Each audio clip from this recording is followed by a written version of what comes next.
Wait, that is the wrong overlay. There we go. I almost clicked on the wrong overlay. Hello, everyone!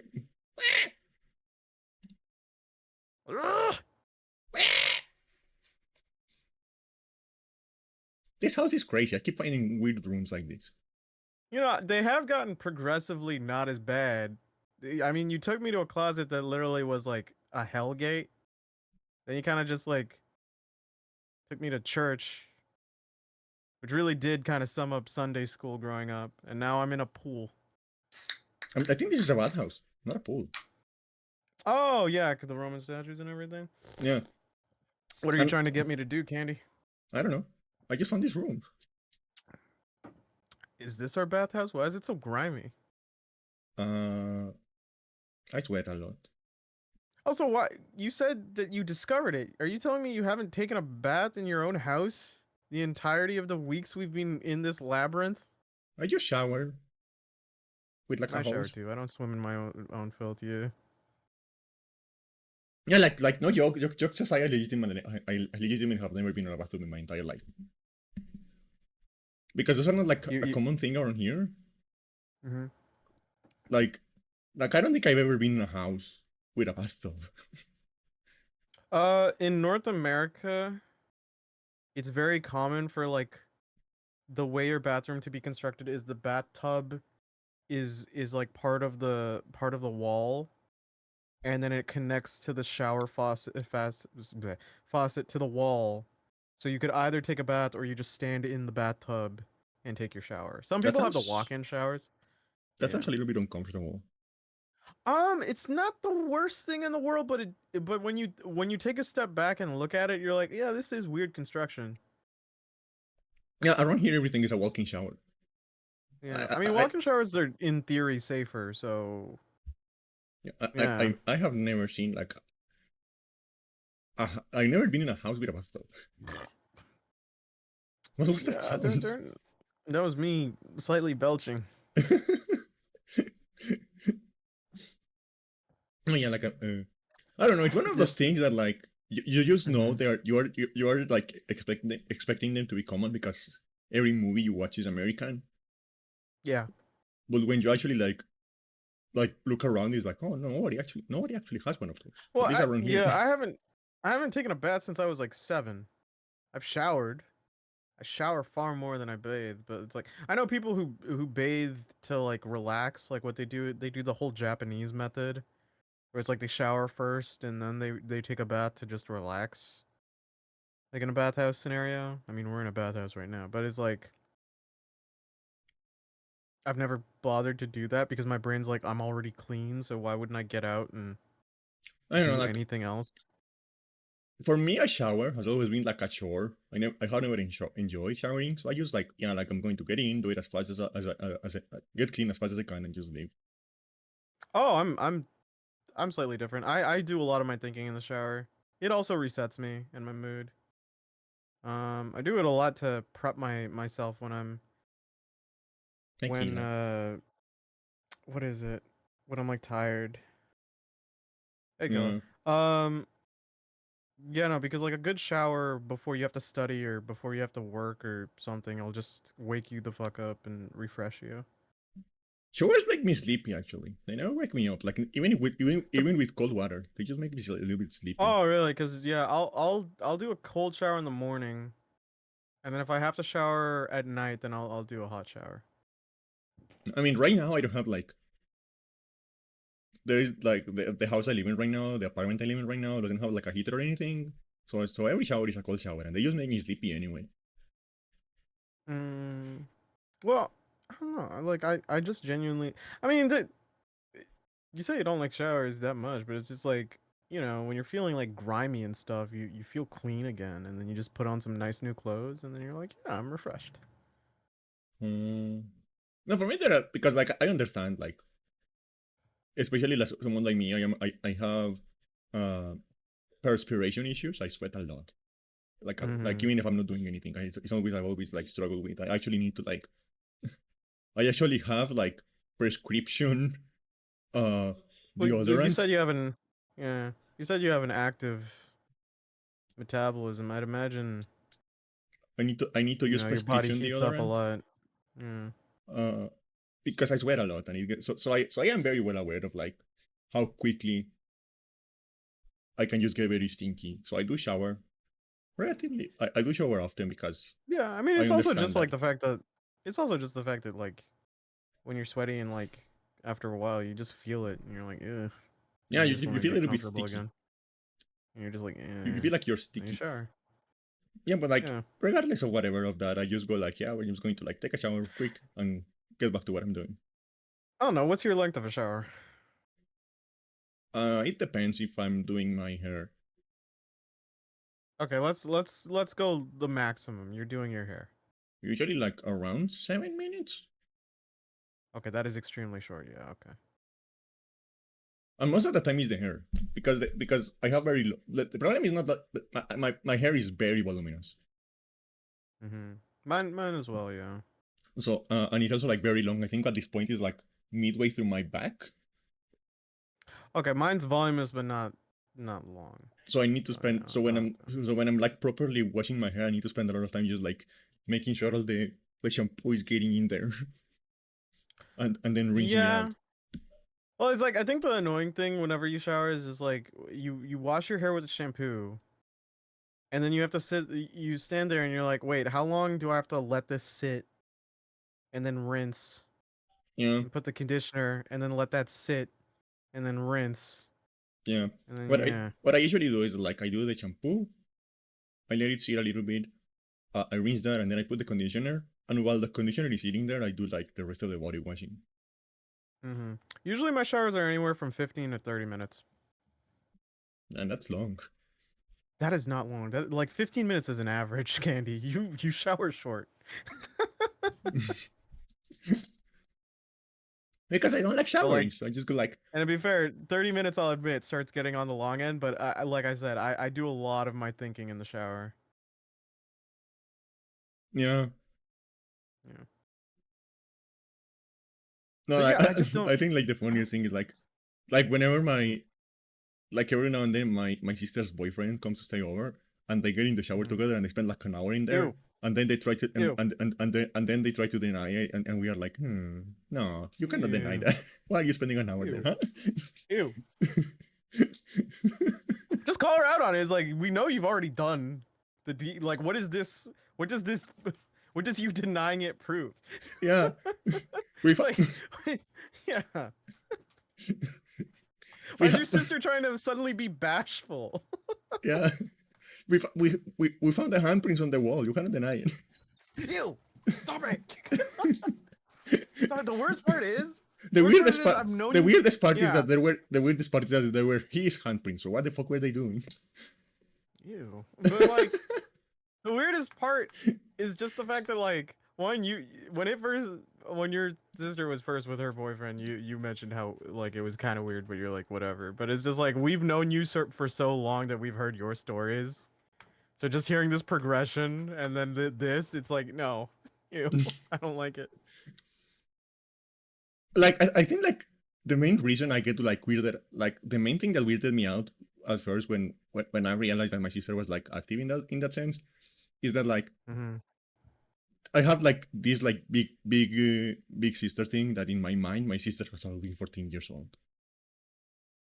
I mean that happens to a lot of people. Like you kind of keep them static for a while, um, in a dynamic, right? Like it's very. Yeah, I'm kind of like that with some of my cousins. Like there's some cousins where we don't act that much differently from when we were kids.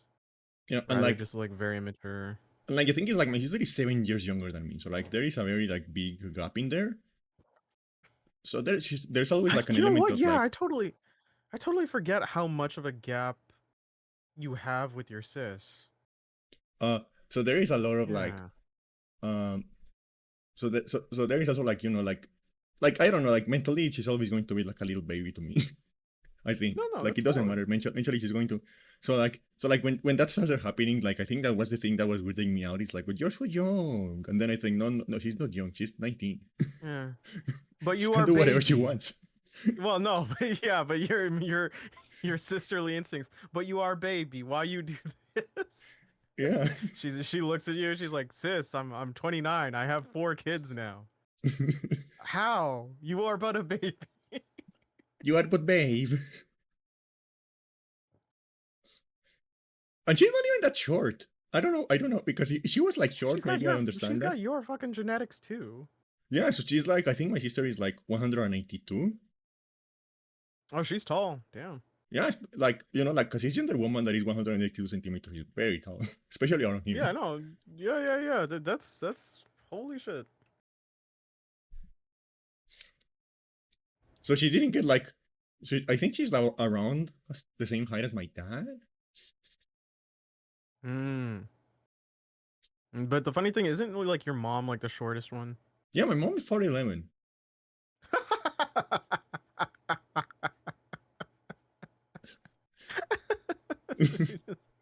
He just popped out two giants. Yeah, and I don't know, like I guess like there was like a weird like genetic thing happening in that like um I am 2 moms tall. She's two moms tall. She's just Dimitrescu. Uh, I don't know, like maybe there was a mutation in this generation and something like that because like right now on my entire extended family I am the tallest person.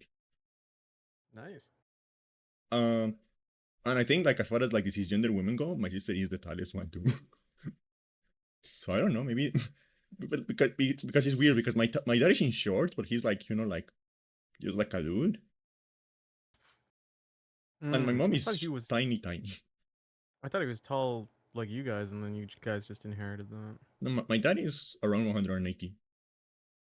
Oh, that's not bad at all. This, yeah, like 5'9", 5'10".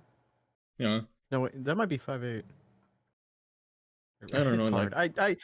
I hate that. Like as a Canadian, I have to use the stupid like imperial system for like height. It's the yeah, most. It's and wait. It's so infuriating. There are times where I talk to you guys, and then I'm like, I lost 10 pounds, and then someone goes like, how much in kg? I'm like, oh god, right. I forgot I live in this backwards ass system because my neighbor has tainted me. and the problem is that American pounds. The problem with pounds that always throws me off is that American pounds are different from metric pounds Yeah, yeah. because American pounds are like 460 something grams, and metric pounds are just 500, so half a kilogram. It's dumb. So when you're like doing conversions between pounds and kilograms in metric, you just multiply by 2. But when you're doing it in Yeah, American pounds, you need to like think about it. like for instance, I need to lose as I keep on doing my weight loss journey. I have to lose like 50 pounds, which is about like 22 kilo. So yeah. Hmm. I feel like if I lost 22 kilograms, I'd die. Well, that's because you're like, how can I say this nicely?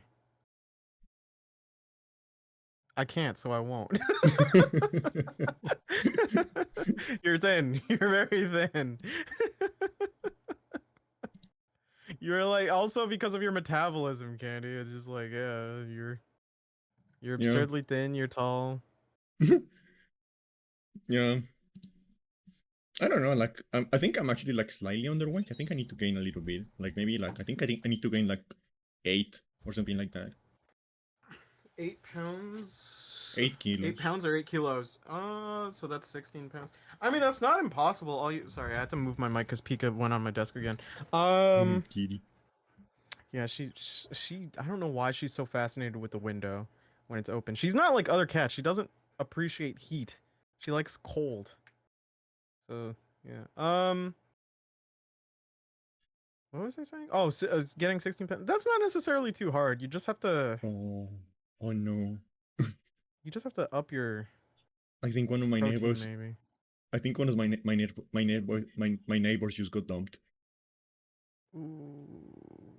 Like there are like some songs that like if all of a sudden without a party going or anything like that, you just hear a song playing loudly over speakers, you know how they got dumped. Oh yeah. Yeah. There's like that joke I think with like fighters where it's like the guy who sees red gets bodied easily, but like the guy who just got out of a breakup, he's like he's gonna fuck you up. Get out, boy. Yeah. Just got dumped. No, get out of there. He gets invincible buff. What are we talking about? Yeah, no, like hey, I'd gladly give you some of my weight if I could steal some of your height. So, equivalent exchange.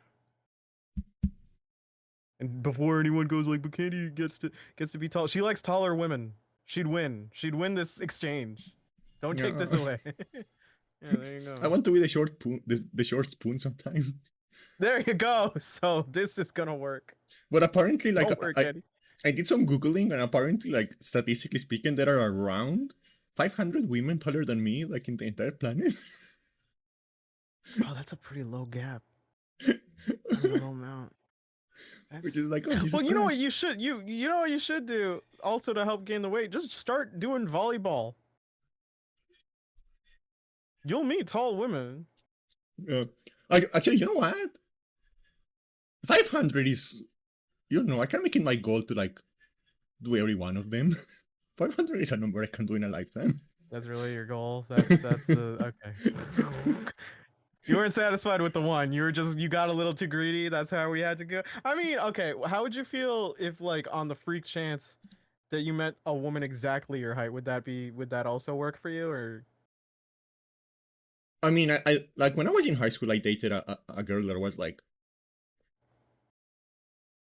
a couple of inches shorter than me, and that worked. No, no. But I mean, like, exact. Exact. Yeah, that works. That Yeah. will work. You're right, exactly. Because you guys could like do the co-spoon thing. There isn't really much pressure. And really, if you wanted to get down to it, she could wear like heels one day.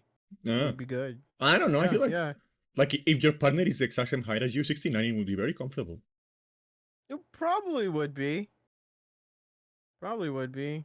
To be fair, I feel like you could like contort a bit and become the perfect tumbleweed while you do it, and then roll down the street and give people a show. But yeah, watch out, everyone! It's the lesbian tumbleweed.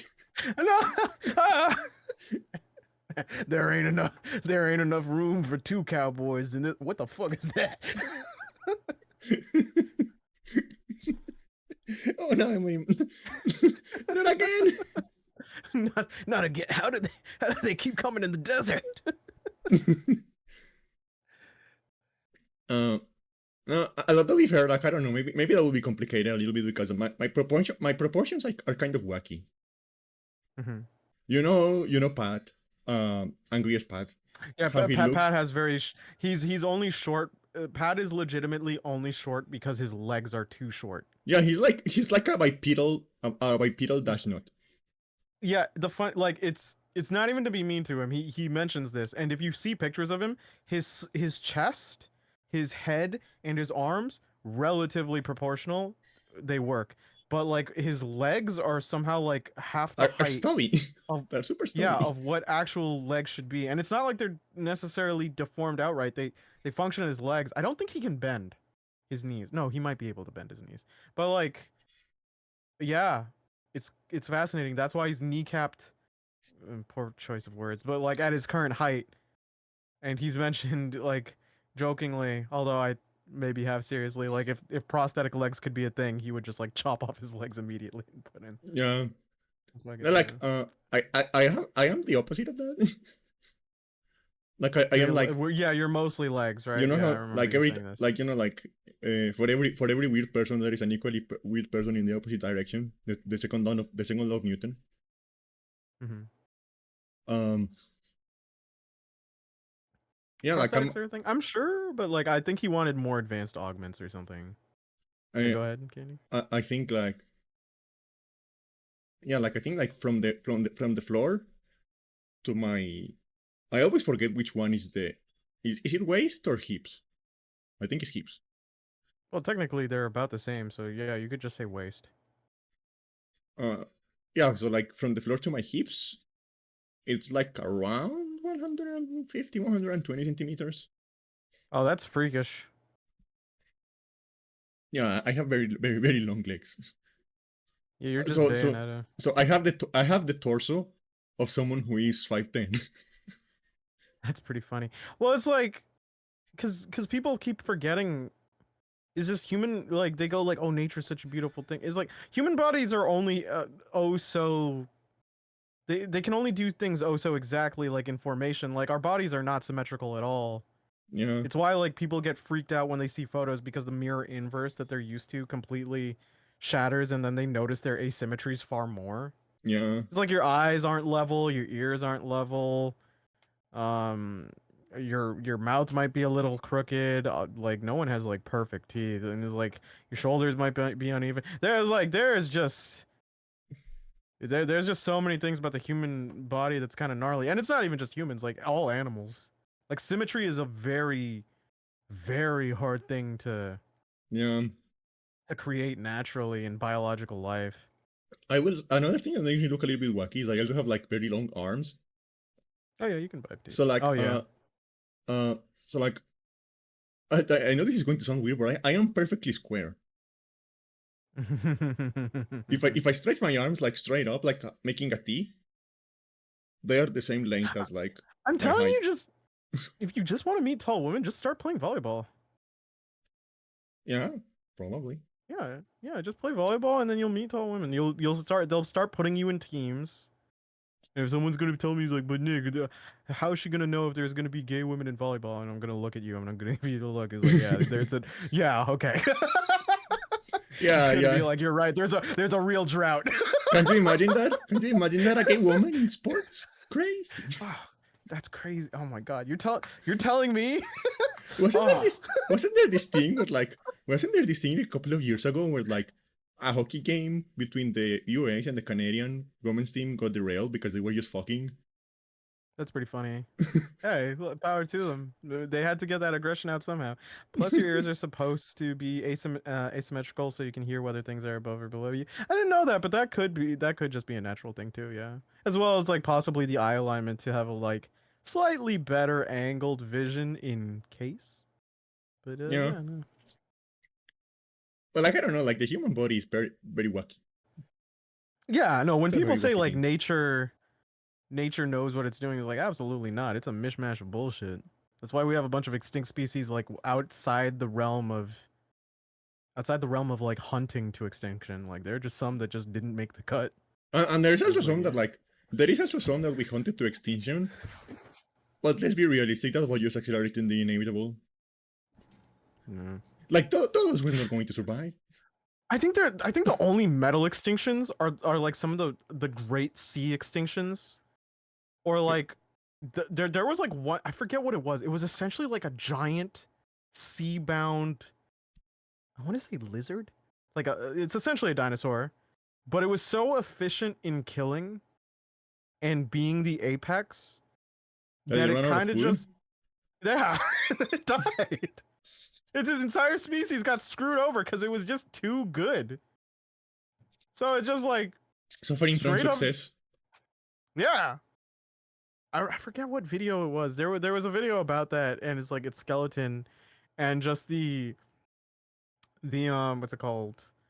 The speculation as to how something so efficient in killing could die like that, and then they kind of just answered was like, well, technically speaking, you just answered your question. Like when you become so good at that, hunting isn't going to be good in like in your area, so humans are kind of like the funny ones where we do agriculture to subsidize that.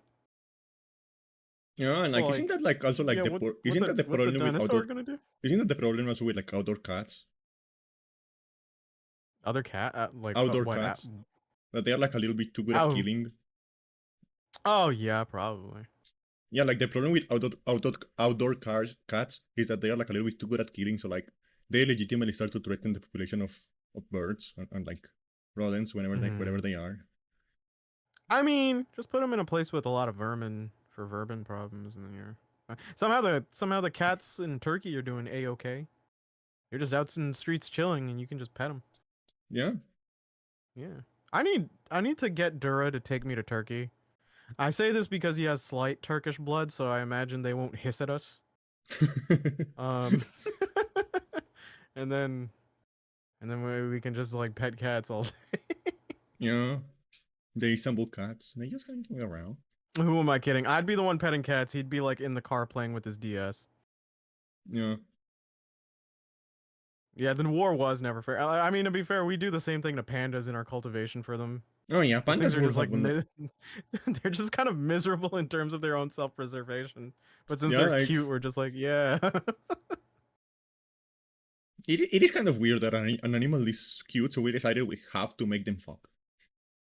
Yeah. Koalas, yeah. I mean koalas are like a weird disease-ridden species too. Don't they have like chlamydia or Yeah, have a most of them have higher chlamydia. Uh, Yeah, they just have a higher rate of it. and if a koala, so if you're living in Australia or like in a zoo, because you always think of STDs as like yeah, like it's in the name, right? It's sex. Yeah. But like the thing Yeah. is like any exchange of fluids, sex is just the most common one. So it's what is in the name. But like any exchange of fluids comes like from most of the diseases can just like most of the diseases can be transmitted by any exchange of fluids. So if you're living in Australia or in a zoo and a koala spits on you, you need to get tested because you might have chlamydia now. I think there was like one time where the One Direction guys just went to a zoo in Australia and then a koala pissed on one of them and the guy like started freaking out. Oh yeah, you can also get chlamydia like that.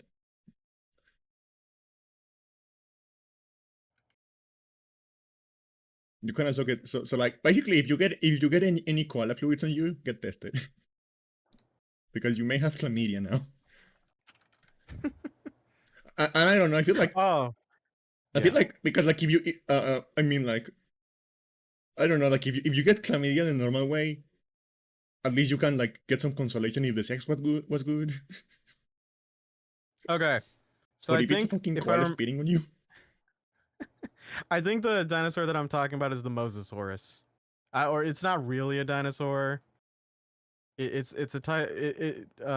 They have their own classification. They're called mosasaurs, but it was just so good at killing that it drove itself to extinction, which is wild. how do you accidentally get peed on at a zoo? I don't know, through the fence. Well, no, I think they were Animals are doing like a dicks. photo. No, I don't. I think they were doing like a photo shoot with the animals, and like one was holding them or something. I can't remember entirely the story. And also koalas are like because I think about like koalas mostly eat eucalyptus, right? Yeah. But the thing is like eucalyptus is like basically worse than eating paper. Like it doesn't have like any nutritional value.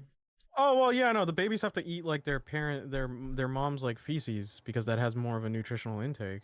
Yeah, so like eucalyptus Yeah. doesn't have like any nutritional value, so they have very tiny smooth brains because they don't have enough Yeah. energy to like actually have any kind of like complex thought happening.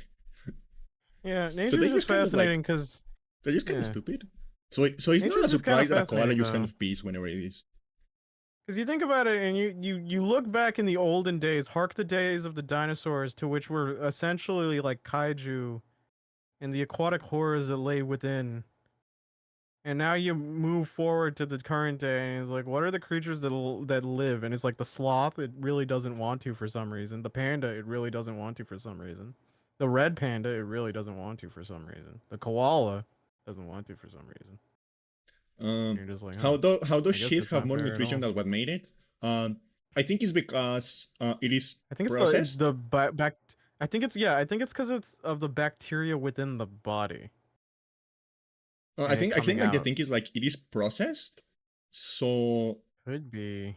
it has to spend less energy because like it reaches a point where certain like foods where you are spending more energy like digesting it that you actually get by eating it.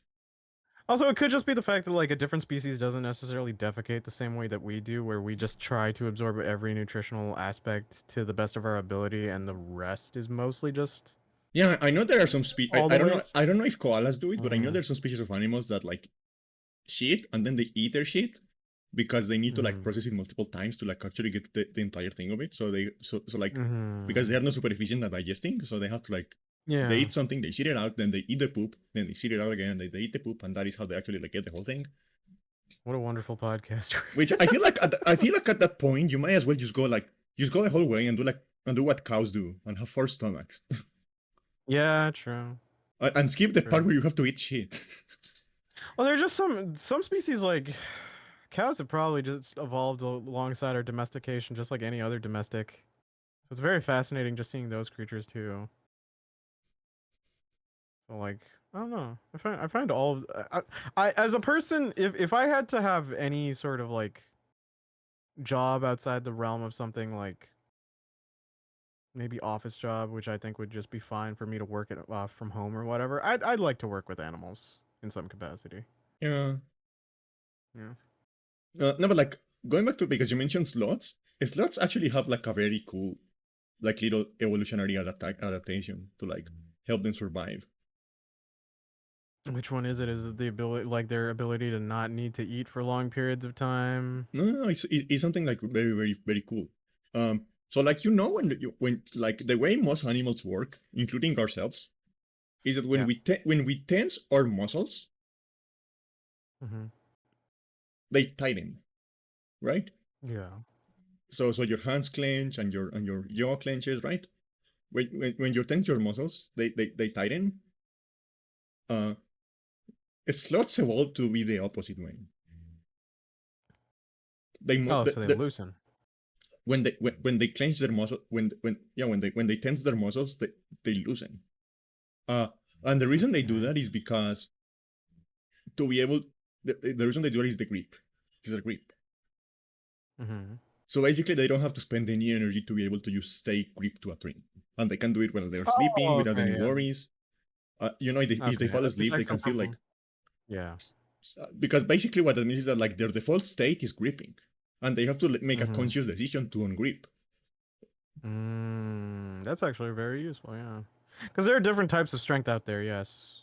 You have your push strength. You have your grip strength, etc. Yeah, Yeah. and they have I don't know, like I think it's very fun, like the idea of an animal that is so slow that they start to get like actual plant life on their back. I think they're neat creatures. I just look at them and I'm perplexed by them as well. around here Around here we have eagles that are so big that they eat sloths. They just pick them up and they carry them off. Eagles are completely different. That is oh jeez. Okay, so like you know I'm King of the big, skies. right? You know Holy I'm big. jeez. Yeah, I know you're big. Imagine an eagle that has That's a a huge bitch. wingspan that is longer than me. Yeah, no. I've seen like some photos of like the scaled statues of him and it's actively terrifying. No, like I'm talking about like a real animal that is alive right now. Yeah, no, I've seen no, but I'm saying like because they have the scale of some of them, Yeah, and they just show like how like to because the thing is humans are kind of like whatever when it comes to actually envisioning scale accurately. yeah, So like when you see the wingspan of an eagle and you're just like holy shit, it kind of you kind of just remember as like oh yeah they would definitely need to have that to like take on some of the prey that they decide to get. Uh, yeah. And I don't know, like I saw a picture of like I remember like they didn't have like an alive like last time I went to a zoo around here they didn't have like uh okay, so we had like the zoo, like the zoo part normally, and mhm then it is like a triple, I guess I can say like it is like a um triple kind of facility. They are connected. So you have the zoo part, and then connected to the zoo, and also like as part of the same path and everything, there is an aquarium, mhm and there is also like a little museum. mhm Um, and last time I went, they had like a skeleton from one of those eagles, mhm and it was like looking at the claws. It was fucking terrifying because the claws were like around 12 centimeters long. They were super thick. They look like bear claws, to be honest. They look like grizzly bear claws. yeah So I'm just thinking like, yeah, no wonder these fucking things hunt monkeys. This yeah could I know unlike eagles are goddamn the crazy. monkeys they kill are like around the size of your average 5-year old. Well, yeah. They'll So they'll they'll kill like some will actually pick up like small to medium sized dogs in southern America. yeah, but like Yeah. the realization that like the monkeys they kill are around the same size and weight as like a toddler was like so they Yes. could just kill humans if they wanted. They could just Yeah, eat yeah, they could. babies. They could. They absolutely could. You think the skies are safe? Absolutely not. Like condors look menacing. They're scavengers. They're Yeah, usually safe. they don't kill.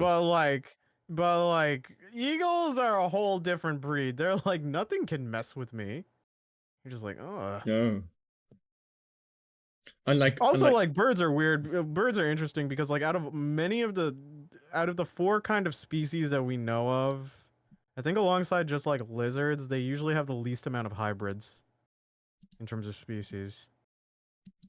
'Cause yeah, mammals, we have a ton that we've tested for. Fish, it happens, but like, yeah, not many bird hybrids. bird. Birds are very weird because like I don't know. I feel like with birds, you either have like an absolute menace of a creature, you Mm-hmm. know, Mm-hmm. super smart, like it is either super smart or super dangerous or both, or you have an absolute fucking idiot. You don't have anything in between. Like a chicken. Yeah, you don't have anything in Yeah. between. Or kiwis. Yeah, kiwis too. Well, Yeah, kiwis are interesting because they lay the eggs inside their body. Like they have the eggs inside their bodies, and like then they give sharks. something similar.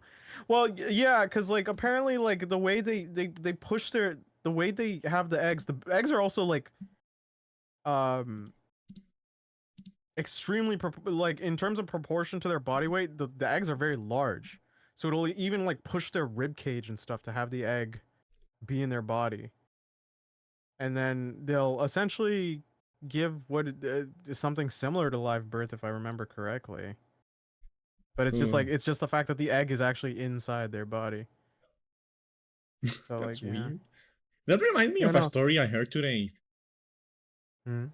There was like this like preteen girl who developed for some reason developed like a phobia of toilets.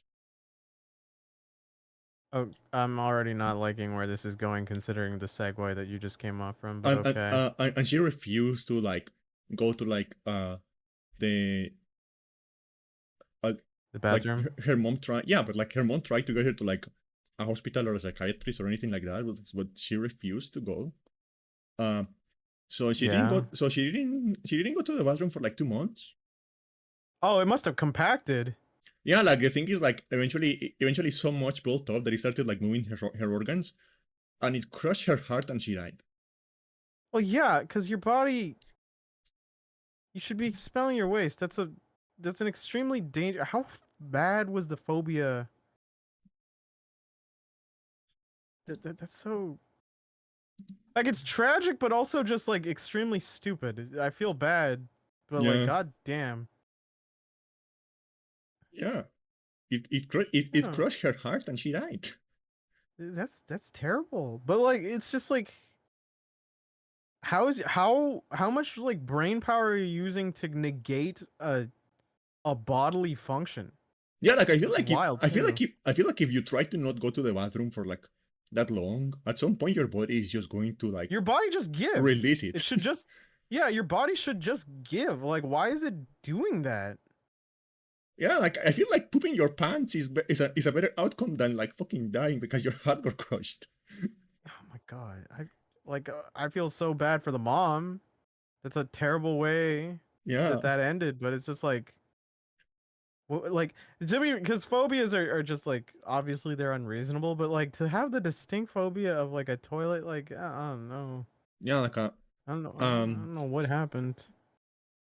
I tend to not judge like phobias a lot because I remember the way I was, because I have so I tend to not judge like overreactions to phobias a lot because I remember my own overreactions to my own phobias.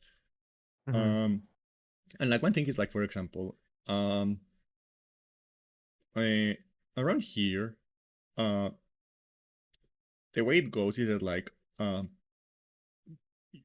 you usually when you are like a child or a teenager, you usually don't have to like go and get vaccinated.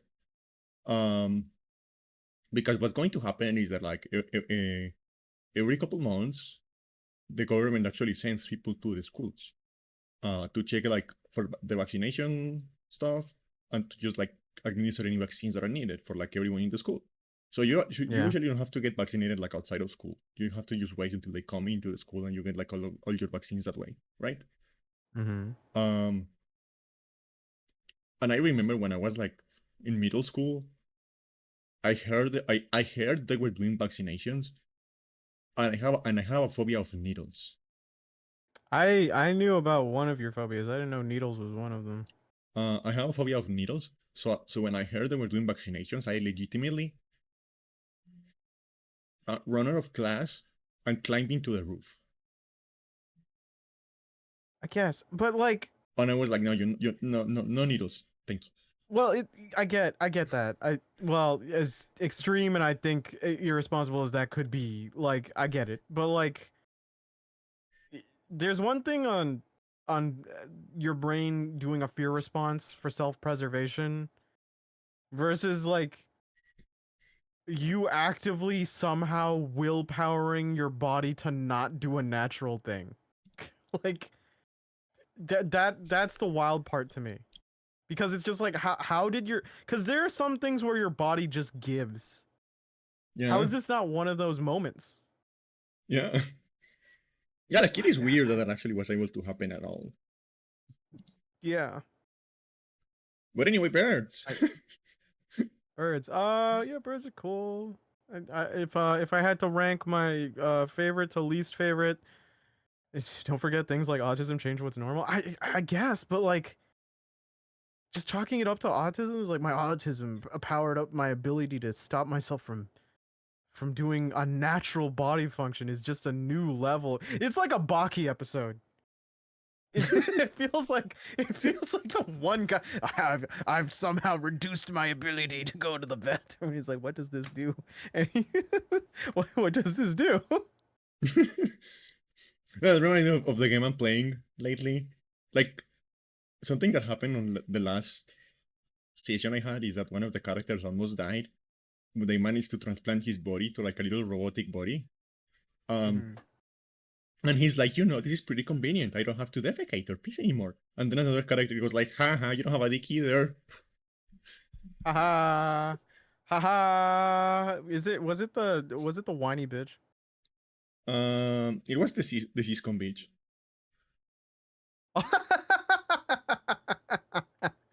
Okay. And I'm going to be honest, I am very bummed he survived. I know your feelings for him. But like, yeah, no, I just because there are things that your body can Haha, no pee pee. do. There are things that your body can do to overpower like its limits. Like humans have like limiter removals to a degree. Some animals do too. Like the cheetah has one of the coolest ones where it's like give it all or nothing.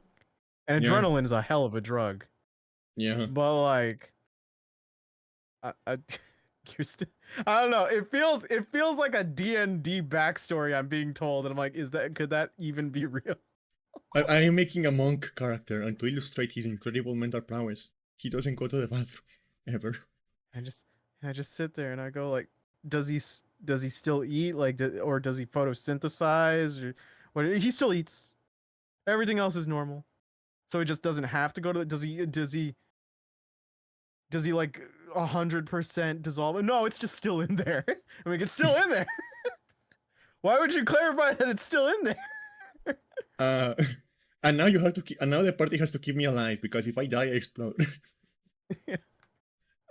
Some people are born without an immune system. I mean, it's true. There are some people who are born without like certain things. Like there was that girl who was born without like a properly functioning nervous system that allowed her to properly properly process pain.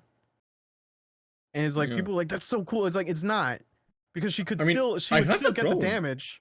I have She that would get the problem. damage. Yeah, but it's still not cool. It's like you get the damage, you just don't feel it. That's if anything, I don't get it. It's like my brain is just like, who would ever brag that they can't feel pain, but they still can? It's a difference from not feeling pain to not getting damage. Because if you get stabbed, you're like, I don't feel it, bro. And then they fall over and die. I'm like, good job, idiot. Your body had one thing for you, and it couldn't do that. Versus like, I actually feel nothing, and walking it off. Like, No, like I mean, I have that problem. Like I have like a very weirdly high sensitivity to I have a very weirdly high sensitivity to pain. Weirdly low, I mean, weirdly low sensitivity to pain. So like that happens to me a lot. Like I will like I will like feel that my hands are like wet, and I will look down, and they're like covered in blood, and I'm like, when the fuck did I cut myself? Well, yeah, What well, happened? yeah, but you have to like you have to plan accordingly to that, right? Because like the thing is, your body's doing that to protect you for God's sake. Yeah, and like So people like the thing is like yeah, if someone's bragging about it, I immediately go, why would you ever? yeah, You like like and yeah. like there have been like legitimate like that has actually like led me to like legitimately dangerous things, because I remember like when I was like 12, I broke one of my feet, right? In Mhm. the stupidest way, I just like I just hit the corner of a. I was walking around barefoot and I hit the corner of a couch particularly hard, and I fucking broke one of my feet. um, but the thing is, like, it didn't really hurt, so I just put on shoes and went about my day. Uh, and then when I went to take off my shoes, I couldn't take my shoes off because the foot was so It's fucking well, swollen. yeah. Uh, so it's like, and my mom got really worried, so she immediately, like when she saw it, she immediately took me to the hospital because she was really Yeah. worried, obviously. Yeah. Like, but like, okay, like I just considering how fucking like purple and swollen it had gotten, like, and it just didn't hurt like at all. I didn't feel weird. Like I had shoes on all day and I didn't feel like anything. I yeah. didn't feel like any pain, any pressure. So like, if I hadn't seen that, if I had like gone to sleep with my shoes on or something like that, like I could Your have legs lost could my be foot. fucked up forever. Yeah. It's just like it's why I mean it's such a teenager thing, right? It's just like I don't feel it. It's like don't fuck yeah, that's not like that's not hard, bro. That's just you admitting like my body isn't doing the actual things that it should be doing. Like that's fucking I'm not and like impressed. If anything, I'm more concerned. I'm and just like like Jesus Christ, dude. I'm actually not like as afraid of fire as one should be. Well, that's because your interests. Yeah, but like I wonder if like part of that is also like, because like I burned myself before, but it doesn't hurt. So I wonder if my brain just goes like, hey, whatever, we can do I that forget again. if like well, I mean like I think like if certain body parts, certain nerve endings, if you just experience burns there, it's just like you're not gonna be feeling anything there anymore. Yeah, and yeah, like it But happened. yeah. Like I remember like that kind of stuff happens to me a lot. Like I remember like once I was doing like a project at high school, and I was like, I don't even remember what I was building, but I was nailing like hammering a nail into a wooden table, into a wooden board. I Mm. mean, I was like hammering a nail into a wooden board, and I was using my foot as a support. Mm-hmm. And I didn't notice, and when I went to like pick up the table, I realized I had accidentally nailed it to my foot. Oof. I wood shop was always a bit scary for me because I always heard the horror stories of the bandsaw Yeah, of just like, oh, you'll lose your finger, and I'm like, yeah, okay, I'm gonna use the safety thing, and then some of my friends would be just like, why would you bother using the safety thing? And it's like, I'm not gonna chip or chunk off my finger. I'll take every precaution I need to. My work still came out decent. yeah. I think we did know one Unfortunately, kid who ended up chunking like a bit off of his ring finger, and then unfortunately, they had to sew it back. that is the part where my brain being the funny comes into the question, because I never like got injured with the bonsai, but I did want to see Hmm. it happen. I did want to see Yeah. I did want to see it happen. So what I did is that I went to like a butcher shop and I got like a whole ass chicken, Okay. and then I went to like the wood shop and I just like used the bonsai on the chicken for a while. Yeah. No, that's psychotic behavior. Moving on. It was very entertaining. I have you know. You. I have you know. Yeah, that doesn't change anything I just said. um. Whee! Yeah. No. I But I don't. think like more like I think like a lot of like modern like equipment is designed to like automatically like break the Yeah. No. blade. Yeah. There are some like there are some that'll just retract the blade like immediately upon a sensor. It is fascinating Yeah, how fast and instantaneous it can do it. I mean, thank God.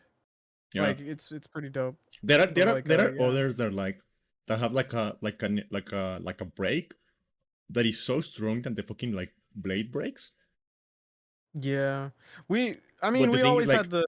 the thing is like replacing the blade is better than replacing a finger. So you know. It is, yeah. We always like in the woodshop class, we had the emergency button essentially that would just like completely, like pretty much destroy the machine if I remember correctly. Yeah. In the worst case scenario, and it's luckily we've never had to pull it. The most we ever did in woodshop class was because it was a like it was sad like not many girls would take woodshop. Weirdly enough, it was like we encouraged it, but it's like it got the stereotypical the guys take woodshop and the girls will take home ec. Yeah. And all the guys and I did during woodshop was we just kept singing Journey together, and then we we would make things. We would all just sing Journey and be like, yeah, that's it. Don't stop believing Believing that you can chop your finger off. fingers, Um, street lights, red like your blood. no, yeah, like I remember, like it was actually like very nice. Something they did on like our wood shop on my school is that they actually had like all the machines on a different like circuit, like electricity circuit, and like all the lights and stuff. So we had a button, like on one of the walls, that if something like really bad happened or anything like that, we could just like shut down every machine immediately without shutting off the lights or anything Mm. like that. I do remember. I do remember hearing about the home ec baby project thing where your baby had a sensor, and then like it would essentially log, I want to say like binarily instances of it being dropped. Yeah, to because like the thing was always on. It always had to have the speaker. It would have like randomized cry times. Um That sounds and then like a I fucking nightmare. remember, yeah, it was to the point where one person we knew from a different school had the project and was losing his mind because his partner wasn't picking up the slack, and he felt essentially like a single parent, and he snapped, and he went on to the highest floor he had access to in the school and was screaming to him out the window, going like, "You don't want this baby," and then threw it out of the, Oh and my. and it hit. This is a retelling. It hit the ground from like most of the schools that we had were like 2 to 3 stories. So I'm gonna assume like to be the most minimal is it had two, it probably hit like 2 floors worth of height in a single bounce. Uh, the head popped off. They had to put it back in. They had to make sure that the mechanisms were still going. And then they logged it back into class, and apparently the impact was so high that it just didn't register. We're like, motherfucker got a free trial of Family Annihilation. That's crazy. Like it's just like, god damn. Also, just the fact that bro snapped. It's like, yo, hey, yo, what? Like I've met this guy once in summer school. He seemed chill. Didn't know He he was just chucking babies out the window. he got a free trial of postpartum depression. He just fucking. He pulled that It's he pulled the Michael still Jackson. funny. Oh no, but it's just like, hey, yo, dog, what the hell? Like, that's a real move to go. Yeah. You don't want this baby. It's just like Jesus. Yeet. Yeet. Be gone. I don't know that. It's just such a I do funny find it image. fascinating. I do find it fascinating that like the impact didn't register. I guess the sensor just couldn't Yeah, I guess you was an possibly overflow. consider. Yeah, no, well, get that or like it didn't register at all. So like I guess like the sensor the sensor can't handle terminal velocity because it was programmed in good faith that no one would do this. Do we need to make sure this thing doesn't overflow after like being thrown off a building? Nah, no one is ever going to do But who would that. do that? Who would do that? No one would do. No one would do that. Hearing that story and knowing that guy and just being like, oh, so that's what he's up to. Nobody's ever going to throw a baby off a building. No one would ever do that. Jesus Christ. Yeah, people get wild. That was I yeah, never like did that. home ec. I kind of regret that I didn't. I feel like I should have. I don't I could have know. learned cooking better, We, we, like we, we earlier on in my life. we didn't really have like any of that kind of stuff around here. Well, I probably wouldn't have liked the the the babying classes. I find like because like that I don't feel like that's as accurate as a simulation as it could be. But it's just Yeah. like, hey, do you want to like? Because some of the stuff I've heard, like the people in our economics classes back in my old high school, I mean, I don't it know, was just man. like here's knitting, here's sewing, here's cooking, and here's like a rudimentary on expenses when like shopping and stuff. And it's like that actually sounds extremely useful. Yeah. But, like, I don't know about I don't know about the realistic simulation part because like I don't know, like a neglected parent tried to murder their child. I think that's plenty realistic. That's true. That's true. I, I I don't know, I still can't believe he did that. That's like I guess it makes sense that someone eventually got to that point. Like it makes sense, but it also just like I never considered that would be like an option, like a possibility. well, you know what? I guess it kind of makes sense because from what I remember from the story, is like since he was being the quote unquote single parent, he probably had that thing in his house, and it was just like always crying and waking him up, and he had no sleep. And he was probably just extremely angry at the other person. And he's like, he probably, I could see like, yeah, exactly. I could see like 4 days of that maybe, and then just going like, I can take the F. Yeah, It's fine. Yeah. I feel like if it was me, I would have tried to burn it. And yeah, that happens. I mean, school as an institution is a wild crapshoot. Yeah, I didn't have fun at all. I I did in my last 2 years because of Mm. how I adjusted and kind of got organized and made sure to do my classes and stuff like that, and it was a very positive experience for me. I'll say that. But like, yeah. I mean, like I did have fun. I did have some fun on my last year, but the reason I did that is because I kind of had like because like the one thing the one valuable thing I learned in school is that the one who Hmm. succeeds is not the one who puts on the work. It's the one who has dirt on the administration.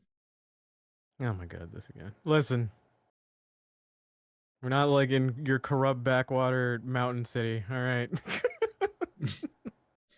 uh, But like, yeah, so that like there were, by yeah, my last year, by my last year, I had gotten so good at manipulating the administration at the school that I kind of didn't do anything. yeah.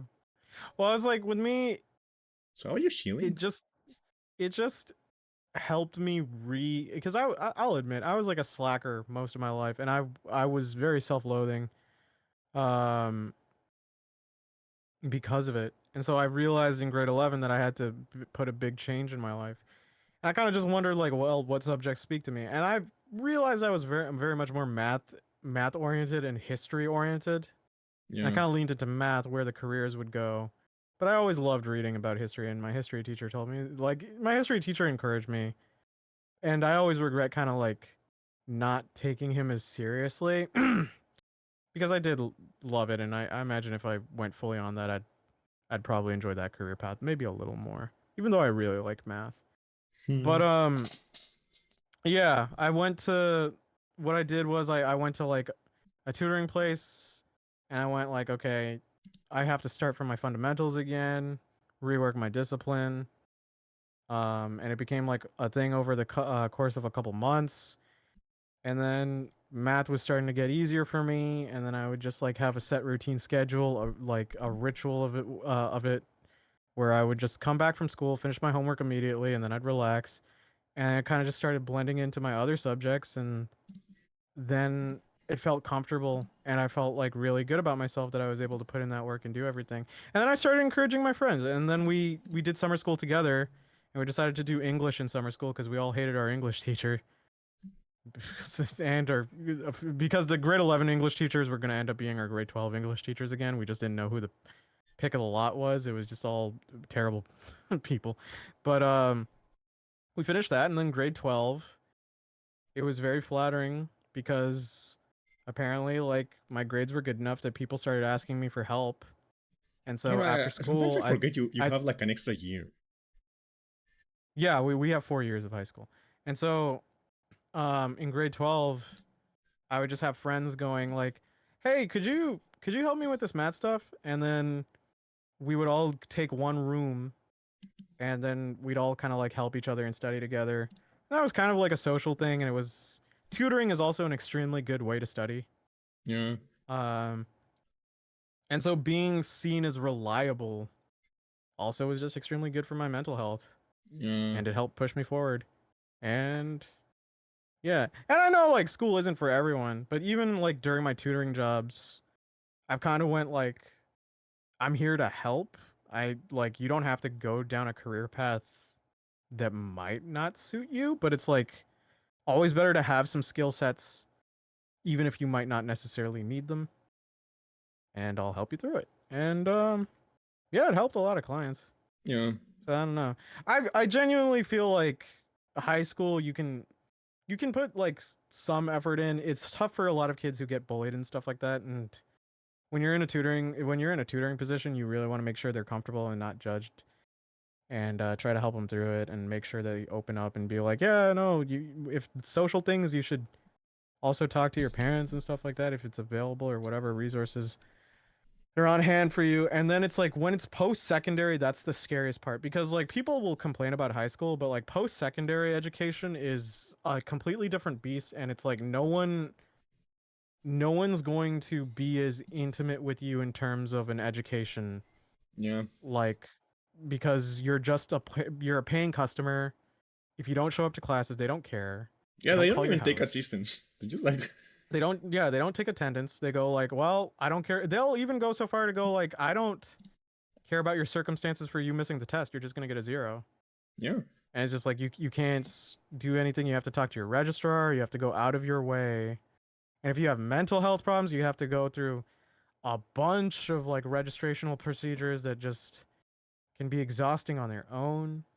And so I don't know, like as someone who's gone through both, my brain goes like, I get it. I get that high school can seem intimidating, but like the latter after is just so much more worse. No So man, yeah. they're still playing music. My neighbor definitely got dumped. Wah, wah. Wah, wah, wah. No, yeah, I did enjoy one thing when I was in high school, and that is like one of the few like things I actually had to do to graduate was like because the high school I went to is like you don't graduate just with a high school degree. Uh, Mm-hmm. you also like on your last, I think like the entirety of like middle and high school actually, if I remember correctly, you have to like also like take a couple of extra hours every week for like like pedagogy or how you pronounce that, and like teaching technique and stuff like that. And when you Mm-hmm. do graduate, you are technically like as part of your diploma, you also get like a preschool and like elementary teaching diploma. Hmm. Uh, and I did enjoy one thing about like that whole process, and that is like um I did realize that I'm just not made for teaching, or for like hanging around children. Like that's just not the way Mm-hmm. my brain is wired. So like I never tried to pursue that as a career because I realized like during the That's fine. practice It's not for everyone. during the Yeah. practices during the practices I had to like participate in. I was like, yeah, this is not for me. I kind of hate all of you. Um, Hmm.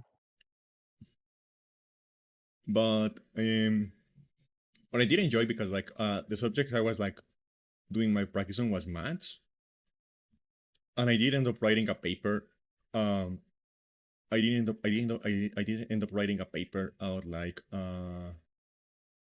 as part of like my the thing I had to do to graduate. I ended up writing a paper that has like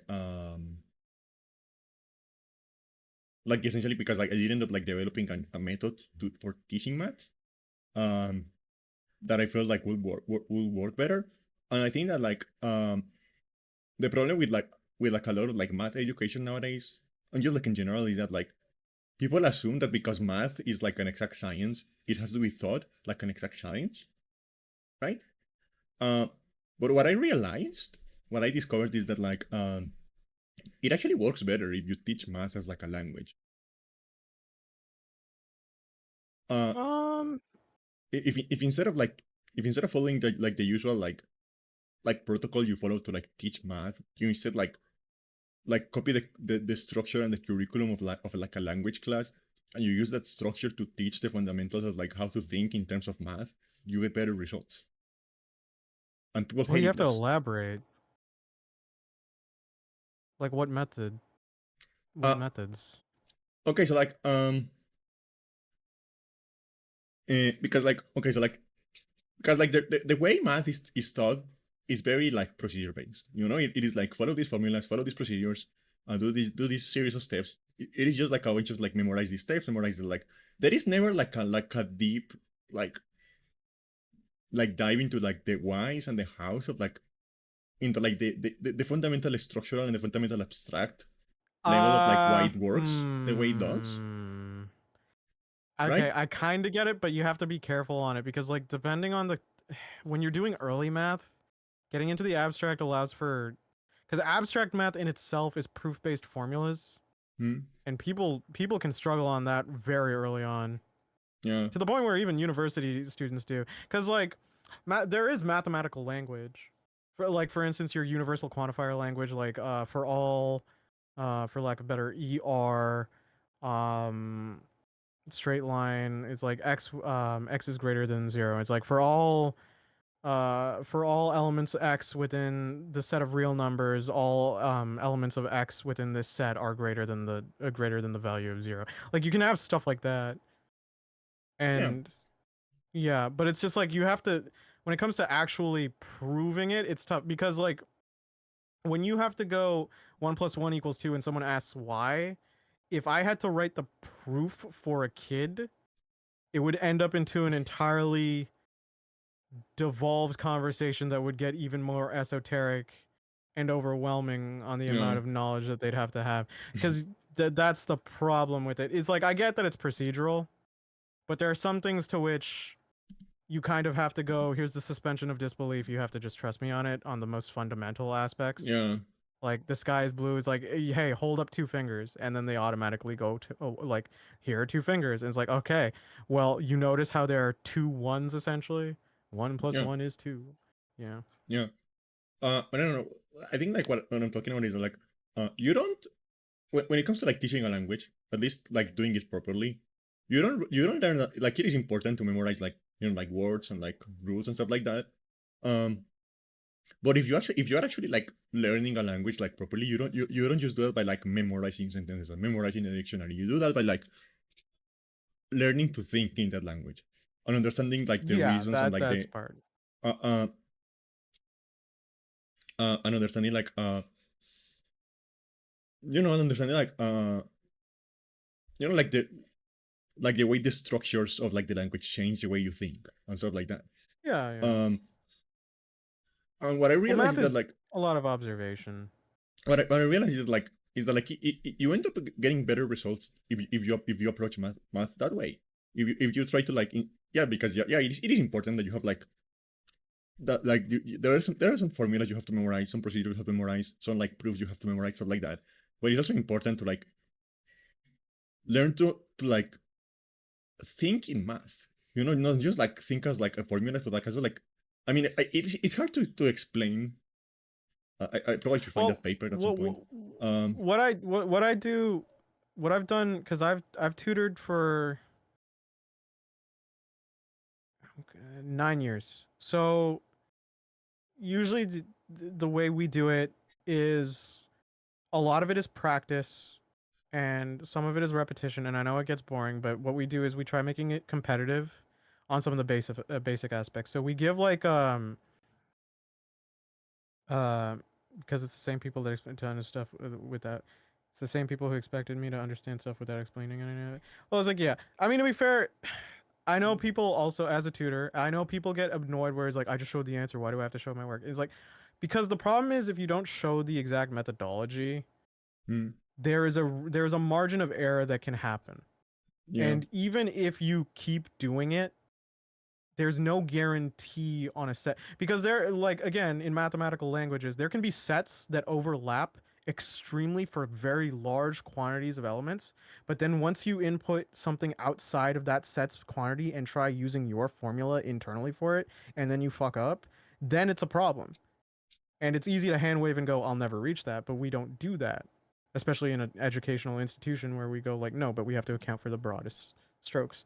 So again, a lot of it was like when it was basic arithmetic, we would essentially give these kids like time sheets, multiplication sheets, division sheets, addition sheets, subtraction sheets, and we would time them, and it'd be like, okay, beat your record, and you'll get a prize if you beat your record. And gamification in education is a very strong tool. Yeah. People love being competitive. People love just beating their own scores and stuff. And so that was just the groundwork. And then everything else was basically me going, okay, you're gonna be math is extremely cumulative. This is true, but you know a lot of it is observation and deduction. So you look at a problem and you immediately see the word angle. Well, eliminate everything but like geometry and trig, and then remember your formulas from there, and then the groundwork and the formulas there, and you kind of work from there and see what the question is asking you. Sometimes it'll be explicit. It'll be like make a trig identity, which is like extremely hard for a lot of kids. Like I've the amount of time I've known, even people during my time in high school, the amount of people who don't know how to do trig identities is pretty high because it's kind of like puzzle work. I've always found it kind of fun, but Yeah. like yeah, it's hard to explain the outright, but you just observe it, and then you have to deduce like what tools you're going to use for this job. Yeah. You think you're punished for being autistic and other people cheating? Yeah, I'm sorry that you felt that way. No, I mean, yeah, to be fair, I completely, because that happened to me a lot yeah. too, so I completely No, you know understand. what? Like, cause like don't feel bad, Killer. Cause like I always want to try not making the idea of education and learning not seem bad, but school as an institution is so utterly messy, Yeah. and if they're making you feel alienated, that's a lot on your educators like fault because you know they should have just sat you down and went, oh no, don't worry, like I do trust that you are getting some results here, but it's important that you show me every step because we just need to cover our bases, which is just a fine thing to ask. Like, could you just show me the procedure on how you go about one question? And it's like, oh, you did it right. That's great. I know it's gonna be an annoying thing for you to repeat.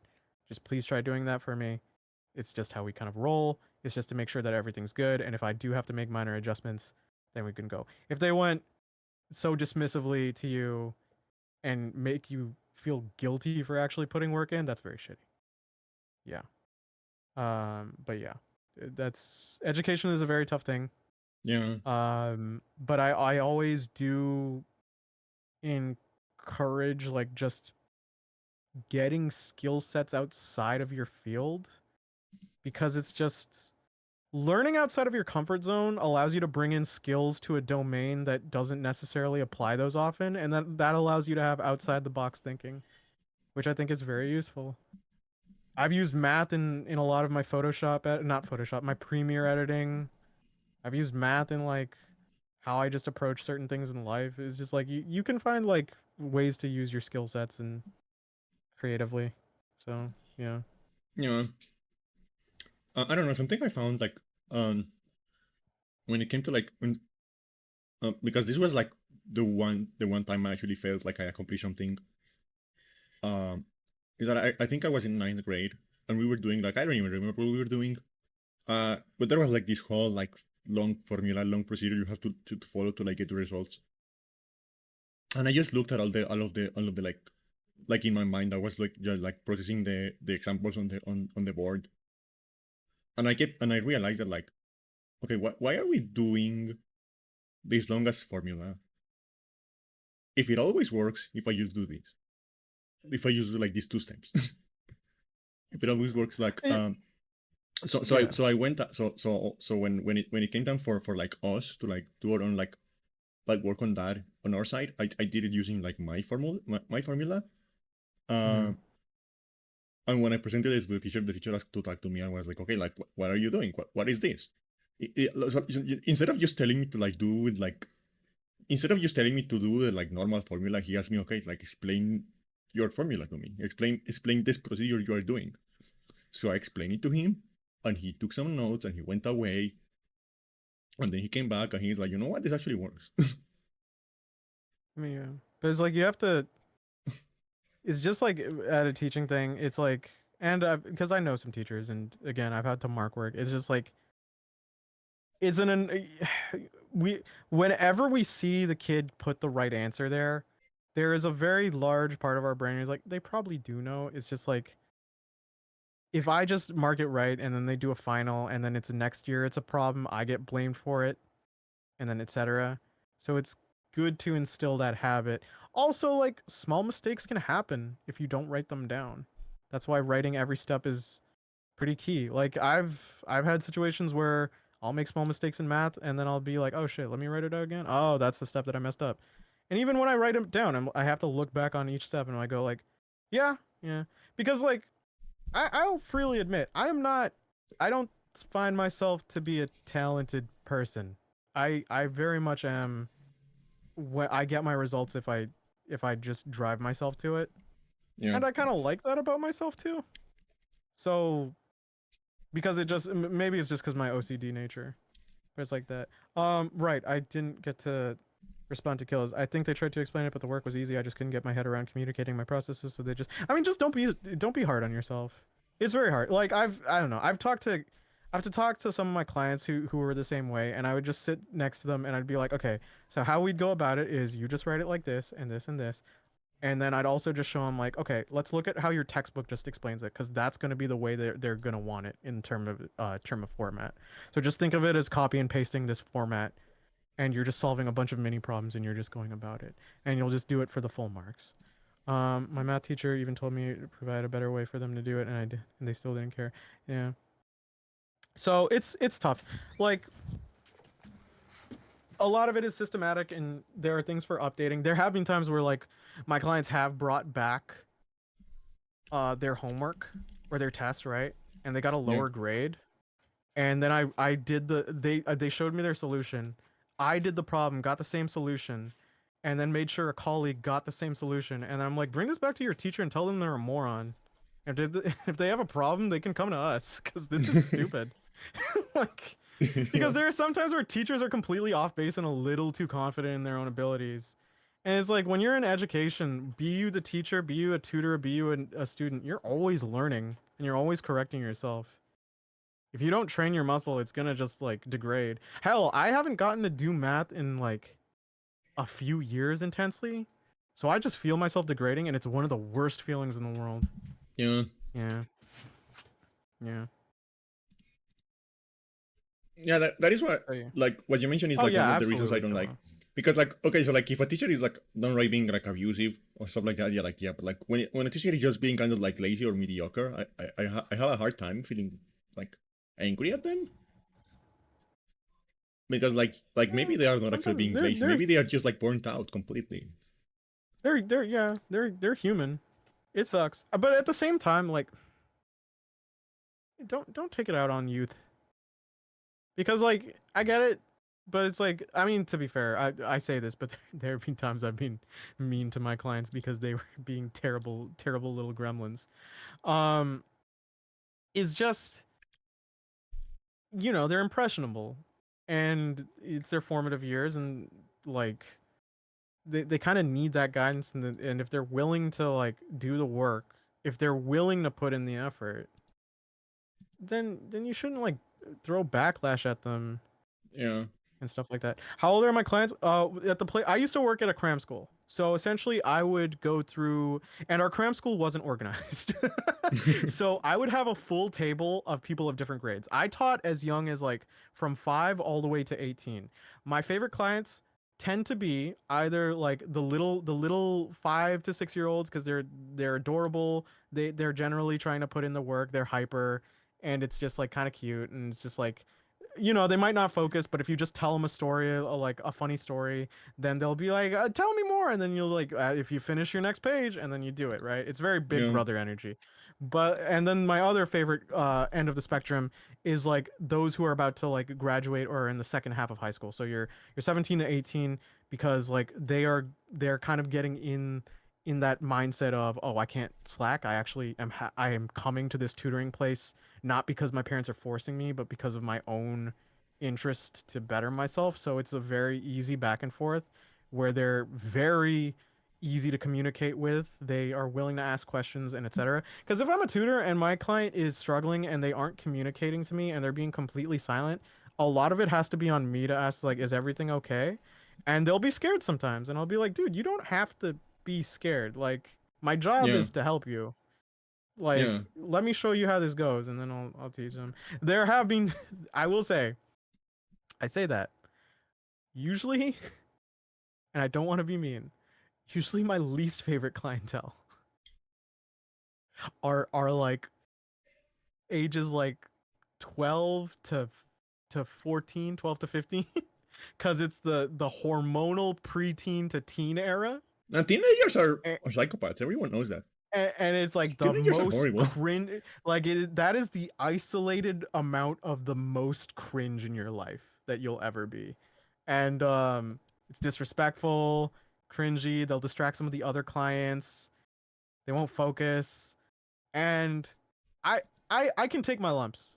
Like, I usually am fine with people insulting My me or lovely whatever. little lumps. But like, I get extremely mad if a client will disrespect another client who's actively trying to work, Yeah. or one of my colleagues, because I'm like, no, you can do that to me. They don't deserve that crap. Um, to the point. Am I gonna tell this story on the stream? All right, fine. So I used to do like the tutoring thing for like there was a cram school thing where we would teach like the kids getting into high school, which is your prime time grade A cringe, your 13-year-olds. Um, my old coworker, who everybody loved, she left Yeah. because the pay wasn't high enough, so they were bummed out. But so my new coworker comes in, and all of these kids are extremely disrespectful to him. They're throwing paper. They're not listening to me or him, as we keep reminding him, like, guys, you're here for 4 hours. You get a break within 2 hours. Please, could you try doing some work? Not listening at all. And at one point, they completely disregarded my colleague who just started today.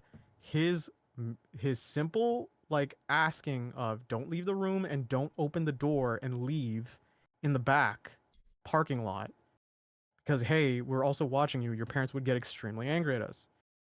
One of them opens the back door, disregarding his his him just politely asking, and then they laugh at him when they come back, and I just lose it, and I just yell like, sit down, to all of them, and the room is quiet, because I'm usually just the guy who's just like, I come into work, I'm tired out of my mind, I sound gloomy, but it's funny to them, or I'm just usually doing goofball stuff. And then I just, I remember I screamed at these 13-year-olds for 5 minutes straight.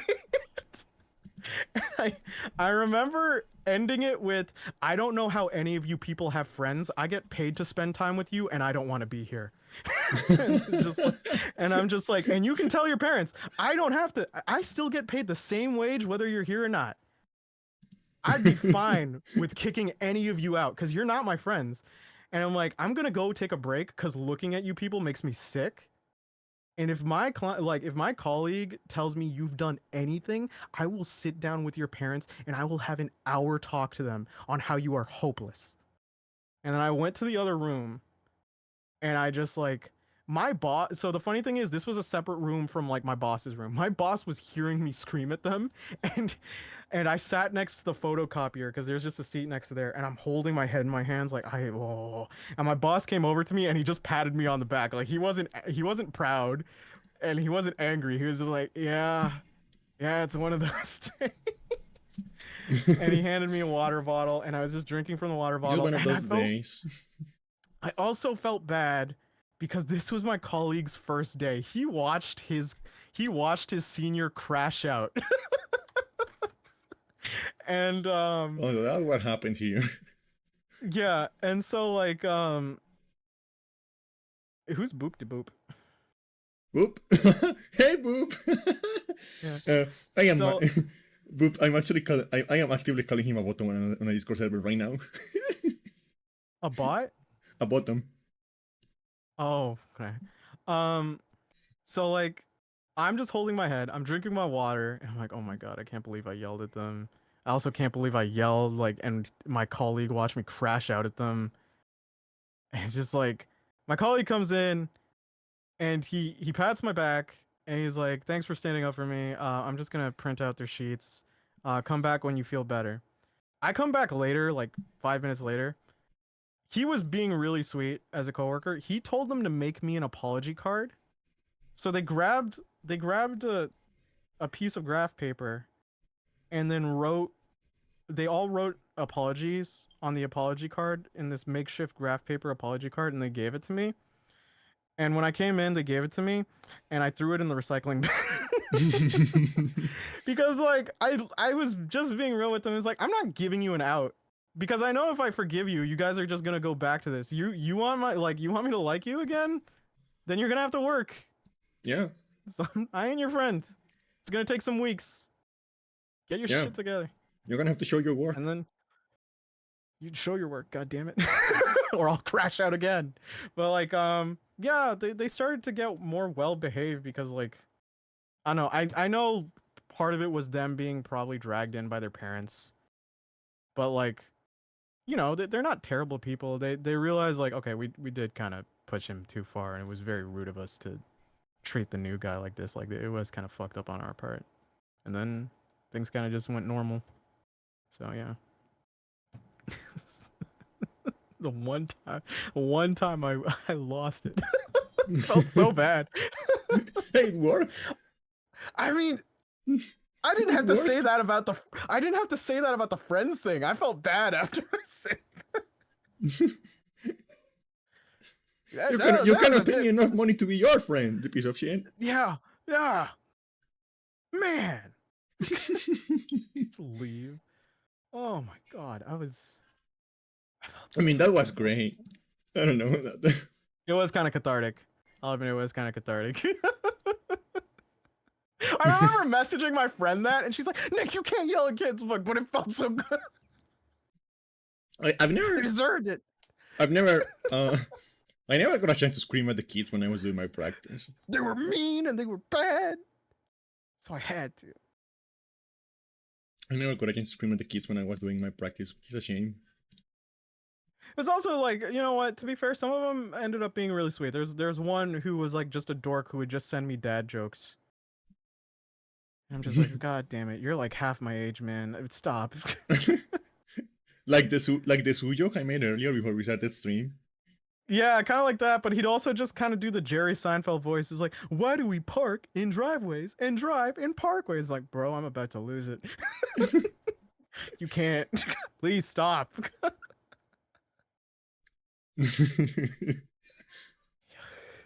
He'd have his like mouth open, like, and I'll be like, oh my god. Oh my It's god. like wait, he's like waiting for the love track to kick in. And I'm just like shaking violently, like, oh. What's the deal with Sues? What? But like, yeah, it's I think that is yeah. the only because I never watched Seinfeld or anything like that, so I think that is the only clip of his voice I have ever heard. The airplane food one. What's the deal with airplane food? Oh yeah, yeah. But like, what else? What the high school? Why did the high school student go missing? Yeah, what were we talking about? Oh, right, the general, just like my clientele. So yeah, I would just like, it was kind of good that I had like that kind of like variety because like it helped me just keep on, because again, tutoring is just studying. It helped me solidify my knowledge throughout the entirety of just math. Yeah. Uh, pre, like at like pre-secondary and secondary level, and yeah, no, there are a lot of people who are receptive and very, very kind and when we go about it. Some of them did cute things. Like they used to, cause okay, they used to draw me. There was a time where they drew me as a yandere schoolgirl. There was another one where they drew me and they just called me emo Nick because I always came to work in my goth attire or my punk attire. And it was funny. They would make fun of my edgelord outfits, but then if I left my jacket in the room and then I went to like the convenience store that wasn't too far in my break and like grab a Coke, I would come back and I would see them wearing my jacket, looking at the mirror in the room, going like, "Does it look cool on me?" And I'm like, "Ah, you like it, you nerd, you dork. You But think I like do that, look cool." like that SpongeBob scene where he's like, ah, you like the Krabby Patties, don't you, Squidward? Yeah, I'd be like, you all mock edge lord attire, but everyone knows deep down it's cool. You are all as much of a dork as I am. I'm just being honest with myself. You are in denial. But we are all dorks down here. We're all dorks, god damn it. Yeah. Yeah, I That never was a got like, long tangent. for me, it was only children. Like, when I was doing my practice, it was only like small children. Yeah. Well, it's because like the most high paying clientele are going to be the ones who are at when their kid is at a vital point of their education. Yeah. Because you'll get the crazy parents who bring in their 5-year-old. He's like, by the end of the next summer, I hope that he can learn differential calculus. I'm like, shut the fuck up. But like with most, it would be like, oh, my kid is kind of struggling. I just want to make sure he graduates high school and can have like a decent selection of colleges or universities. I'm like, all right, bet I'll do the best I can. It's like, to be fair, also, if for some reason somehow if a parent stumbles upon this podcast, again, I apologize for everything we've ever said on this podcast, but also, um, like just don't expect a tutor to be a miracle worker. Like, it's not They're gonna do students too, anything. boy. Yeah, but also just the fact that it's like, it's 2 weeks until his graduation. Will you be able to get him an A on his exam? And I'm like, okay, well, what's his grade point average now? D. Oh. Well, has he at least been studying up until this point to get ready to try getting an A? And then she's like, he told me he has. I sit down with him. No, I haven't. Oh, great. Okay, Oh, okay. I just remember something. Wait, I need to show, because this is an idea Kila had, so I have to show him while he's here. Um, a new redeem we have. Um, because Kila mentioned this the other day, and I was like, I probably can do that. So now we have this redeem.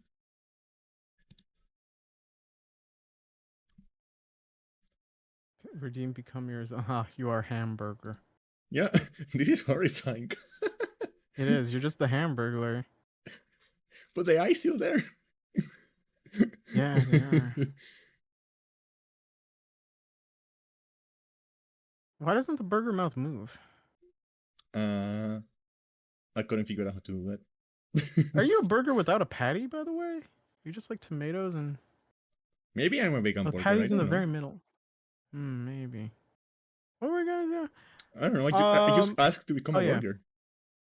Oh right, yeah. Also just like at some point I ended up leaving the cram school because I just wasn't getting paid enough, and teaching like 6 people at a time for 2 hours. I used to want to be a parent before I did this, Candy. I used to. Now I'm not so sure. So, because if I Okay. can't handle that for like 4 hours a week, I firmly have gotten into the mindset that if I had a kid, you know, we'd probably be cool up until like they're 9, and then I'd just like talk to their mom. It's like I think it'd be really rad if we just shipped them to like a Shaolin monk school until they were like 19. You know, we'd get more free time. All the cringe era would be gone. The monks would beat it out of them. Mm-hmm. We should do it, and then we'll just pick them back like it's the longest form of babysitting ever. We also have a few new sound alerts. This is my personal favorite. I'm a little whore. I am a little whore. With no shame. I don't even remember saying that.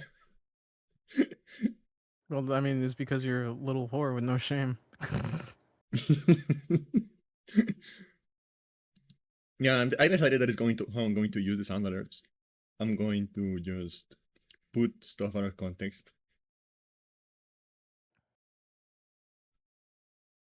So now with the, Yeah, for the that's valid. now for the low price on $1, you can constantly humiliate me with my past mistakes. He's a great businessman. That. Oh, I mean, hey, if it ain't broke, don't fix it. I'll just have to. Yeah.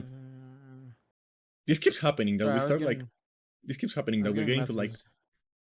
we get into like Yeah. random conversations and we don't mention like how our week was. This keeps happening. I mean, maybe it's because our events weren't that big. Yeah. Not that much stuff Yeah. happens. Yeah. You go first, ladies first, if you have anything. I guess the one thing I did this week is that I finally got around to like drawing some more again. Good. And I drew a couple of emotes for the channel. Hey, let's go. Good I on honestly you. kind of like how they came out. I think they actually came out really well. Show me after, and I'll see. Anything else? This one is my favorite. I'm going to put this one up because this one is my favorite. Oh, you're just gonna put it on the stream? All right. Or are you gonna put it in like a Discord DM? Oh, And that's this cute. That's very cute. That being said, you of all people should not ever be allowed to make that face. You're the person who creates that face. What are you talking and what I'm innocent? What was my body's reaction to that? I am innocent, I am pure. I am family friendly.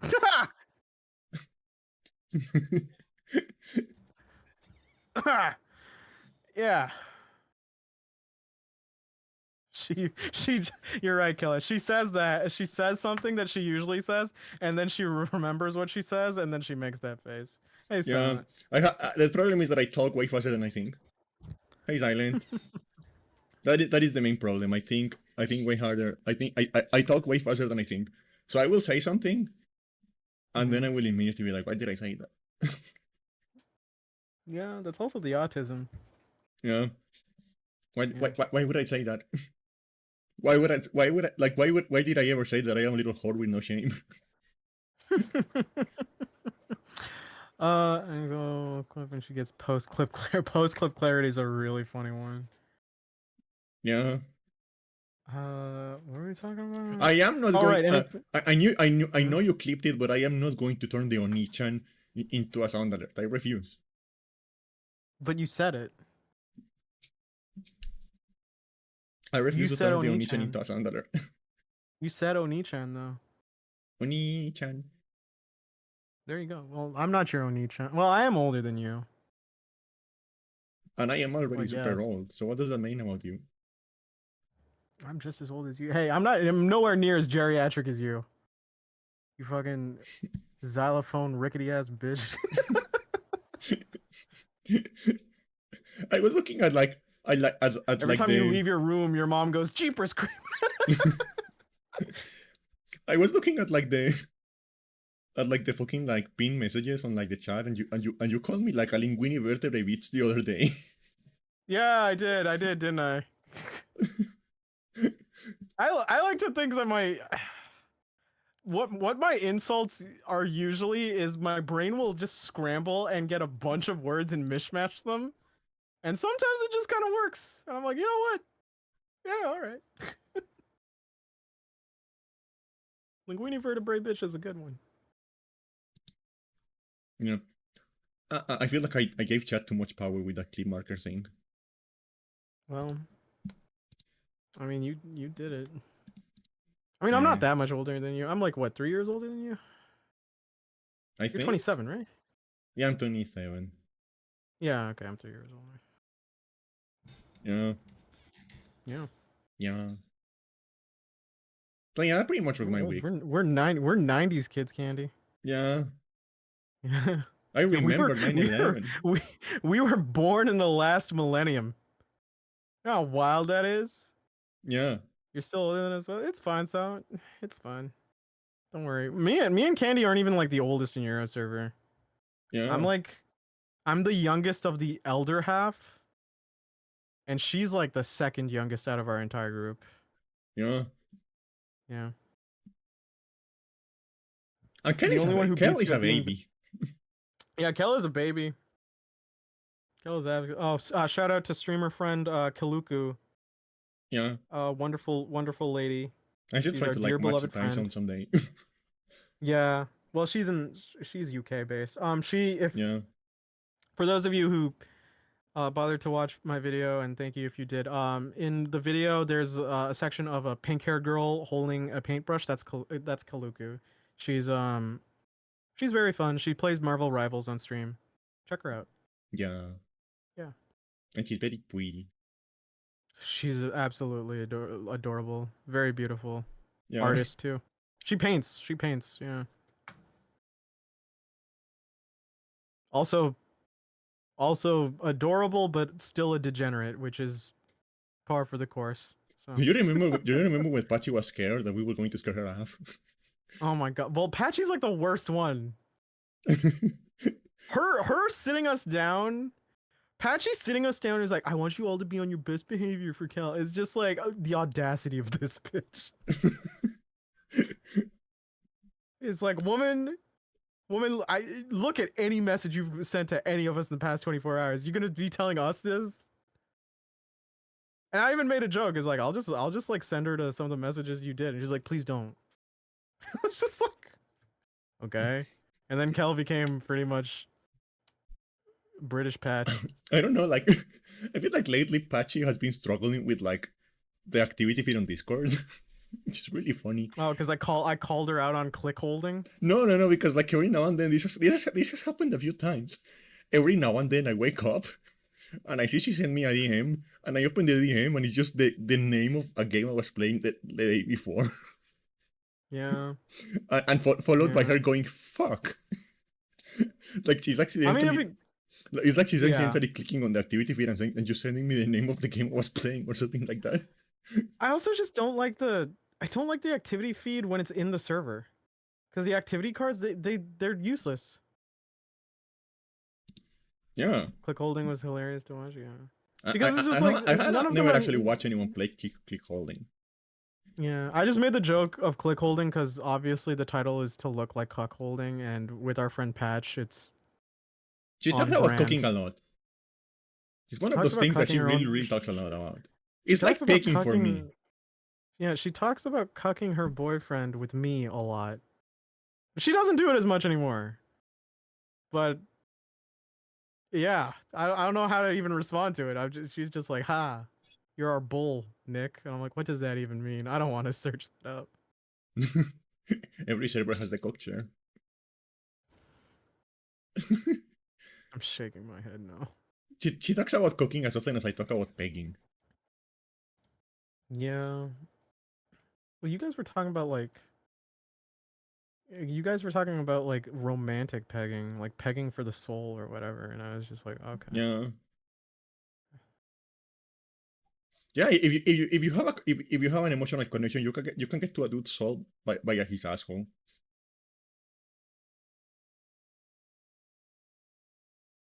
What the fuck is this podcast? We talked about we talked about animal genus. We talked about like the societal structure, the societal and the emotional and the mental structures of education and being in educational work, and then this is where we're What got me was the like 2 bits of silence before you reacted. I'm just so I'm so tired. I'm so tired. It's always the same thing. I flipped the table. I mean, it's your table. Right, right, crashing out. I mean the table with the computer on it that's in front of us in this podcast. Oh.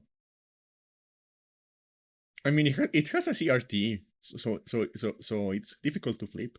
CRTs are heavy. Is the CRT like bolted onto the table? No, but they are very heavy. They are hard Yeah, to move. I've carried CRTs before. They're not that bad. I remember when I got my CRT TV, it took me like 10 minutes to get it up the stairs because I live on a fourth floor, and this fucking thing is like it's like 300 pounds. Well, the more annoying part for me is just like the fact that it's bulbous, so it's like moving Yeah, it's it a through very weird doors. shape. Yeah, so moving it through. It's hard to hold. Yeah, that's the annoying part.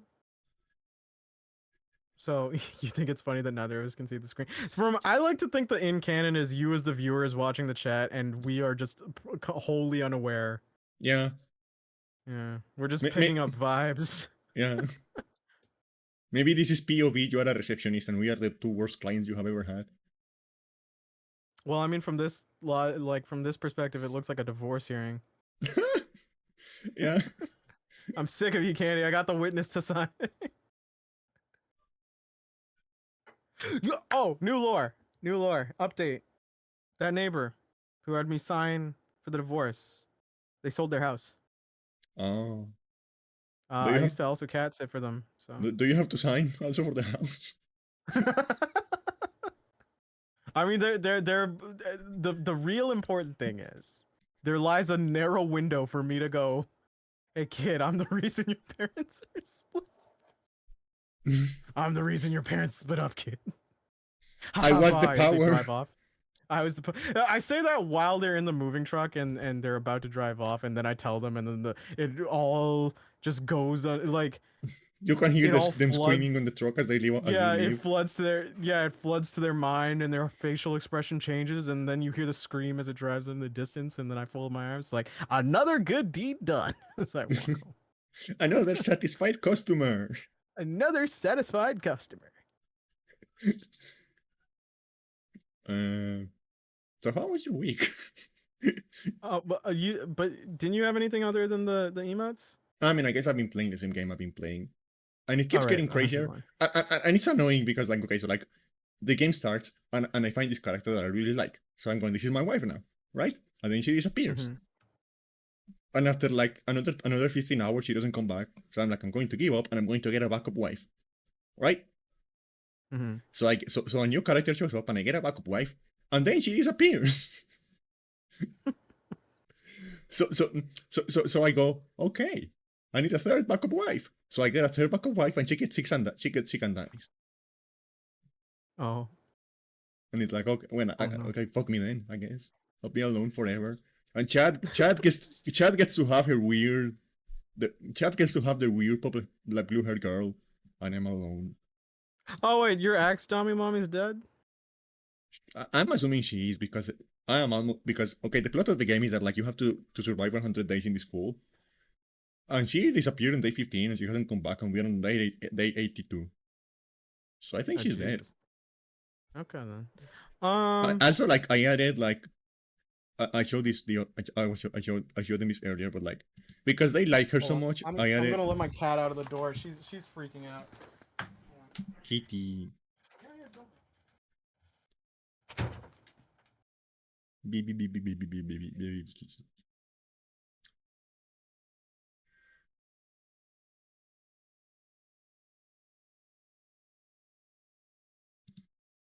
Well, yeah, she's never going to leave because she's mentally ill, so this is codependent now.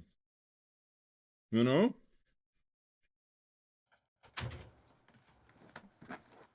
She's never going to leave because there's a codependency. Oh. So yeah, because they like her so much, I decided to add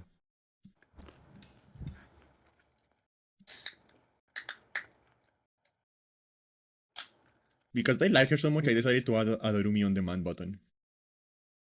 So now they can do this at any time. I can just put her in the screen. Oh yeah, this girl. Patry loves her too. I love that pose. That's such a great pose. She's just evil Miku looking. Yeah, and she could like it's funny because like you would be walking around the screen and you can like around the school and you can like tag to to the other characters and they just have like a little bark that they say, right? There's like a little like Hmm. generic line. Because there are some you can hang out with, but like every character you can only hang out with them like on certain days. So when you cannot hang out with them, you can like walk up to them. They will have like little barks that they will say. Uh, and when you walk up to her and you talk to her, she can just go like, "Hey, do you want to cut wrists with me?" Jesus.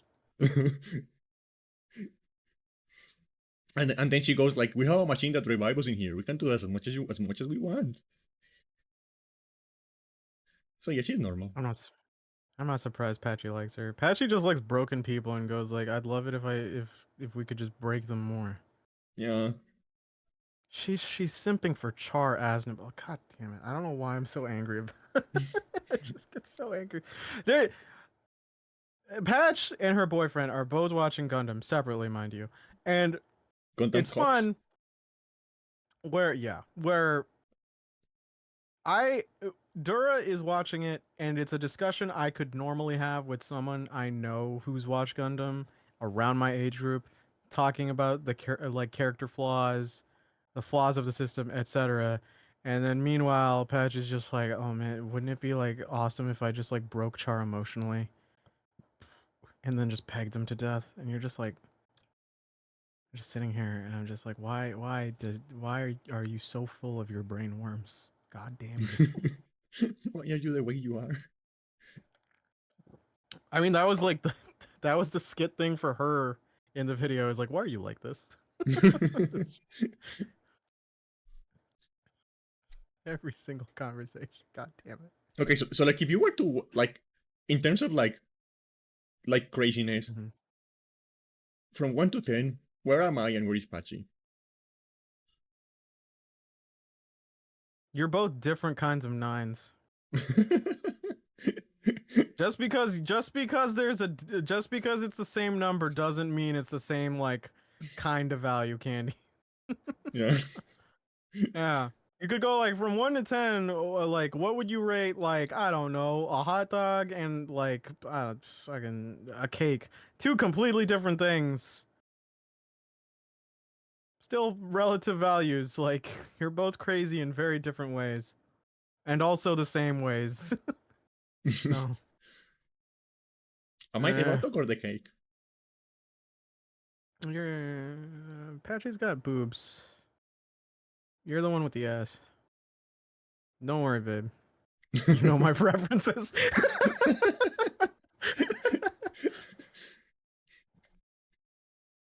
Yeah. I kind of want a hot dog now. So you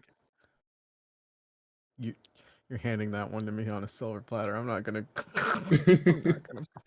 You are better than that. I You are yeah, the I only. know. You are the only one of us that is better than that. I know. But like I'm sweating. I'm just like I could do it. I could say it. Yeah, but honestly, I'm getting a little bit scared about this game I'm playing Hmm. because I explained like the premise is that you have to survive until day 100, right? Yeah. We are at on day 82, but somehow I feel like I'm only like halfway done. Oh, so like the last few days are gonna be boatloaded in playtime by comparison. Or like there's going to be something. There's going to be something crazy, and there's going to be like another extra 100 days or something like that. Oh, that'd be neat. Well, I mean, like to be fair, telling me that there's a character disappearance at day 15 and then 67 days pass, and then like you're already 82% done. It's like that doesn't. Ugh, sorry, that doesn't make sense because the character would have to reappear as like either an antagonistic figure with some build up, or like yeah, you'd get extra time, or the character is dead. But I don't know. I feel like considering the way you've discussed these characters, they're all relatively fleshed out. That just throwing away some cast members just seems kind of useless.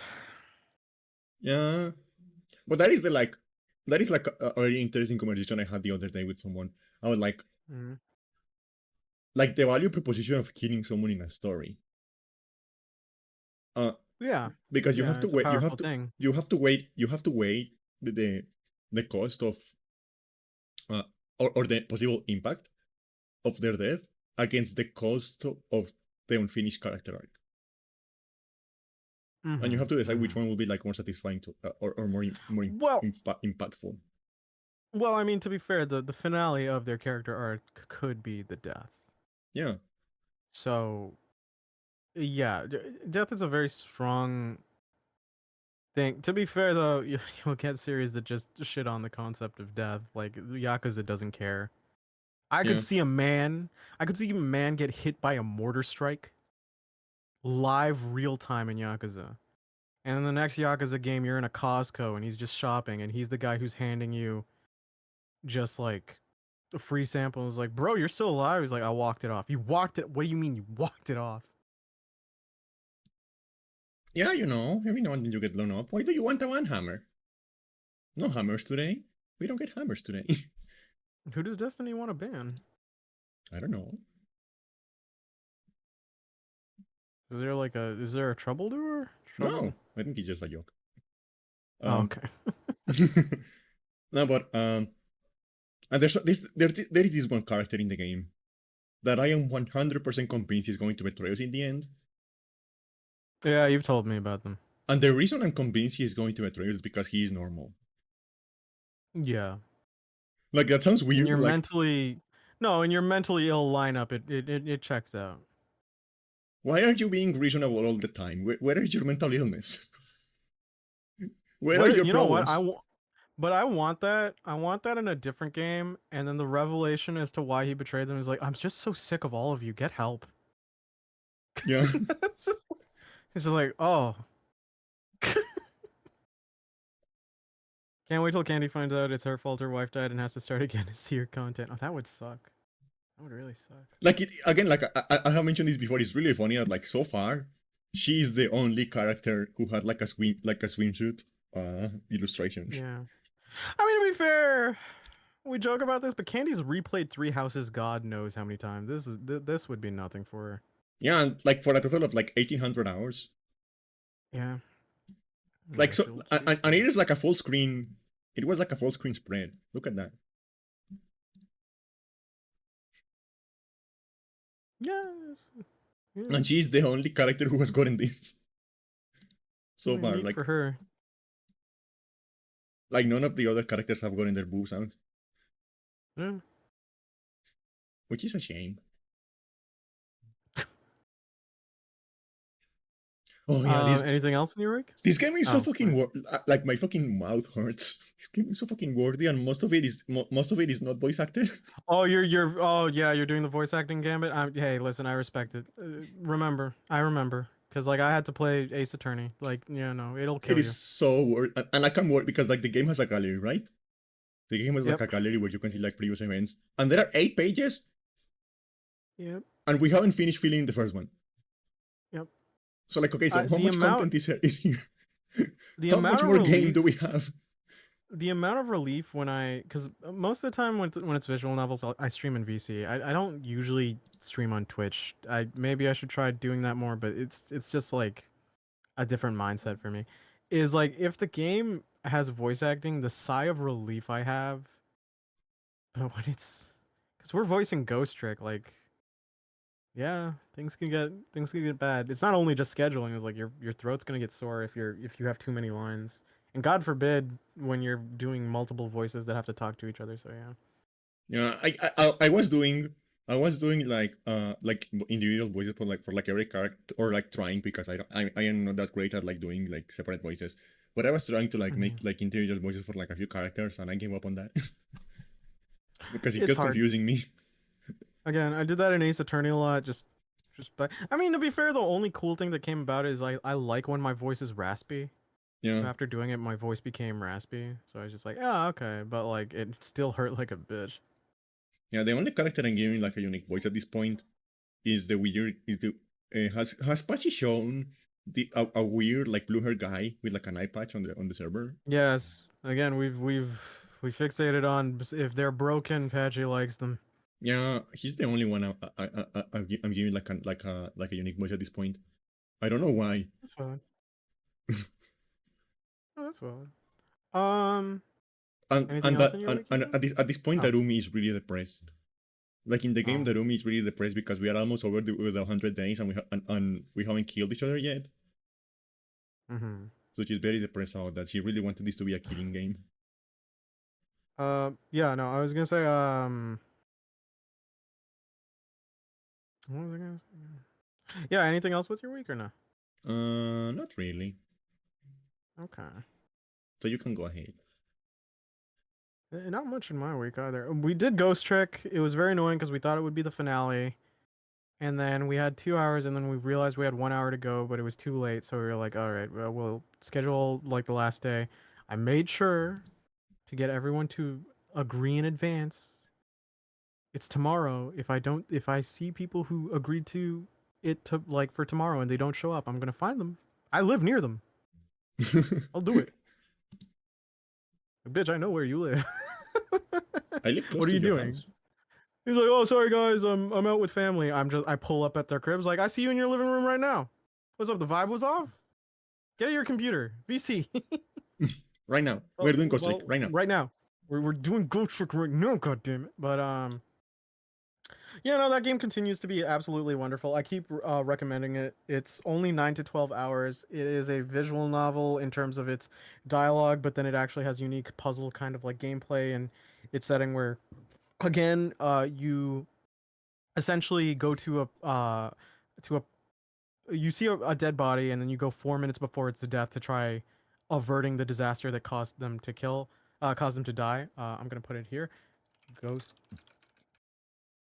Ghost Trick, Phantom Detective, same director as Ace Attorney. So yeah, again, you're a ghost. You just go to the corpse's body, and then you rewind 4 minutes before their death, and then you see the events that caused their death. Maybe someone murdered them, or maybe a freak accident happened, and you as a ghost have to go through random objects, and then possess them, and then try doing actions that will help avert their death and change fate. And you do that, and then you get some more ghost skills as time goes on. Ghost Trick. Oh my God, I completely forgot about Ghost Trick. Jesus, from Yu-Gi-Oh. Cute archetype, but kind of useless. Yu-Gi-Oh Yeah, confuses we're me. on. We're Yu-Gi-Oh confuses me. There are so many weird Oh, names okay. and like Oh, weird because like stuff and like yeah, some of them are references, like some of them are listening just random. Yeah. hearing people talk about like playing Yu-Gi-Oh and like the strategies and the rules and stuff like that sounds like, are you trying to curse me? Are you like, what spell are you Oh casting right no, now? dude.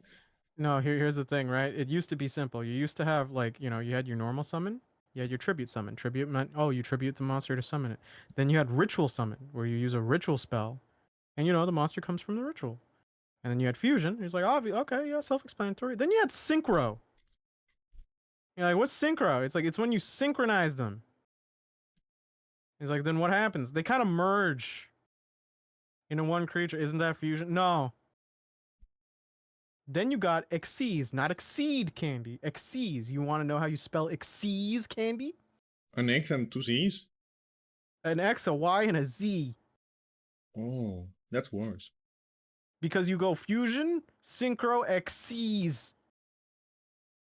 No one knows. No one really knows why. We all thought it was Exceed in the initial Japanese dub, and then Xyz came. And Xyz isn't really fusion. It's just like, hey, what if we became these energy orbs for this creature, and then it can use its effect by sacrificing the energy orbs? And you're like, all right, kind of cool. I yes.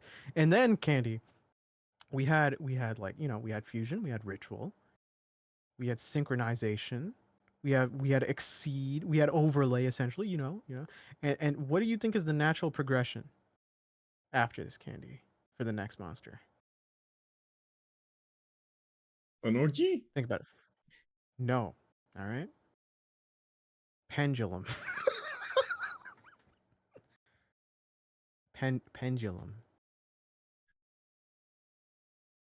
Huh? Do you want to know why it's a do you know why want to know why it's a pendulum? Because when you move a pendulum back and forth, yeah, Yu-Gi-Oh. When you move a pendulum back and forth, Candy, Do you know what happens? Uh, it goes tick No, tock, no, tell tick me. tock. No, no, no. Think about it. Think about it robustly. What happens when a pendulum moves back and forth? An arc? That's the name of the series it comes from.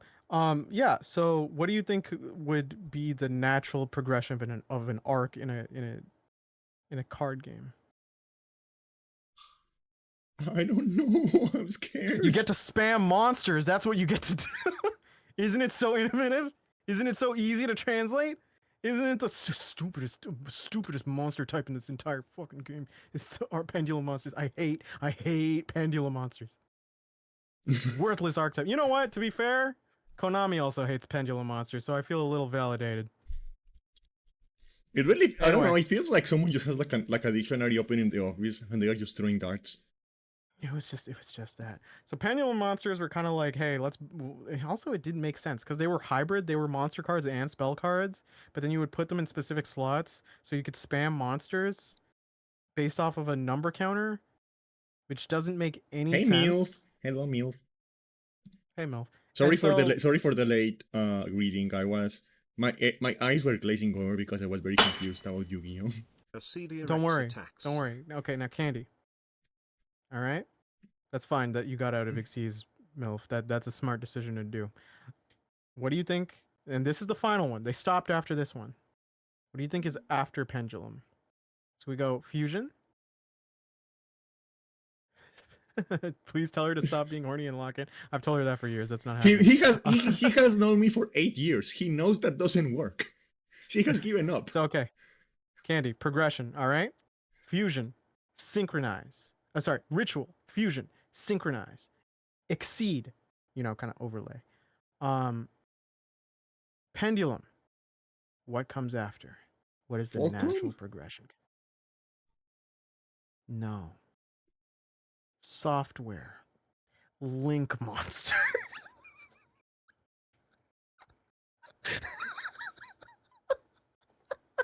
it's, such a, it's such a stupid fucking game.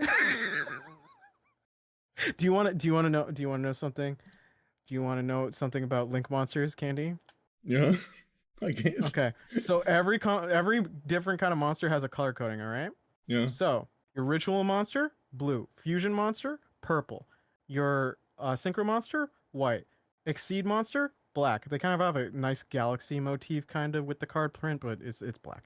And then pendulum monster, half orange, half green, because it's a monster and a spell card. And because yeah. Christmas colors means pendulum, I don't know. This is the stupidest who was hired to make pendulum slap him in a pendulum motion. So what do you think? What do you think is the color of link monsters? Black? No, black. No. Okay, let me say the colors again. Ritual blue, fusion purple, Xyz black, synchro white, pendulum orange and green. So what do you think link is?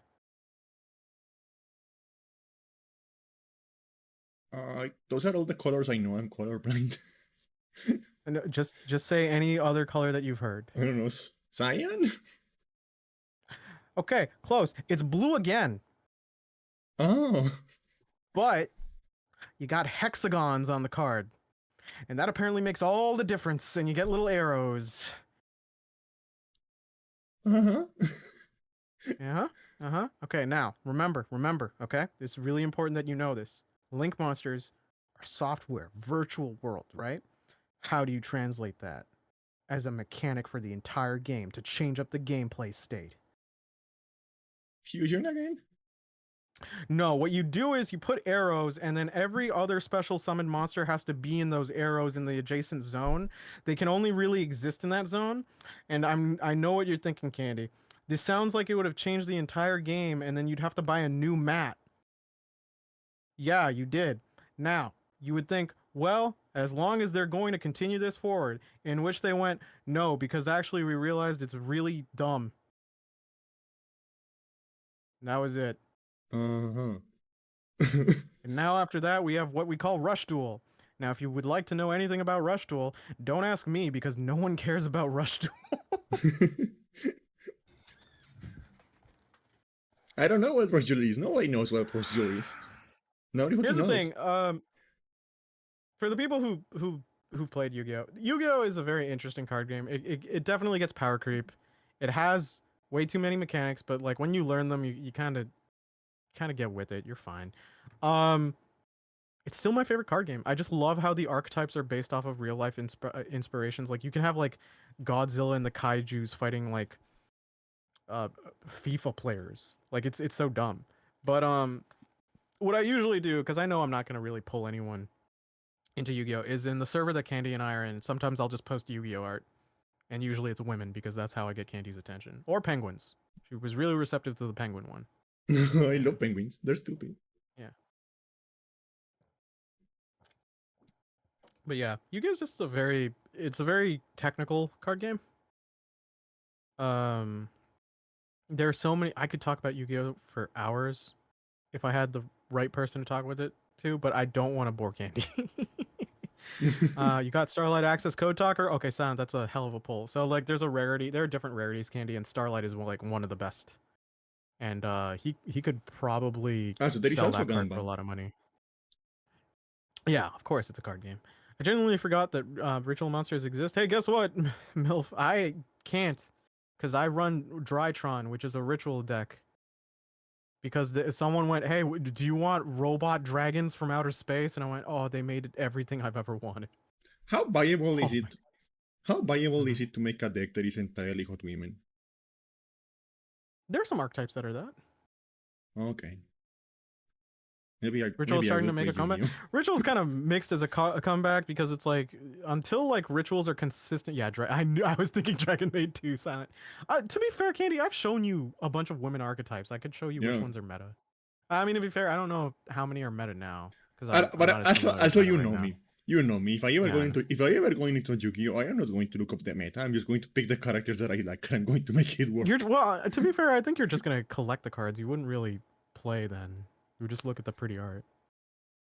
like it's like it's like I am sure Fire Emblem Three Houses was not designed to be beaten without tanks. But all of the tanks are dudes, so I don't have any tanks, and I made it Fair. work. Um. Yeah. No. Like I've shown Candy like a bunch of different archetypes. I showed her Allure Queen. I showed her Sky Striker. I showed her Melfi, which is very cute. Oh, there was the military lolly one. Exo Oh, Sisters. Remember that one I showed you? I think Their I their do. outfits are real. Yeah, those outfits are really cool. Cause like yeah, Yeah, there I were the love that style. VTuber I love the ones. military Lolita style. Yeah, there was the VTuber ones. Live Twins. Um, yeah, I've shown her pretty. Oh, there's a vampire deck, but I don't think you'd like it that much, except for Vampire Vamp, because Vampire Vamp is like waifu bait. Oh, Yeah, Google Vampire Vamp and put it on the stream. Show these okay. people. Okay, Vampire Vamp.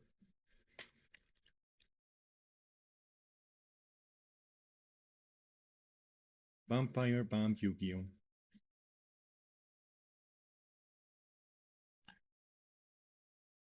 Oh, Yeah, I told you. oh yeah, that's hot. Told you. I mean, Harpies used to be meta, but well, I mean, Oh, they used to wait, be that's the wrong annoying. image. That's the wrong image. That's Ribombo. Ribombo. God, Ribombo's got me going. There we go. Yeah, that's Vampire Vamp. Yeah. I let her Um, peg me. you've lost all credibility as a top, right? You're just a bottom. Can you at least call me a switch? Uh, I'm a switch.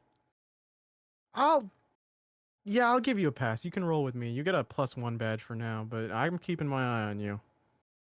Okay. You're a power bottom, Candy. That's about right.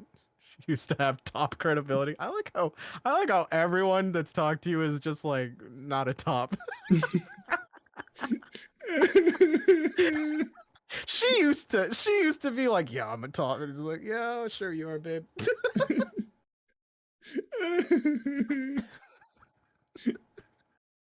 She can't even fight it. That's the funniest part. I It's mean, what? okay. I mean, I'm You just tried. like, I shouldn't fight I shouldn't fight the top thing anymore, considering the sound alerts we have right now. Yeah, considering. Be proud of it. You can usurp power from the bottom. I have one that is like,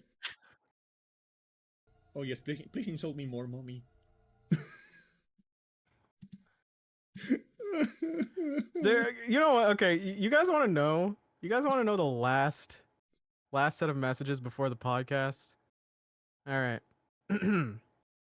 There we go. I sent her a meme, and it's the Joker meme of Joker being afraid of Bayonetta, going, "Mom, please, no, not the belt."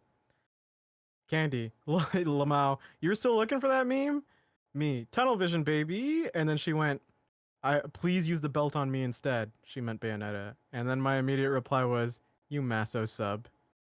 I'm going Her, to like, no response for a week. You didn't even fight it. uh, Silent told me to show you this. Appaloosa is the bow. Yeah, I know. Silent told me to show you this. I sent you something on. Yeah, no, that I know about like Starlight Access Code Talker. Like Access Code Talker, by the way, Candy. So one, that card would be extremely expensive at that rarity. Two, Access Code Talker was like the go-to boss monster if you somehow lucked the draw on pulling it, because buying it single is like stupid. You would have to put down like a couple hundred just to buy it outright at the time. This thing was just essentially the the Uno no card. It's like, no, No, have fun. You're about to lose. And the thing that makes that card great is you can splash him in any deck. He's just that good. Props to you, Silent. The most I ever got, Silent, was the collector's edition for my Drytron boss monster. I think I might have a Starlight Zeus. But yeah. Yeah. Does Yu-Gi-Oh have like artist attribution anywhere? Artist what? Attribution anywhere? Like a source of who are the artists? Yeah. I think in certain manuals, it's hard to tell because they might be staffed and just completely like that, but it's hard to tell because they don't put credits on the cards, nor like I think the deck manuals. You'd have to like check like a site that's owned by them or something. Underworld Mm. Goddess? Oh yeah. Because Um I really like the like yeah. shading and like just like the art style on the Vampire Bomb thing. So I'm wondering if I can I find who yeah the no. artist is. There's some. To be fair, I think it might be like a group of artists who just kind of practice that style because there's so many cards that look like it, and I honestly can't wrap my head around one person being able to distribute that much art on their own at that given time. Um, but yeah, no. I don't want to bore people too much with Yu-Gi-Oh, but essentially to sum it up, the decks that I play are like Drytron, Sword Soul, Dinosaur, and Infernoble. I also have like a pet deck of Blue Eyes because of course I grew up in that age, and nostalgia monsters because of course. I mean, Blue Eyes is was kind of meta now, but like with a different engine. But I haven't been I just haven't been playing Yu-Gi-Oh. And I don't know when I will play Yu-Gi-Oh. Probably when I have like money that I'm willing to throw into a chimney because that's about the same amount in terms of investment. But yeah. What else did I do in my week? I was mostly scrambling for a script. And I finally got an idea for a video and I have a solid pitch for it. I sent it to my editors and they're looking at it. So, we're going to be finally starting the script on my next video, Candy. Hell And yeah. inevitably, oh, has Candy seen you Bell? I've shown you Bell. But yeah, Candy, I'll show you Bell. Hold on. Again. I'm sure you've seen her. Oh I'm yeah, gonna I've tell seen you what her. you Okay. So you want to know a funny thing about you Bell? Mm-hmm. You Bell is the main character's reincarnated childhood friend bodyguard who took surgery to look like that and then became a yandere because he shot her into space. And then she came back. And he's like, I can't let anyone have you I see that because I can't have you. I see that the story is as logical as the rules. Oh, don't worry. Don't worry. It gets better. She possesses, in the English dub, a Texan who's Yeehaw. also an LGBTQ furry. Huh? Fellas, is it gay? Fellas, is it gay if your homie is being possessed by a trans alien? Yeah, probably. This is starting to sound like a doujinshi. Are you sure you read the right thing? No, that's just Yu-Gi-Oh! GX's like third season. Uh, It's a doujinshi. GX, I have mixed feelings on GX. It's fun, but yeah. What were we talking about? you're weak? What were we talking You were talking about the script. Oh, all right. So pretty much what I do with a script is I have like a general idea, and then it's very hard because I usually have a very broad idea. I don't like making a script where I'm an authoritative voice because I think that just leaves so much ground for going no actually, and just like it's a bit pretentious and Nuh-uh. yeah, no, it's going to be pretty loose on its loose on like it asserting anything. Killa succinctly described my last video kind of like as an instructional video. Um, and oh god, Milf is just talking about anime, and you know what? I'll make that my conversation afterwards. Uh, because you know how I do my out of context spoilers. Yu-Gi-Oh has a bunch of them that I love. Uh, so and I also have what I do with the script is I have that. So I'm not gonna say what the idea is because I think as a creative, one of the worst things you can do is tell people what you're working on before it's finished. Yeah, because then you Because don't finish it and you feel bad. you don't one, you don't finish it, and two, one of the things that'll kill your drive is like satisfaction. Because if you tell people that, your brain will kind of fool itself into thinking that you've made progress or you're done that, Yeah. and then it sucks. Um, and then I have some of the skits in mind, and I actually kind of genuinely like one skits concept. I will say in the last video, I tried to make it so we weren't toxic in our skits Yeah. and we are just all just insulting each other. I might change some of that for some of it. I think it might be a little funny if we Yeah. crash out at each other from here from a bit. And Yeah. yeah, so usually how the process goes is I take about a week and a week and a half, like a week to a week and a half or 2 weeks to write the script. Then the next portion is I get the editors to do editing for a week, and then after that is the most annoying part. Is not editing. Is I have to go to Pixabay and just gather a bunch of free resources Yeah. that might be applicable to my skits, and then fine tune and edit them for the skits, and even some of the overlay edits. Um, because I already have a bunch of game capture VOD, so I don't need B-roll on that. But like everything else on the fine tune is just so annoying. And then after that, well, before I get the Pixabay, I have to do my audio recording. Then I get the audio recording of the people who are going to get a star in the skit. Candy's character is going to be back. She might not be doing so hot after she got caught for insurance fraud and arson. And Just like in real life.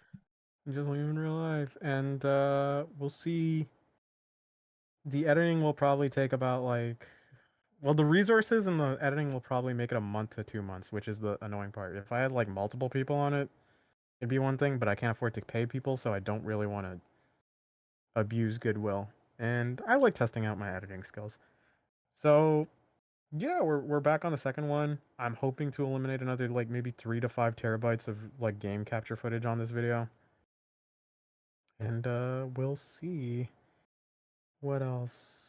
Was there anything else in the week? Slowly burning through Great Ace Attorney on case 2. It's just the second case is like 5 hours long, and I'm just like, yeah, it's good. No, nothing else to note right now. Herlock is an idiot, as always. But yeah. Now, for the anime stuff, Candy. All right. So Yu-Gi-Oh, Like I think like they one of the have like things that doesn't help yeah. is that they do this thing where they refuse to just have like numbers. So they give like every season like a random 2 letters as a subtitle Oh, instead. because it's anthology. You don't need to really care. Final Fantasy is an anthology too, and they just do numbers. What? What? Final Fantasy is an anthology too, and they just do numbers. Just do numbers. I guess. Well, no, but it's like numbers don't necessarily outright matter if like there's no order to really need to watch it in, right? Like it doesn't matter. You could watch 5Ds and then you could watch GX. It doesn't matter which order you watch it. Yeah, I mean, Yu-Gi-Oh! The first ones, GX and 5Ds are kind of tied together because of a movie that's technically canon. It's like you wouldn't really need to. I mean, the movie, Ah, my favorite. if you're My favorite, binging, you don't ambiguous really have to. canonicity. Yeah. All right. So I'm not going to talk about the Orichalcos arc. Orichalcos arc is fine. If you watch Yu-Gi-Oh! Bridge, he kind of shits on it a little too much, but whatever. My favorite thing in Yu-Gi-Oh! Candy is you know how much of a sucker I am for dark skin characters because representation, right? Yes. So there's a character in Yu-Gi-Oh! And he is my favorite character, and his name is Merrick. And Merrick is the biggest twink you'll ever see. Okay, I'm gonna send you Merrick. You can put him on screen, right?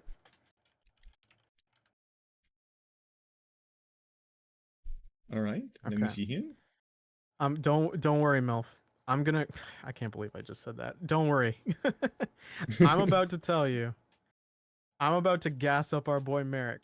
All right, because Merrick is my favorite antagonist because I'm trying to. I'm thinking about the structure for this. All right. There he is. So there is a there's Merrick. So there is another character called Bakura, and Bakura is what everyone would consider the main antagonist of Yu-Gi-Oh. A little more nuanced. We don't want to do spoilers right now, but for all intents and purposes, he is the main antagonist, right? Mm-hmm. Because you see Candy, I'm sorry, Bakura. I'm gonna put Bakura here. Mm-hmm. Okay, put Bakura. He's just the other guy, but white. Hmm? He's just the other guy, but white. Well, to be fair, like there's a final arc where you see like his ancient Egyptian past self, and it's just him but dark skin, so they look even more similar. But yeah, Mm. so okay, all right, Yeah. things are about to get funny. So Bakura is you see that necklace he's holding? Yes. Okay, he is the spirit that's inhabited this millennia old item, right? But he's actually a multi-millennia evil spirit candy. He is evil primordial. He is not to be messed with. He Ah, is everything evil, like my English right? teacher. Yeah. He is the true he is like when I mean it, he has existed at the start of the universe, and he is truly abhorrent. He is not above killing, not above everything, and he is fueled by primal rage, and he's merged with the spirit of a victim of genocide to make him this obsessed villain, right? Uh-huh. Okay. Just like my English teacher. Merrick over here is a guy who's stuck in the underground to fulfill a duty, right? That his family did. And he loses his mind and he wants freedom because of the horrible abuse that his father put upon him, right? Mm-hmm. This abuse caused him to have dissociative identity disorder. So he gained an evil persona. I'm going to put the link picture here, put it next to Merrick, all right? Uh-huh. Save image. Beep, beep, beep, beep. Merrick is this guy. So next to him. Okay. So this is Yami Merrick. We call him Dark Merrick, right? He is just the evil version that Joey was robbed of his victory. He is the evil version of Merrick brought upon and created from Merrick's terrible childhood abuse from his father of constant beatings for not living up to his expectations to fulfill his duty. During the arc that Merrick and Bakura are both in, they make a temporary alliance, but Merrick sees something that triggers his childhood trauma again, which causes evil Merrick to take over, right? So Mm-hmm. evil Merrick is walking around, and I want you to remember, Bakura is still gassing himself up as the ultimate villain throughout the series. And mind you, he is the final villain of the series. But Yami Merrick goes, nah, nah, nah, nah. I'm better though. And then duels Merrick, the final antagonist. Duels Bakura, the final antagonist of this series, and he wins. As one does. He just beats the final antag. And you know what the final antag does? He goes like, "Oh, bro, I guess it's your arc now. I'll peace out and just wait till my final arc to come back, and then I'll step my pants in motion. Like, you know what? Real G's move in silence like it's lasagna." And Mary's like, "Yeah, talk all this shit. Get out." Like it's lasagna. What the fuck? Real G's moving, real G's move in silence like the G in lasagna. But like, yeah. Oh. So it's hilarious because Bakura is gassed up as this multi-millennia primordial evil, and he lost to this kid's trauma demon. Like he just came on and was like, it's like, I've seen kingdoms rise and fall. I've been part of it. I've seen people desecrated, betraying others, and I've caused it. Meanwhile, Merrick's like, my Well, my dad was dad was really mean to mean to me. me. My dad was really mean to me, so here I am, get fucked up. And then it goes all to the final arc, and the final arc, Bakura comes back. He's like, is that guy gone? Okay, good, yeah. And then he starts talking all that good shit again. Okay, now that he's gone world domination. World domination. I love, as we've talked about this, Rogues Gallery versus an arch nemesis. I love Yeah. Rogues Galleries, but Mm-hmm. I love the idea of the. It'd be like if Vaati showed up in a Legend of Zelda game and he kicked Ganon's ass. And then I Ganon had to peace out for a while, and you'd be like, "You go, Vaati."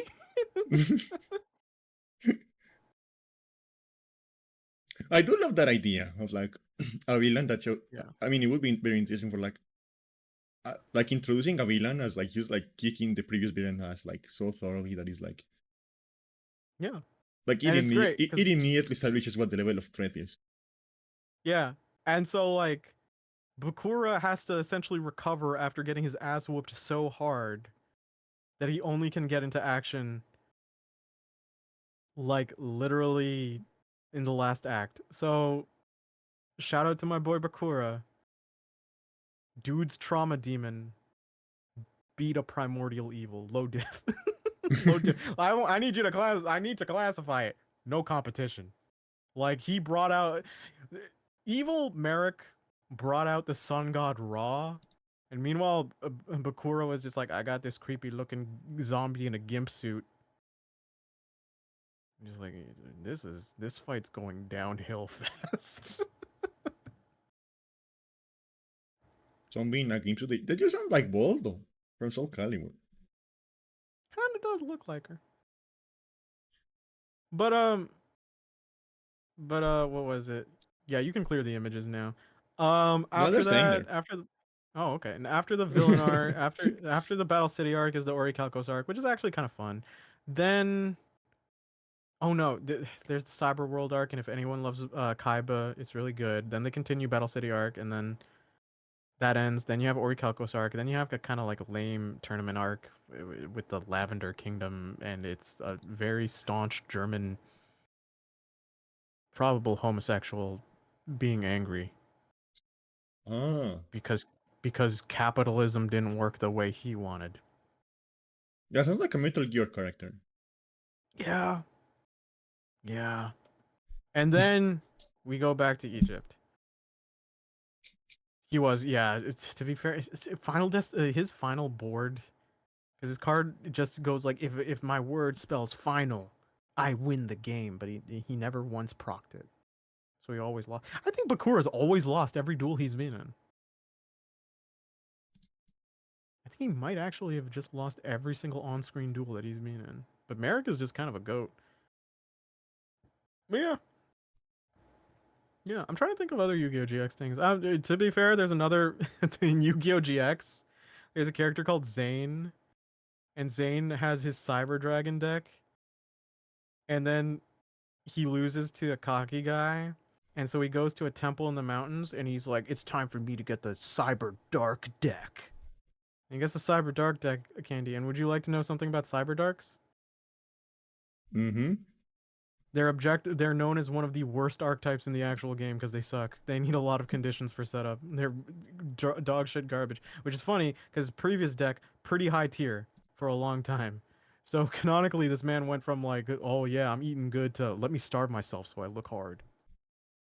Like, oh, I am handicapping myself because it's I'm more badass if I handicapping. win that way. He also puts like a gimp shock collar on himself. He's like, this is the only way I can feel when he duels. That sounds like he just has a humiliation fetish, like he wanted to die. Kind of To lose. sadomaso. He becomes a sadomasochist, and then he keeps on getting shocked, right? Yeah. Uh-huh. And you see and you see that he's having heart problems.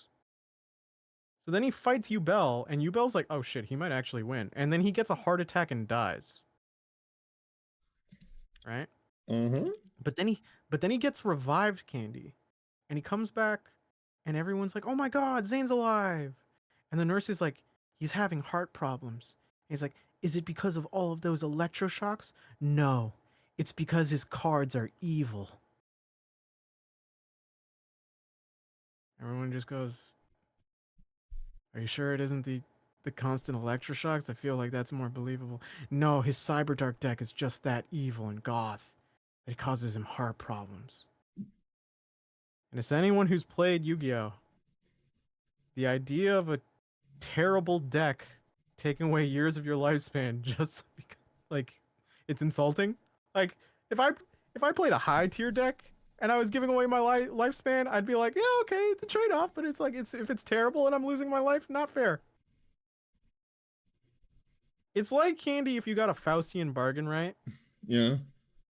And then you had an almighty spell, but the spell only works 75% of the time. No, sorry, 25% of the time. And the remaining 75% of the time, you would horribly defecate yourself. I'm going to be honest, Nick. You know, it's you and I trust you, but if anyone else was telling me this stuff, I would assume they were making it up.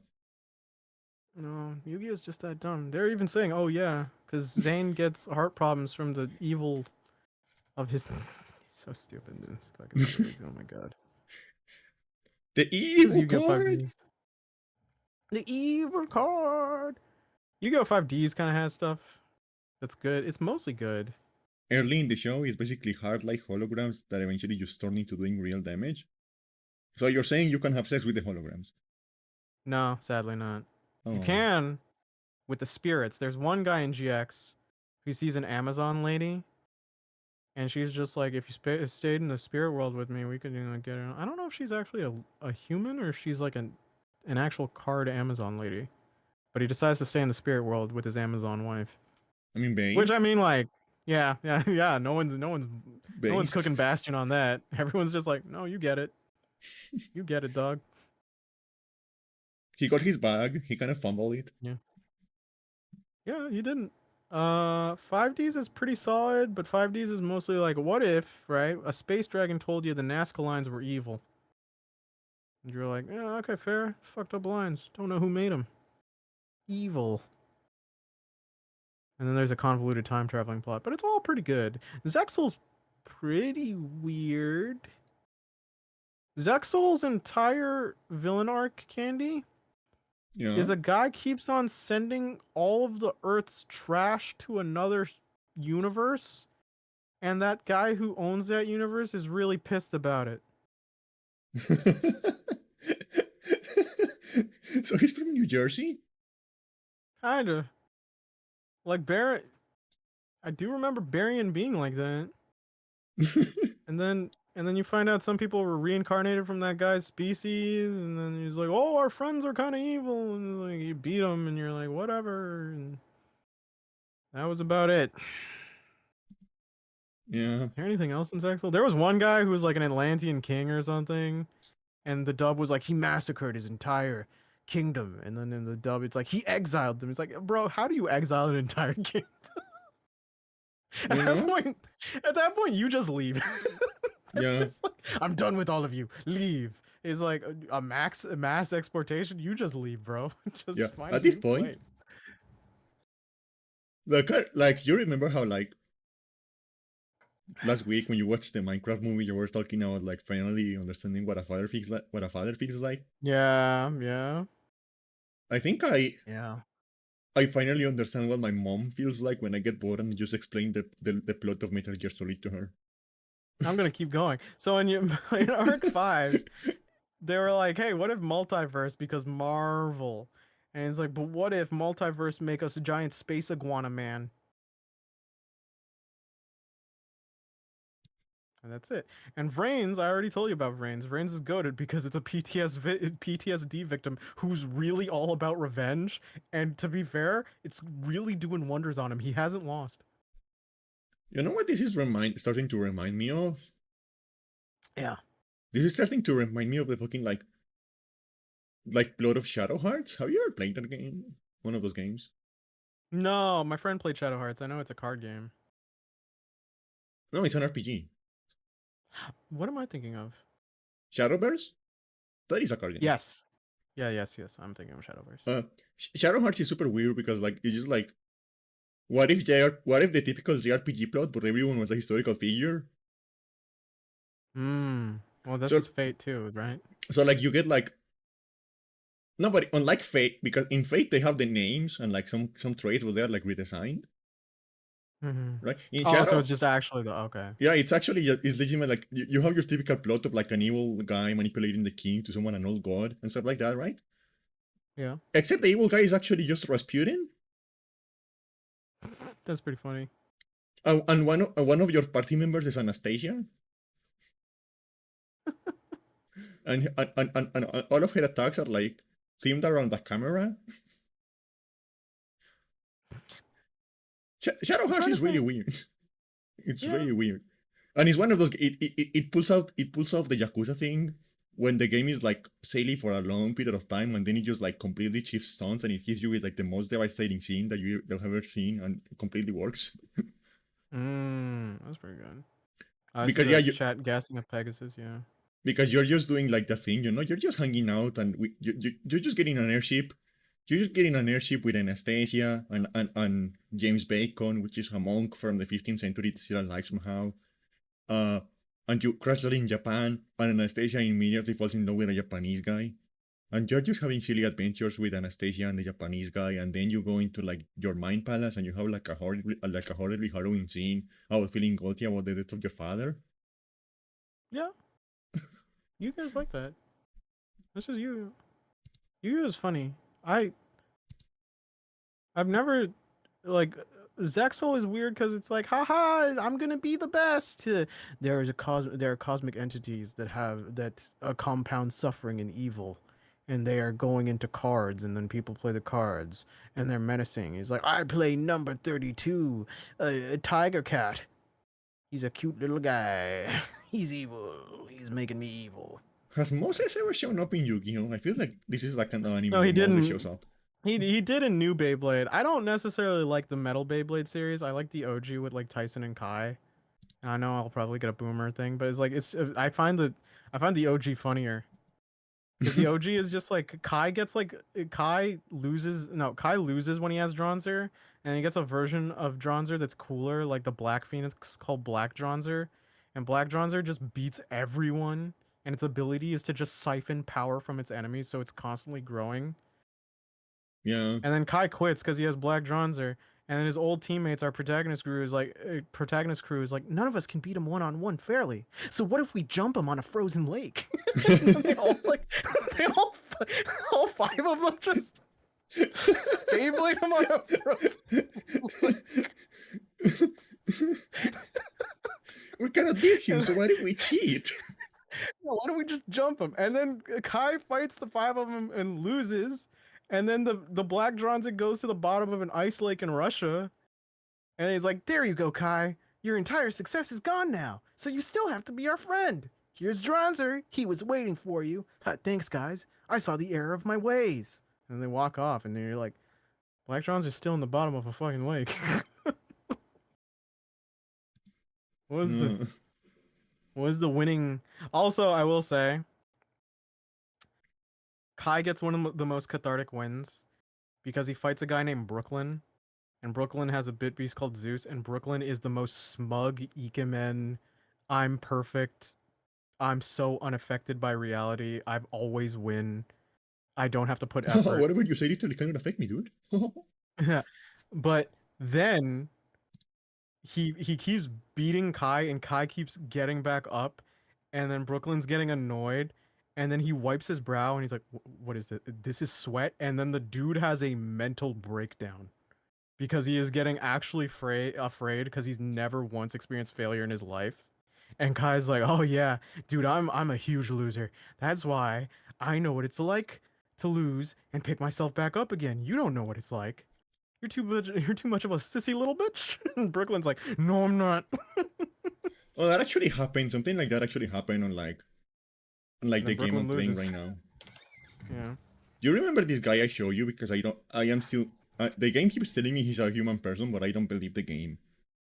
Mm-hmm. This guy, right? Hold on, I have to see him. It has to load. Oh yeah, this guy. Uh, okay. So what happened is that there's also another character that is like, like the annoying rich girl who thinks she's better than everyone else. Oh, did he humble her? Yeah. Uh, Good. but it was really funny the way he did it because like, okay, so what happens is that like she was making her like family curry. Um, she was making her family curry and it disappeared, right? So someone ate it.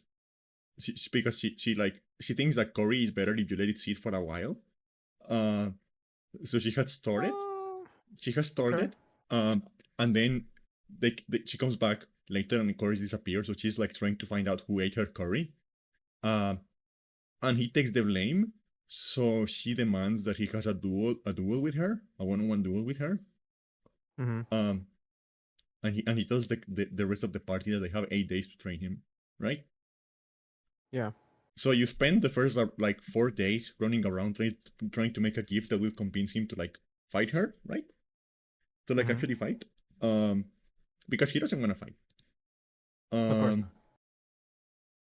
so you spend like the next 8 days trying to like, and then the big like delinquent type character looks after Shoma because the name of the little turtle guy is Shoma. Yeah, yeah, yeah. After he accepts you know to fight, the delinquent type guy locks himself off with Shoma in the gym for like 3 days straight, and then they Mm-hmm. show up in the day of the duel, and Shoma looks like this. Uh, I know I have a screenshot of this. Okay. Why? Um, Shoma shows up like just looking like this the day of the duel.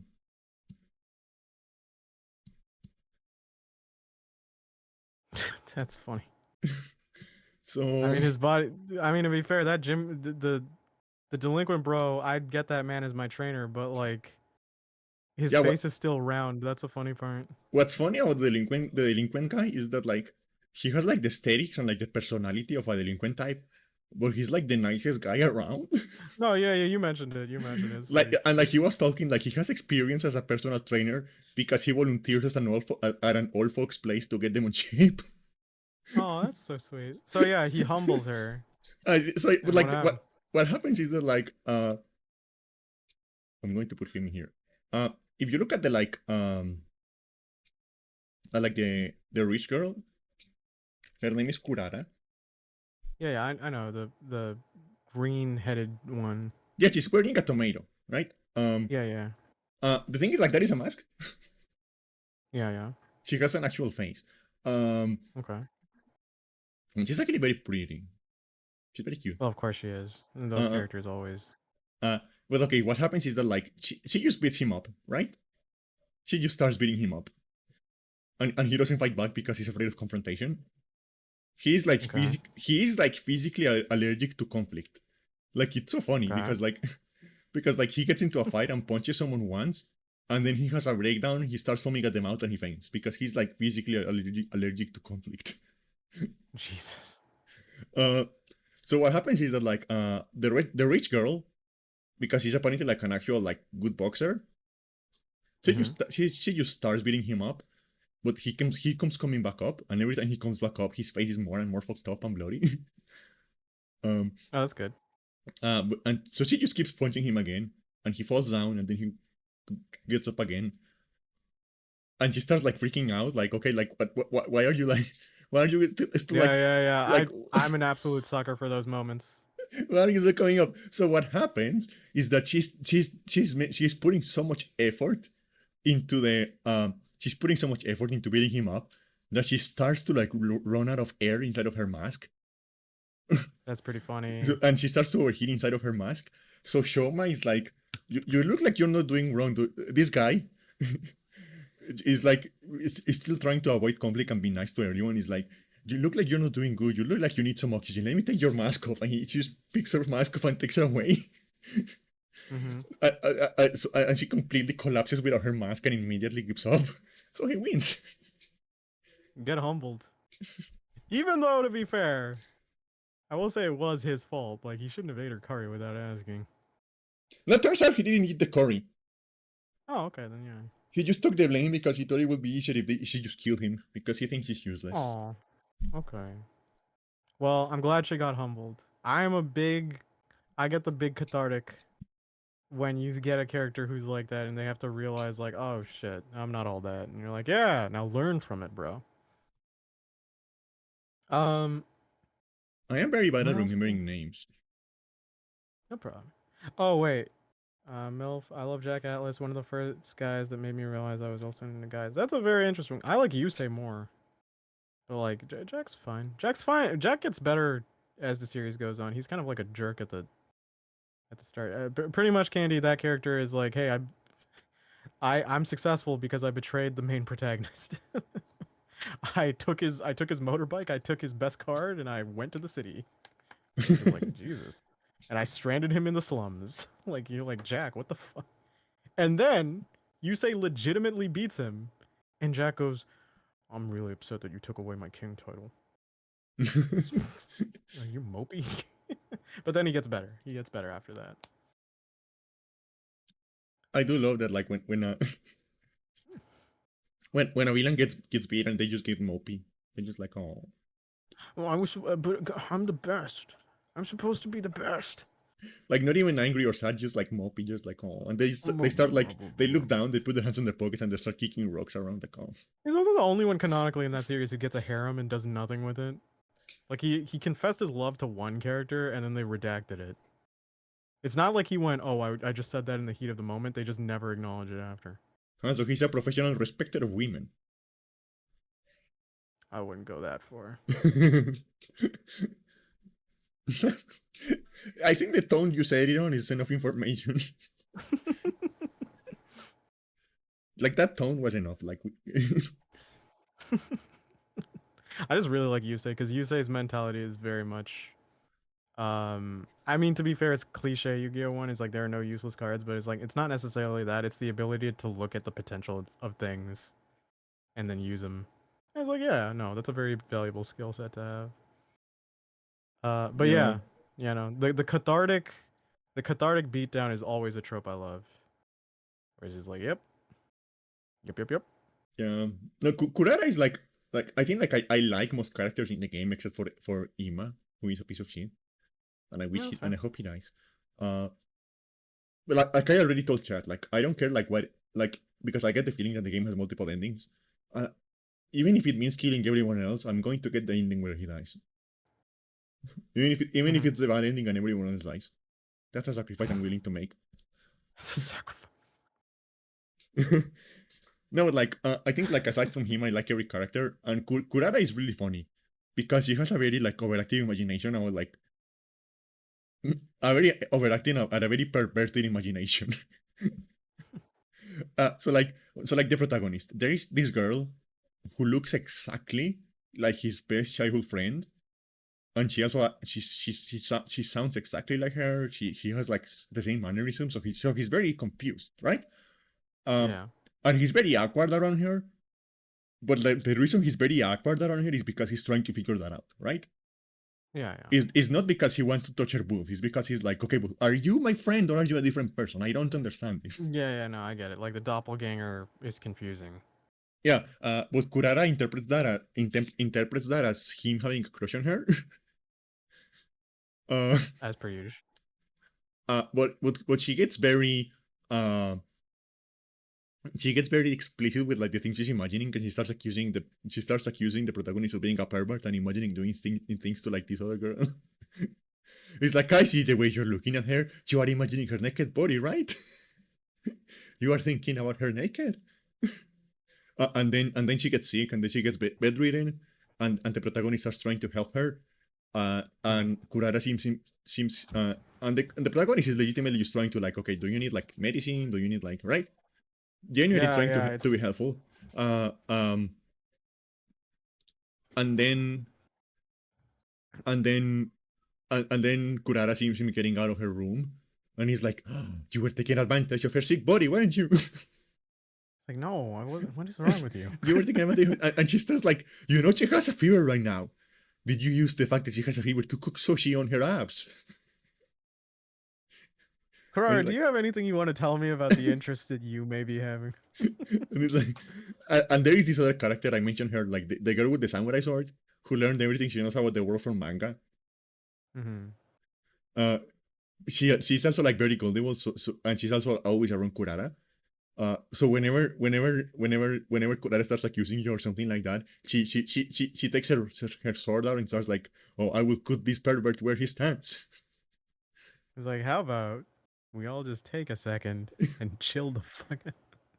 Oh, Kurara is I great. do, yeah, no, I do like the kind of characters where the romantic dynamic where it's like he's totally into me, and it's just like it cuts to their brain and it's just like, why is this bitch following me?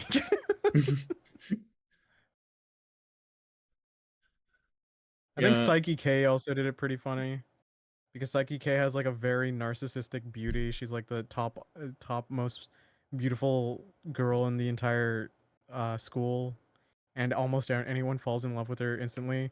But Psyche doesn't because he's a psychic. He can read her thoughts and he thinks her personality's toxic, but also because since his psychic sense is so strong, it's hard for him not to go X-ray and see people as like skeletons. So he can't even really view her sexually. is that the one anime of the guy who has Just pink like, hair and like antennae? yeah, yeah, yeah. Yeah, I think I have seen clips of that anime, and I thought it was really funny. Yeah, yeah, yeah. It's like he's just like I listen. One is like I can't even I do really love view his her that like way, and from what two, I've seen from the yeah, clips I watch. I do love his personality. He's very like plain, matter of fact. he's very he's Very, just like I just want to be left alone. Could you all leave me? yeah. Can you please give me some It's also a space? good it's also an anime that's equally funny in dub and sub. It's one of those few. It's like Cromartie High, very funny. Um, no, yeah, like and I absolutely adore the samurai girl, because this is something about me, but I really like stupid women.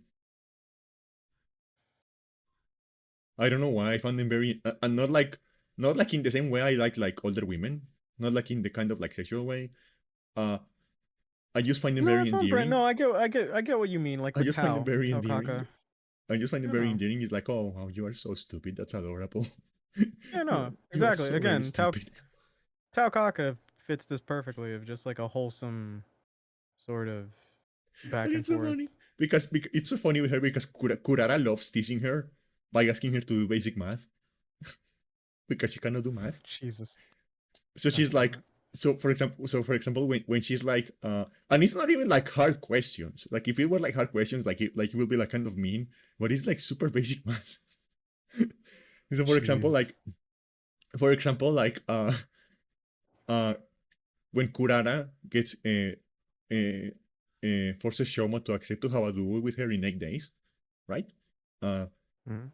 she's like, "Hey, Kiyoshika," because the name of the sword kid is Kiyoshika. She's like, "Today is day 55. what day will it be in 8 days? Oh, bro, you and can't do this there. and Kiyoshika starts like looking around and having a panic attack and going, okay, so like if I move the 5 and I carry the 3 and I Aw. like Yeah, no. and someone Yeah, else that would trigger. and someone else in the group is like 63, will be like 63. And Kiyoshika is like, yes, of course. I was getting there. I was almost at the answer. Yeah, that would trigger like a protective instinct. I'd be like, this buffoon can't survive on their own. There's this piece of dialogue because this is a very fancy school where you're trapped in, and there is like an indoor pool. There is like a very fancy indoor swimming pool with like an artificial waterfall and everything. Mm-hmm. Uh, and Kiyoshika, being the fucking idiot that she is, one day you just walk into the pool and you find her like outside of the pool doing her laundry inside of the pool because she thinks it's a river. I'm holding the bridge of my nose right now. She thinks it's a river and is like, look at this, Mr. Takumi. There is a river indoors. So convenient to do our laundry, indeed. And Takumi is like, Takumi is the protagonist. He's like, Yeah, I know. Kiyoshika, this is a pool. You don't do your laundry in the pool.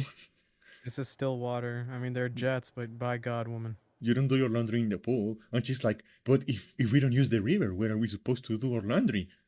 And Takumi's like, there are washing machines on the first floor. And she's like, what is a What? washing machine? Good God, woman.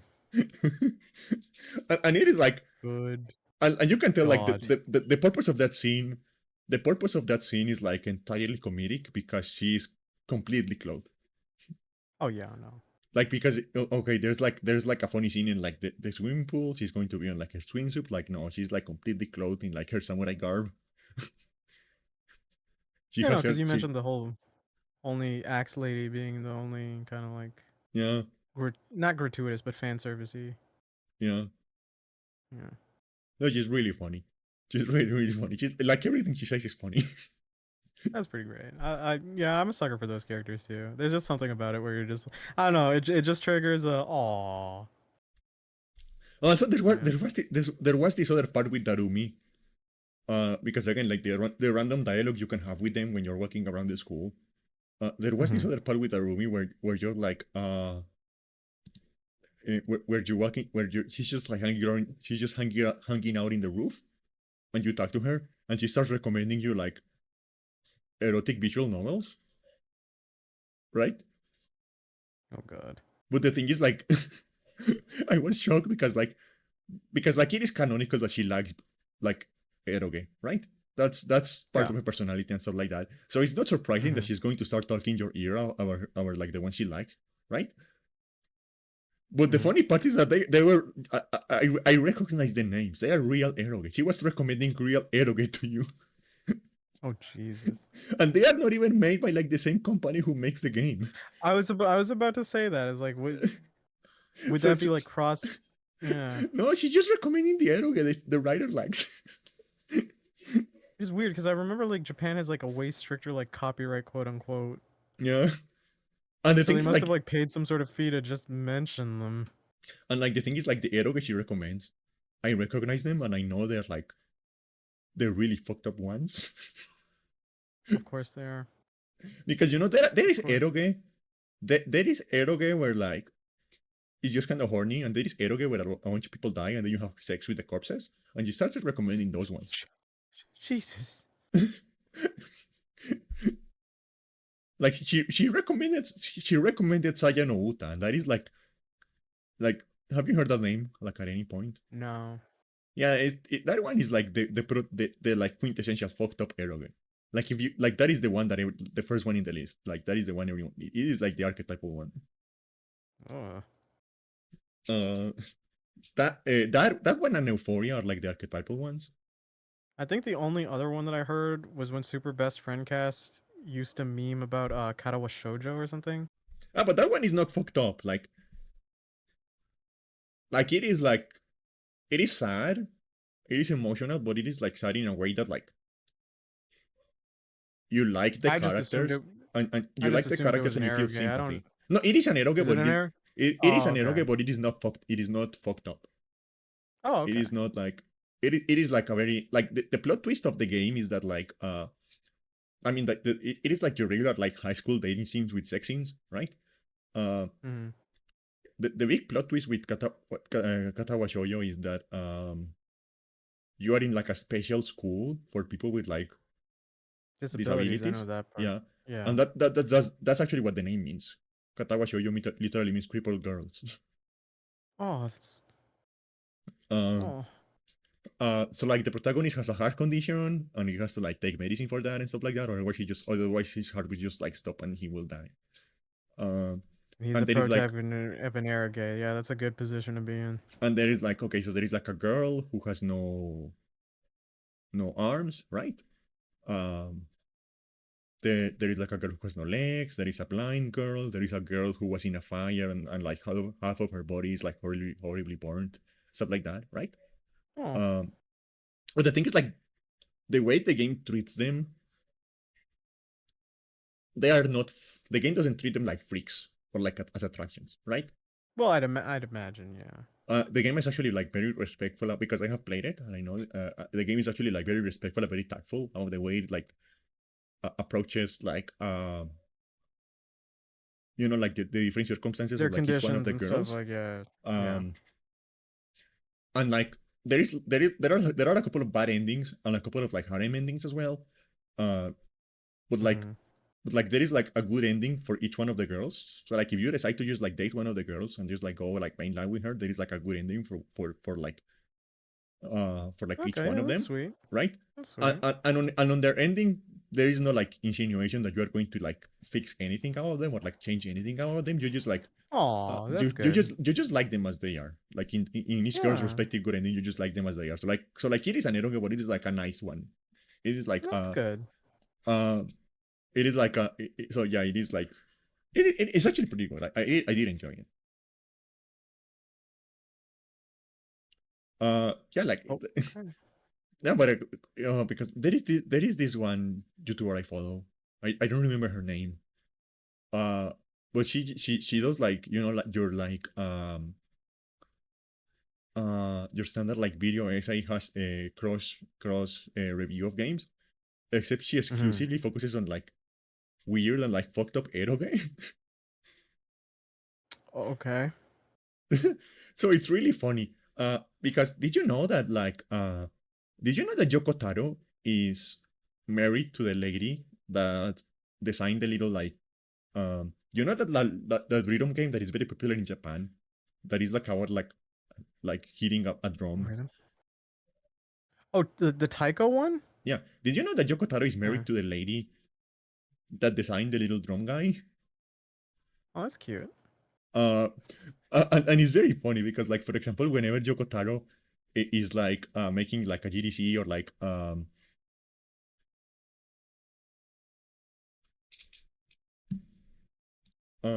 are you asking me or Nick? Probably me because like I've watched Windbreaker. It's such a funny thing to Tsubaki from Windbreaker. Yeah, because I don't watch anime. I, I, Well, I, because like I am too Windbreaker is ADHD to mostly a watch anime. Windbreaker is mostly a male cast candy, but like Tsubaki is like a trans character, Oh, and she's like trans muscle girl, tall. yeah. She's very sweet. Um, and everyone's just extremely respectful to her because the whole Well, thing of that's the nice. academy that they're in is that they're a delinquent school, quote unquote, but they're a delinquent school that acts like as a police force for the local city, the local town, and they'll beat up like miscreants and people and defend like the elders and stuff Yeah. because the current head of that school of the delinquent school is like we have strength. What do you do with strength? You protect, and that's what we're gonna do. And I will treat you like all of my brothers and family. And then like one came out as trans, and she's like, I think she follows him mostly because it's like he's one of the first people to accept him, and then within that school everyone accepts her, and it's like they call her just big sis and stuff. Oh, that's nice. Yeah, yeah. Yeah, Super. unfortunately, I am too Yeah, they're ADHD all to cool sit characters. and watch anime. It's fine. I really like Windbreaker. I think it has a sadly unfortunate name. Yeah, that sounds Delinquent like a fart. manga. Yeah, exactly. Delinquent anime, fighting anime. You probably have a better shot of like me maybe knowing something tangential or actually having watched it. But yeah. Um, That being said, I haven't watched Windbreaker season 2. Tsubaki doesn't get too much of a big role in season 2. Also, I don't know. I'm believing I'm remembering that like the people are supportive of like I mean the head was like one of the first people to be supportive of her. But I do know that generally speaking, that entire school is very supportive of her. Like no one bats an eye. They're like, yeah, Tsubaki is one of us. yeah.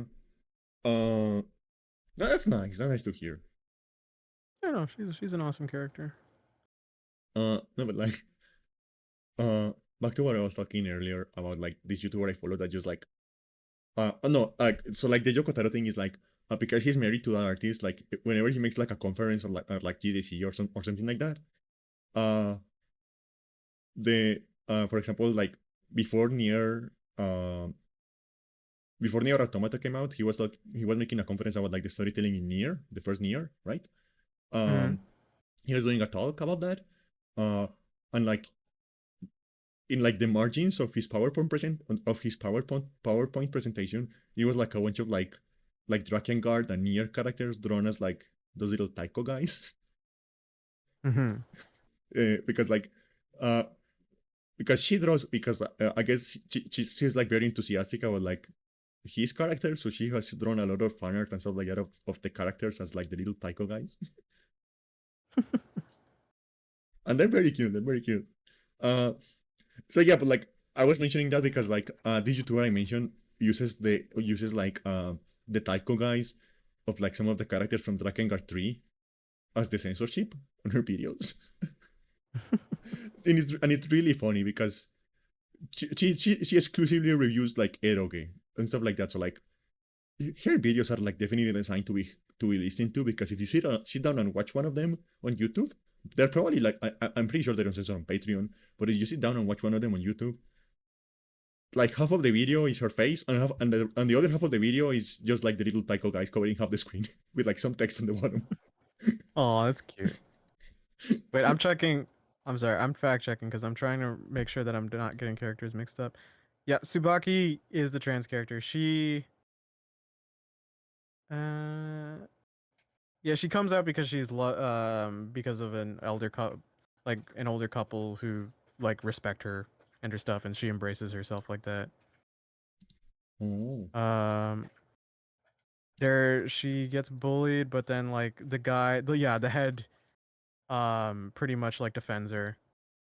The guy that's like, hey, protect the city. yeah. And um I don't know. and That sounds a little bit problematic. Just the headmaster of a school being like, "Hey, I have a bunch of troubled teenagers. Do you want me to just no, like not the let them beat up headmaster. people?" I say head, like head is in the like in delinquent, the head is like the strongest student there. Ah, Yeah, yeah. And like I think he saves her from bullying, and then they have like a talk, and then he just he says he'll like, if I remember, like she ends up falling for him because oh, like he clearly like he looks at her and he's just like, "Oh, you're strong, you can protect people." He's like, "Yeah, no, your identity I'm fine with that. I want to be your oh. friend and I want to protect you." And then she kind of just like, Yeah, Kokoro that's sweet. go doki doki, and she follows him. Yeah, that's sweet. Yeah, yeah. Uh, I So I just am remembering remembered. it half right. Yeah. I'm just remembering. Like one of the videos, one of the first videos I discovered from this YouTuber I was talking about.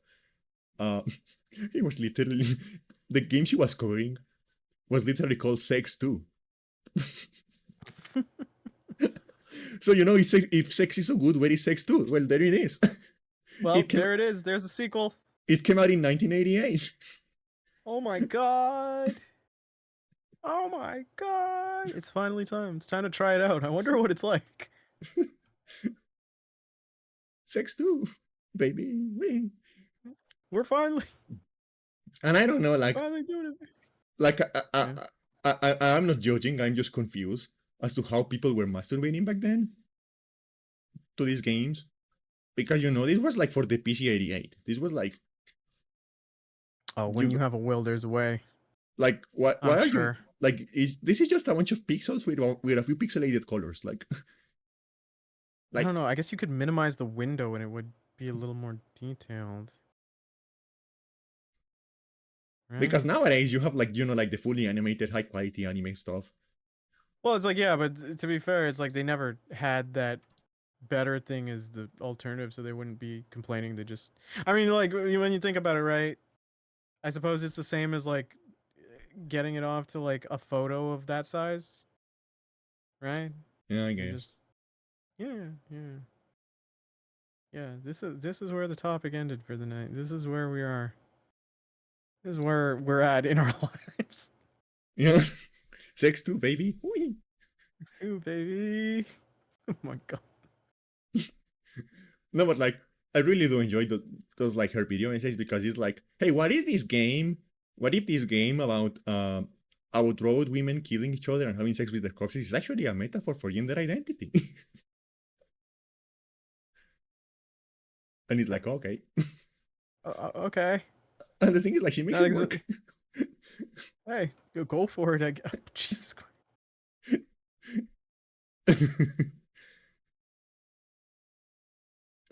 But like, I think like what surprised me the most is just like the amount of games there are. Like I didn't expect, like, it's very clear that the market for fucked up pierogi is way bigger than I expected it to be, because they keep getting many, Are you and talking there about is the way one? more Are you than talking them. about the one the character recommends, or Uh, no, I'm talking about this YouTuber I follow. She makes a lot of, oh the video? Yeah. Okay. yeah. It's like it's very clear Yeah. that like that the market for fucked up pierogies is way bigger than I expected it to be, because they keep coming out, and there is Well, I so mean, many of them. I imagine part of it might just be shock value too, right? Yeah. Yeah. No, but like, yeah, I guess, because like I feel like just like gore is kind of Mm-hmm. different, because like the game I'm playing right now, it actually gets like pretty gory sometimes, actually. I don't necessarily. Uh, I don't necessarily care too much because I played horror games. I think there are a yeah, couple manga series that I've seen with gore, and it's like uh, the only time. No, there's some that I've seen because some are horror, but it's like the two that stand out the most aren't. It, the reason why it fucks me up the most is because they aren't known for being gore. So when the body disfigurement happens, you're like, Jesus, this is a tonal shift. yeah.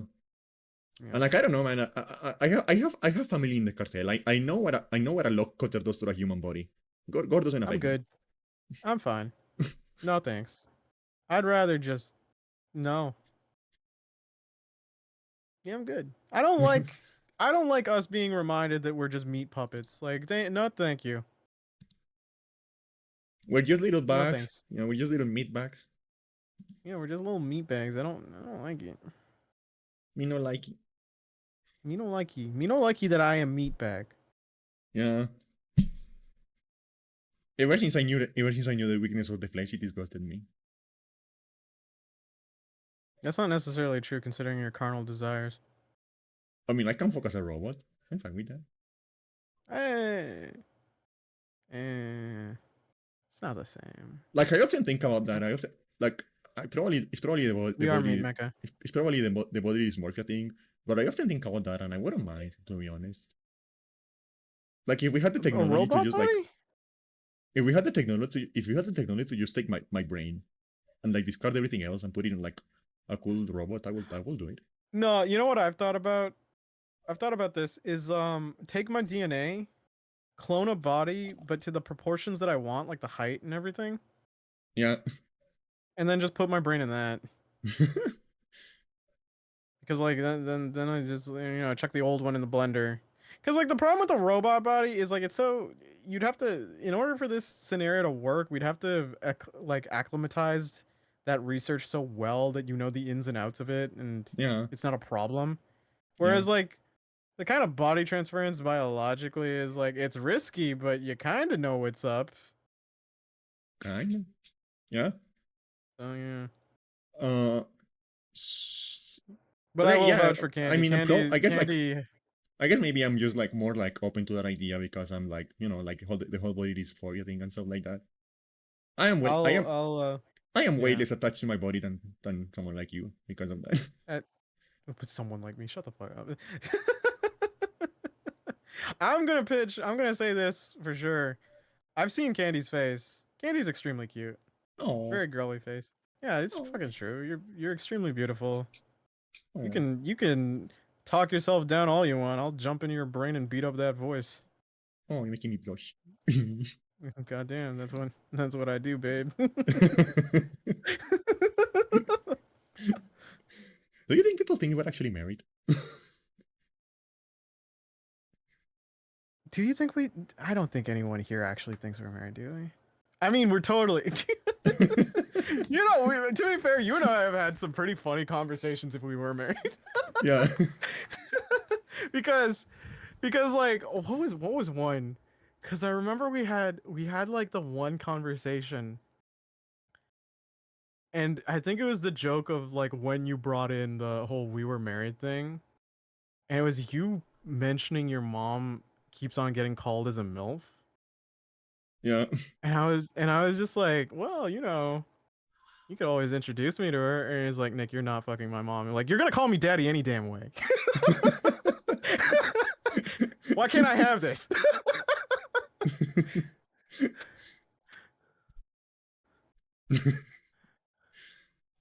Kenny and I, yeah, there Yeah, are just some, like I don't know. yeah, It gets a little bit uncomfortable how often I'm told my mom is really hot. yeah. But like the amount of times you and I have had conversations where we just casually just pass like, yeah, so my husband, yeah, so my wife, Yeah, and and like then sometimes, and we don't think about it, and then yeah, someone goes, what? yeah, Yeah. and we like there are moments where we do bicker like a couple that has been married for years. Can I say the embarrassing story? Hold on. I'm gonna type it to you. Okay, Uh,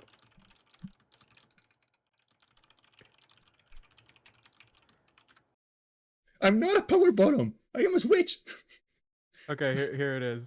'Cause she gave up on top, folks. 'Cause I'm gonna lead in for a joke for this one, if I can say it. Oh yeah, you can tell. Okay, so Candy is a lesbian, but the funny thing is, um, she's an internet lesbian, which you all know, brainworms included. So her and I are close. We've known each other for so long, and we talk for so I'm not a long. power bottom. So Candy and I have hung out, and at some point during a group VC, she goes, "Yeah, sometimes I just wonder like if I really am gay, because like I just look at Nick, and like I think like maybe I'm straight, maybe, but like I wouldn't have sex with him. We would just like cuddle and hang out." And then I'm just sitting here listening to it. It's like, you deranged gremlin. That's just a platonic friendship. Have you never heard of that before? Why is that not an internet women minds? A platonic relationship can exist. I'm just, it's like I feel like an intimate connection, but it's not like romantic or sexual. What is this? Friendship. I scream in the distance. Friendship.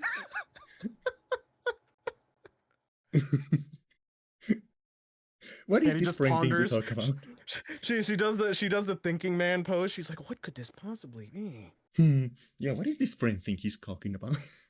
I'm just I have never screaming in the he- back, waving I my have never arms around like Kermit. heard of such concept. I have never heard such concepts before. You know what the funny thing is? I told that story to another friend, and Yeah. she went, "That's just friendship." I'm like, "That's what I said."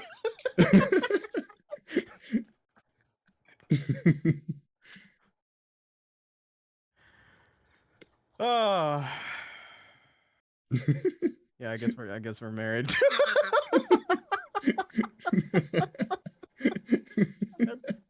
I just like here's my Nice to meet. Even when I do get married, I'm like, here's my wife. Here's my Colombian wife. Don't tell my main wife knows about my Colombian wife, and my Colombian wife sometimes asks if she can hit on my main wife, and I told her no.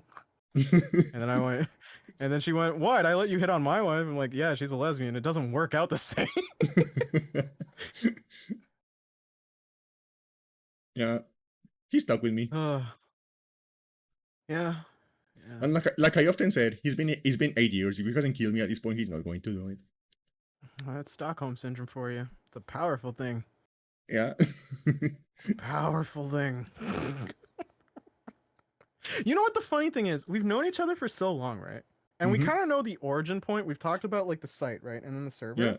I don't remember the exact conversation you and I went that we went like we're friends. Yeah, me neither. Yeah. I don't.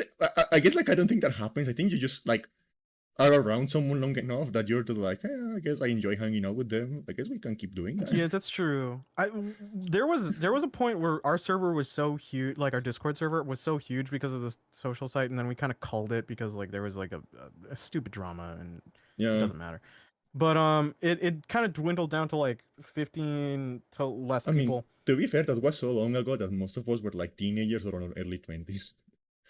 Yeah, clearly not the most mentally stable people. Um, and so like at some point when it was just like 15 or less of us, we were still kind of like cringe youths, and I remember just being really into the idea of us all VCing, and so I kept pitching it, and then I did, and Yeah. and everyone showed up, and then we all were cringe and call, but Yeah. we all kind of just grew fond of each other, and then we kind of did VCs more when we could, and then it just kind of like was a bonding experience, and we just all kind of texted more and stuff like that, and yeah, Yeah. here we are now, 8 years later. Yeah. 8 years later, and somehow you still managed to type the most horrendous. Well, you know what? Maybe it's because you're my brand of fucked up now that like I get more irritated with Patch on average with you. Like with Patch, I'm just like I expect a little better, and then she goes like, "What about your wife?" I've given up. All right, I listen. I can't. She's this way. It's it. I said I do. I'm done.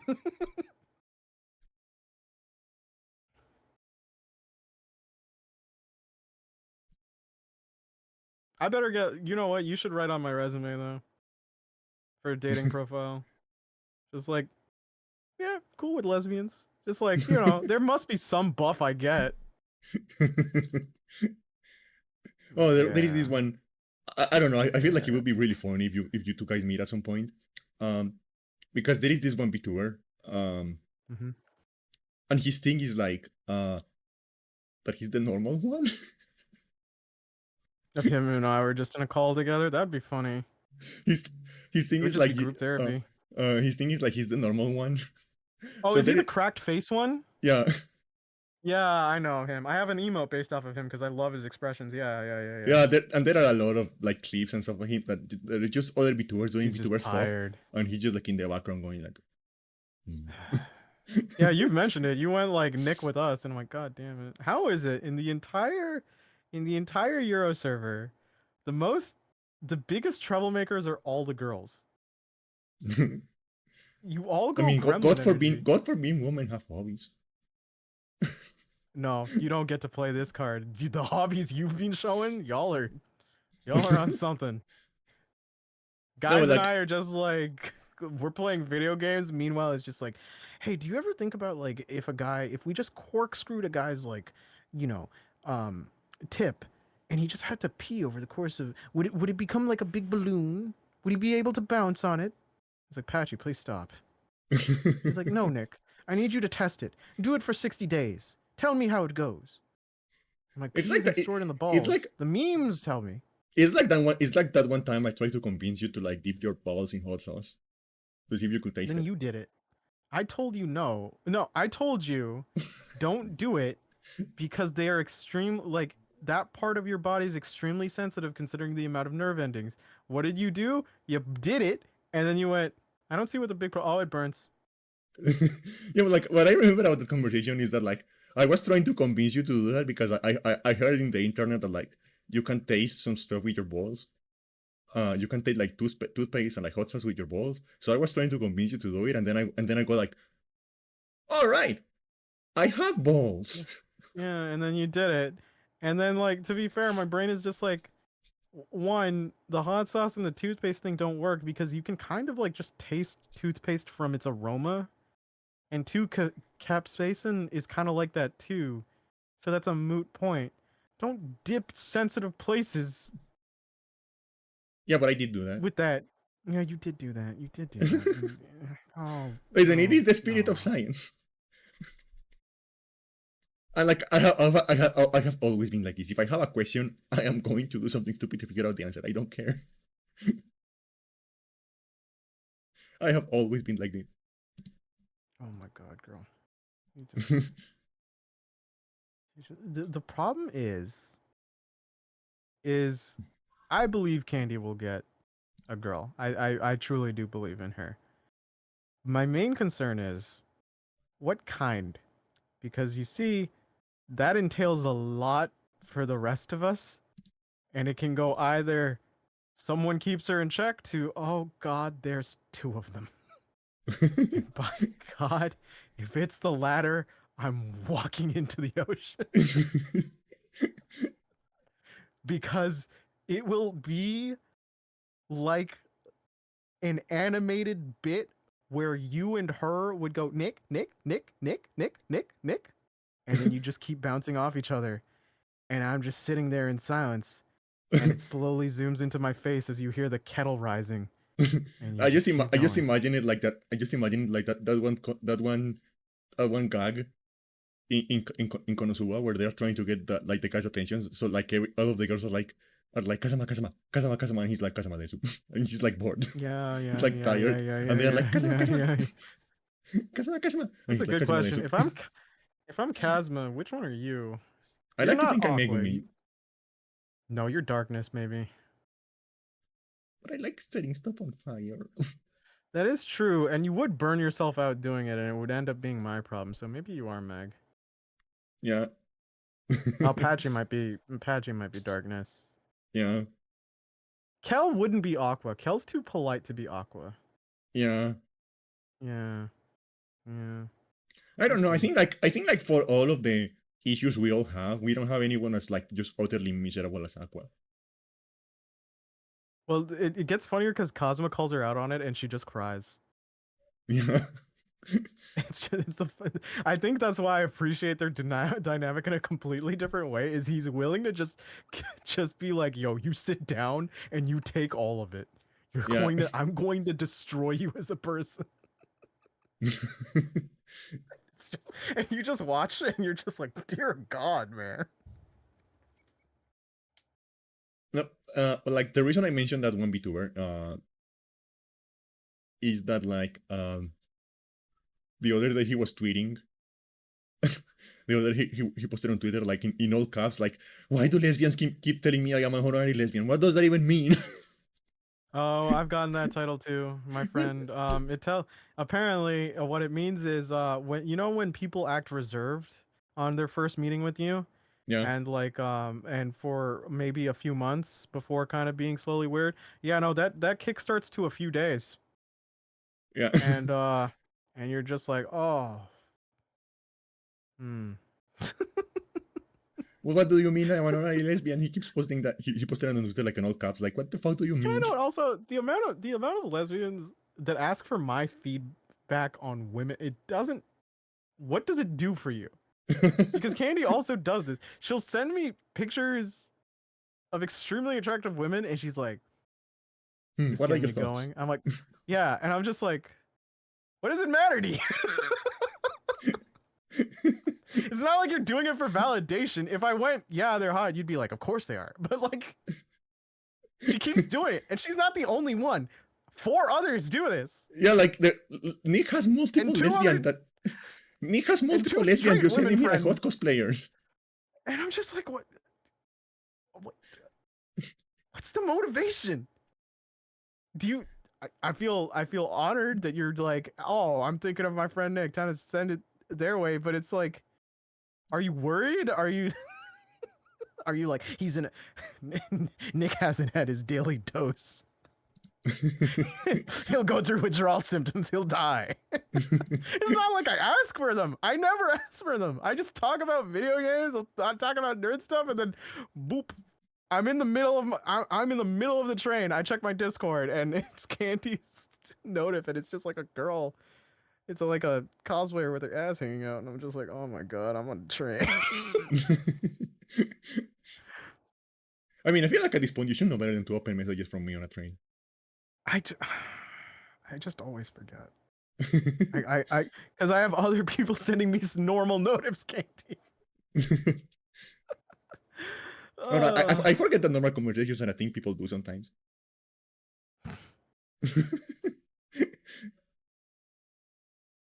When was the last time I had a normal conversation with anyone? When was the last time? I mean, sometimes we have normal conversations on this podcast, but like, then they devolve into Speaking of that, we were this. going to talk about the dogs, weren't we? The what? The dogs. We got sidetracked. Well, What dogs? you like when we were talking about like I mentioned that like people with small dogs tend to underestimate how much they need to train Oh them. yeah, we said this before the thing. We're babysitting a small dog, and she's a Shih Tzu, and she's very well behaved for a Shih Tzu, which is a surprise to me because a lot of people tend to have small dogs that suck Yeah, and and are Nick was telling me this. overly hyper. Nick was Yeah, telling me this, and I was telling him like the problem is not the small dogs. The problem is that people with small dogs tend to underestimate how much they have to train them. yeah, because that's true. Candy and I own big dogs. Yeah, And the responsibility that comes with having big dogs is you have to be very aware of the training that you have to do for them so they don't become a problem for everybody else. yeah, because Um, when you're dealing with a dog after a certain size, a dog can kill someone just by trying to play with them. Like they don't yeah, have to so be you have to be aggressive. you have to be very careful. You also have to make sure that they obviously don't do play biting. They don't do things like going into other people's property. They don't dig too much. They don't do stuff like that. So you have to train them on a lot of different things to make sure that your pet is keeping other people safe, you itself safe. Because if your dog bites a person and they just put up a complaint, your dog is going to get put down.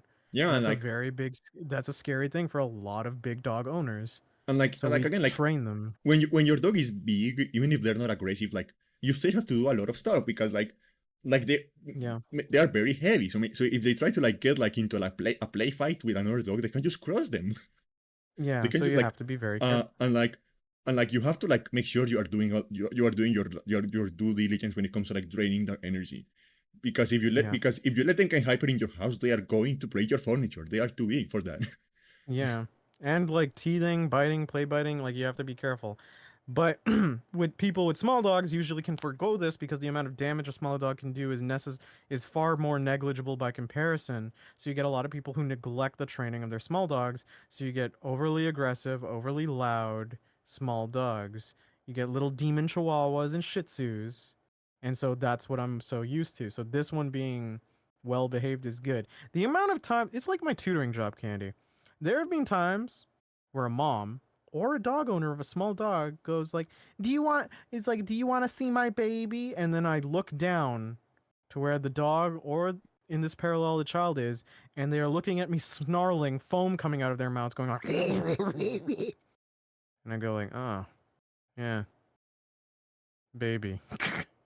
Like, Oh yeah, that sounds yeah like a German Shepherd attacking you. Like that fucks you up. Like they can yeah, kill someone. yeah. Uh, German Shepherd. I mean, guard dogs. Yeah. like one of my neighbors has a German Shepherd, and she is great. I love that dog. He's very sweet. Because it's funny because like Yeah. uh, the way my building is set up, the stairs I have to climb. One of the balconies on my neighbor's house is to those stairs, right? Hmm. Uh, so every now and then when I'm going walking up the stairs to like get to my apartment, she just like hangs over the balcony and puts her head on the top like asking for pets. Yeah. She's very sweet. She's Um. very cute. Mhm. So like no shade on to my neighbor. Like that dog is very well trained, very well behaved. She doesn't bark a lot. She's very nice. It's And like, yeah. she's like kept very clean too. So like like it's very clear that that is a dog that is well trained, well kept. Yeah. She's very friendly. She does because she doesn't bark to my like when I walk with my because he's like directly in front of me. Like this is the house directly in front of Mm-hmm. me. Uh, so like I don't know, and like when I'm walking past with my dog, when I'm taking her out for a walk, she doesn't bark at her or anything like that. So she's very clear. Also like not like yeah, it's just a very well behaved dog. But I Yeah. think I was like every now and then I'm just like patting her head, and I look at the sheer size of her mouth, Oh and yeah, I'm the thinking, fangs like they oh could kill you. you are a killing machine. We are lucky you are Yeah, yeah. nice. Yeah, exactly. I have a friend. I've had a friend who, well, I've have a friend who used to have a Rottweiler. Rottweilers also very aggressive guard dogs if their territory is threatened. But he was just an innocent baby because my friend trained him that way, Yeah, applicably, and he's just like very cute, very respecting, very loving, and it's like it's the responsibility of you if you get a big dog to make sure that it's not going to be a problem for people. And I have a bias towards big dogs. I love them. My guy, he's a mix of like collie, retriever, husky, and all that, and so he's very big. He's a tank. The problem is he likes leaning on people. Like he likes standing on his hind legs and leaning on people like he's hugging them, but he doesn't know oh his own yeah, strength. yeah, So I let him do that with me, but I don't let him do that with other people because that can be scary. So yeah. yeah, and yeah, like I feel like just like like small dogs have a bad reputation because like people just don't train them appropriately They because don't. they don't underestimate the damage they can do. They They're underestimate like snarling little some woman snarling little purse chihuahua looking at me with its rabies infested face. I think that's another Going like, problem. don't you love my little baby? And I go like, no, I I think don't. that's another problem when it comes to like the really small dogs. A lot of people get them as like fashion accessories, not as like a pet. Mm, I I remember one of the most fucked up things was like on the old when I used to bother listening to the Rooster Teeth podcast in the background because I had nothing else to listen to was one person trying to justify teacup dogs even though they're horribly fucked up because she's like yeah but they're cute. It's like the thing's racked with health issues. Like Yeah, what the fuck? Just stop making this creature's life some convenient thing to for you to just like I and go oh if it's suffering like it's also my anger with like pug breeding is like it's fine like Patchy is a big as much smack talk as we talk about Patch we do it in good love because we love her she's very big on animal care she studied animal care before and she knows a and she lot and about I that. yeah She's like very if I knowledgeable. yeah if I ever have pet problems I message her so like her and I also have like the same opinion is like if we could sterilize pugs and then you just give homes to the ones that are here now and let that ride out because you if you're just continuing to make like a breed and its existence is suffering just so you can look at it and go like oh it's so cute like it's fucked up. Yeah, like every now and then I think I was like I don't, e- I don't I'm trying to remember the name of the book. But there is this one book about like it is like a sci-fi book, a sci-fi horror book. Um Mm-hmm. that is like about like this like species of aliens that starts like they come into Earth and they Yeah, start like they start breeding humans like dogs. no, they start like genetically modifying humans for fun, right? Yeah, okay. They start like genetically modify and just like and just like getting humans to with all sorts of like fucked up like deformities and like and like stuff like that. And I'm reading that That's what book I and I'm kind of thinking, meant in that. Yeah, and I'm yeah, reading that's what that we book do and to I'm thinking, dogs. yeah, like, and not only dogs, like have you ever seen those like fucked up pigeons that have like the huge chest and stuff like that? Oh yeah, we've done that. We've also done that to chickens. We've done that to like creatures where it's just like we it would just kind of be a net positive for us in a harvesting situation too, I think. Yeah, Yeah. I'm really trying to remember the name of that book because it's really good. It's horrifying. It is utterly disturbing, but it's really good. I mean, it just recontextualizes, right? Like how much we kind of get apathetic until you really put the thing of like, well, what if aliens did this exact thing to us? And you're like, oh, wait, actually, it is really fucked up when you actually think about it. Yeah, Yeah, I know. I'm a I very big don't dog know. lover. I have a cat. I love her too. Um, I love animals just in general. Just treat animals with love. Yeah, be And nice. yeah, be nice. And you know, if a person has a pug, they already have the pug. I'm not saying like guilt trip them. I am just saying like in the situation where people go like pugs need to keep being bred and put out here is like okay, well, unless you're talking about a situation where they're being bred in such a way where some of the health conditions are being rolled the fuck out, like smoothed out, then no. I don't agree with you at all. And whatever justification you have on it being an aesthetic and them being cute does not like justify an existence of torment for a poor animal. Yeah, yeah. Like just hearing a pug breathing is kind of like you poor thing. Yeah. I mean sometimes their eyes pop out. They need C sections. Yeah, Like yeah. I really like the people are undoing the pug face. Yeah, no, me too. yeah. I Because like like the pugs used to be really pretty. Like if you look at pictures of yeah. like late like pugs before we started doing that, they were like tiny little cute dogs. Well, I think Uh, like they're trying to crossbreed them with like a distant relative with a better snout, if I remember correctly, or something like that. yeah. And so yeah, And I think that yeah, is the weirdest thing.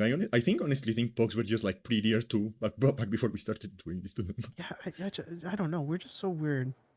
Pugs are Could you? Could like I'm you? sorry, pugs are not cute. They are not cute. They're They ugly. aren't. They're They ugly as aren't. sin. Could you? Could you imagine the first dire wolf and it's like spirit looking at a Jack Russell Terrier and going, "What have they done to my son? Yeah, like What what what the is fuck? this? Can What can I the? go back and not take those bones, please? Yeah. What the? What the? What, what they do to you, boy? They give me treat that look like bone. Is it actually bone? No, it look like bone. Oh God, Because my teeth are too soft for actual bone. my teeth too soft for bone. What do you mean your teeth are soft? How are your teeth soft? Oh my God, he's trying to chew it and his teeth are squishing like marshmallows. What have they done to my life? Yeah. There are tools inside you. One is a pug and another has an egg-shaped skull. Oh God, Now the lamest wolves I could. you were mentioning Rottweilers earlier, and I really do like Their because eyebrows. I've been fortunate enough that like every Rottweiler I've even met in real life has been like properly trained. Yeah, yeah. Uh, I love uh, them. They're a very cute breed. yeah, like and like the thing is like you all like when you look at like the stereotypical Rottweiler, it's always like the angry face and stuff like that, like they're growling and they're like Yeah, you yeah. know, but when they have like the friendly face, when they are just like Oh, they're moving so around, adorable. because they Yeah. honestly can look kind of stupid, but like in a good way, in a cute way. Yeah, yeah. They look a little bit I've like not entirely there. Like because their they're faces are just also kind of duffuses. yeah, their faces are kind of like flappy too. So when they start licking you, you hear like the flap of their like the top part of their mouth, and it's just adorable. He's like, oh, Yeah. he's big stupid baby. I love him. Yeah. Yeah, there is like I remember there was one like back in the other house I used to live in when I was growing up, there was like across the street. I mean because it was really weird because it was like a weird like it was like an U-shaped street, right? Mm-hmm. Um but there were houses also in the middle of the U, right? Oh, cul-de-sac, right? Um I don't know. I think it Yeah, was volume but the thing is like across the short part of the U, we can say that because it was like straight roads. yeah, yeah. So like, and I lived on like the corner, so I could see like across both streets, like down both streets, because my house was in like one of the Mm-hmm. corners, and like across the short side of the U, they had like a Rottweiler, and it was really funny Mm-hmm. because um, he will just like loaf around like chasing the sun all day. He would Aww. just like loaf around chasing the sun all day. He would like because they had like a big like yard on the house he lived in, so he would just like spend like most of the day on that yard, and he would just like loaf around and when the sun was moving and on one of the houses was casting a shadow where he was, he would like stand up, like slowly move to another spot and just like woof and throw himself in there. You know what? My other favorite thing is like when big dogs do the goofy trot where it's one leg in the air and then one on the ground as they walk. Oh yeah. And it's like, oh, no, look at that dumb little unit. I love him. Blitz does that, and I go like, oh, my baby. Dog appreciation cast. Yeah, We love dogs here. I yeah, mean, dogs are Candy's great. slightly more of a cat. Well, Candy is slightly more of a cat person, if I remember correctly. Yeah, I But prefer cats she loves her cat. because I mean, like cats are more She like loves her doggo. cats are Yeah. more like me, more for my lifestyle. I am not a Yeah. I am not a very outside person. I am not a very exercise person. Hmm. I mean, I liked my dog Killer because of Dude that. Because like zero Blitz zero came turned Candy into a cat girl. Oh into my yeah, life. Like I've been nannified. yeah, my first dog came into my life right after I had like a diagnosis of like severe depression. And I was like so scared that I was gonna mess up raising him, but like kind of forced me to go out more, Yeah, talk to my neighbors again, and socialize. And is a very valuable piece of my life because of him. Animals can genuinely transform your life. They're very beautiful things, and I very much do love them and appreciate them yeah, so very sweet. much. Like I remember, like it was very funny because like my first dog was like growing up, I had like a phobia of dogs. Hmm. So my first dog was like my mom went like, okay, I'm done with this bullshit. You're going to have to deal My with this. You're going to have to deal with this if there is a dog in the house. So we just got a dog this in the house. this the story of my dog was my so after I had like my big depression episode, um my parents thought we should finally get him a dog, maybe that'll help. And so we went to the pound, which is a very tough thing because depending on your local animal shelters and stuff like that, they have like a kind of favoritism sort of system, and you get backlogged on any potential of getting a dog, so it's very hard to get one. Yeah, And my dad's very much a poetic romantic, and he's like, when we go there, it's like the dog will choose us. We don't choose the dog. It'll walk up to us and we'll know it chose us. And I just looked at him like, what? what? And so we went for weeks, no dogs, and then there was a small little Chihuahua, and his name was my dad's name, spelt slightly differently, Yeah, and he was just running around, and my dad was like, "That's him, that's the dog." And then I looked at him like, my dad is going crazy. And I just like, we register for the dog. We didn't get the dog because, of course not. They operate on a favoritism based system. yeah, And so I ended up going to a local seller, like an online seller, just looking for puppies. And then lo and behold, the dog that I currently have happened to be on sale because very cheap too. He was less than 500 because he was a surprise litter for uh, these dog breeders, and they were off schedule. They were moving, and like we have to get rid of these dogs before we move into the new place. And so I hopped up on it. He's all my favorite breeds at once. And I told my mom and dad, and my parents were like, "Oh, but a big dog." I'm like, "Hey, maybe it's your poetic sign. This came to me, and he's cheap, and he's all my favorite breeds, and it is going to be my dog." And so we came, and we got the address wrong. And then I messaged the guy. I was like, "I'm so sorry, man. We got the address wrong." He's like, "Don't worry, I'll drive to you and get you." And then he did. And we went to his place, and I picked up Blitz. And my mom was just like so upset because the morning was just like so annoying because of that. And she's like, "We're out here, we're waiting. We have to wait for a stranger to drive us." We get there, and she's like grumpy, and she's like, "A big dog. Who's gonna raise this big dog?" And then she sees my dog as a puppy, and she's like, "We need to keep him. I love him." And I'm like, yeah, "Yeah, yeah." yeah, Yeah, you fell for it. yeah. And No, he's like just a big goofball. um, my current dog was she was like born on a farm, right? Just like completely uncontrolled, just like a bunch of dogs running around. Um, The funny thing is, our dogs look alike too. yeah. Yeah. Um, but the thing about my dog is that like okay, so like the owner had a plan to like just like keep it up for a while until it's a little bit bigger, and then just sell it or something like that, right? Because Hmm. it wasn't planned, but it was a farm, so there was enough space and shit for like to just keeping them around for a couple months, stuff like that. Uh, but then when they were still really little, they were still really small.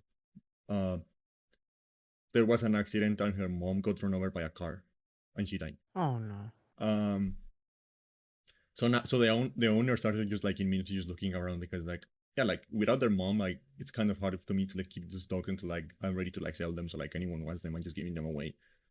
Uh, and the owner of that farm was an acquaintance of a friend of my mom. Mhm. Uh, so the friend of my mom was like, "Hey, you wanna like maybe like check out one of these dogs?" And my mom was like, "No, no, no." But then my mom went to like this friend's house, and one of the dogs was there, and my mom was like, "Okay, I have to take this dog. It's too cute. I have to take this dog." Exactly, exactly. They cave so fast. Um, And she just showed up to the house with like the dog one day, yeah, and he's like, "Oh, I guess like we have a dog now." we have a dog now. It's cute. And then my second dog that came at a later point, just this year, because of some unfortunate circumstances. But we love him and he's very cute. Um, And the thing is, he also kind of looks like the other two dogs. yeah, he also just looks like. To be fair, my second dog looks up to my first dog like he's his older brother and follows him everywhere. And my first dog just looks at him and goes like, "Oh my god, kid, please let me have some space." So like an older brother, I can tell you for the fact that is why older brothers are like. Yeah, and so I it's very remember like cute. They're very this is cute. going to sound super mean. This is Hmm. going to sound super mean, but like I remember when I was like 8 years old and my sister was like still like 1.5 years old, right? Yeah. Uh, she will try to like crawl around and spend like all day next to me, and I started to get really annoying. So what I started to do was like the way the living room was set up, you could still like see the TV clearly from the top of the stairs to like the second floor. Uh, Hmm. so what I started to do was I would like when I was watching TV in the living room, I would like sit on top of the stairs instead of sitting on the couch. I would sit on top of the stairs because she was like very little and she didn't know how to climb stairs yet, so she couldn't get to Oh. me. She couldn't get to me, and she would just like stand there like at the bottom of the stairs looking at me. Yeah, Blitz was also kind of just scared upstairs for a long time. She So would just stand there like at the bottom of the stairs looking at me, and I was like, "Leave me alone." leave me alone. Oh wait, you're talking about your sister, right? Your sis. Yeah, You're just looking down at her. You're just like, no, get away. Well, I think I kind of was like that with my younger cousin because she was the one I always hung out with, and she was the closest thing I had to being like a younger sister. And he's just like, there are just times you're just like, I don't want to deal with you, bro. they are very persistent and they have a lot of energy. They, they can be, yeah, they can be very persistent. I mean, to be fair, my cousin and I did grow up in such a way where we did help each other kind of look into the other gender a little in terms of like media taste. Like because of me, she's like I'm the reason she got into stuff like Dragon Ball Z and whatever. Yeah, Because of her, she's the reason why I got into Sailor Moon and Totally Spies. She was like, yeah, yeah, yeah. okay, we influenced each other's tastes. No, yeah, like She and like still she still broke my Gundam when we were kids and I punched her in the face. Did um I tell that story on the podcast yet? no. Oh, okay. So in Christmas, my dad got me a Gundam Wing Gunpla, and I was really stoked, and I made it. And it was every time I tell this story, it's just the same thing as the fucking Arthur episode where DW like breaks Arthur's plane. So my Like cousin goes, Nick beats women. We were 8 and 6. God damn it.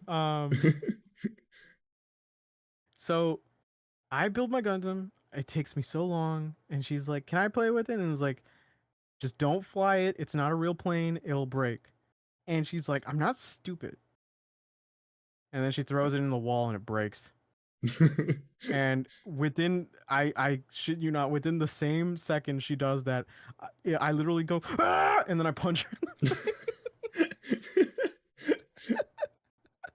and she got a bit of a nosebleed and then she started crying, and then I got in so much trouble. But like her dad, my uncle, was just like, "Hey, he told her." It's like, thank you, someone stuck up for me. Oh no, but like I feel like Uh, that dynamic is like different because of the time gap. yeah. Uh, because like the thing with like the time gap between me and my sister, it comes out to like we are always in like very different times of our lives, you know, Hmm.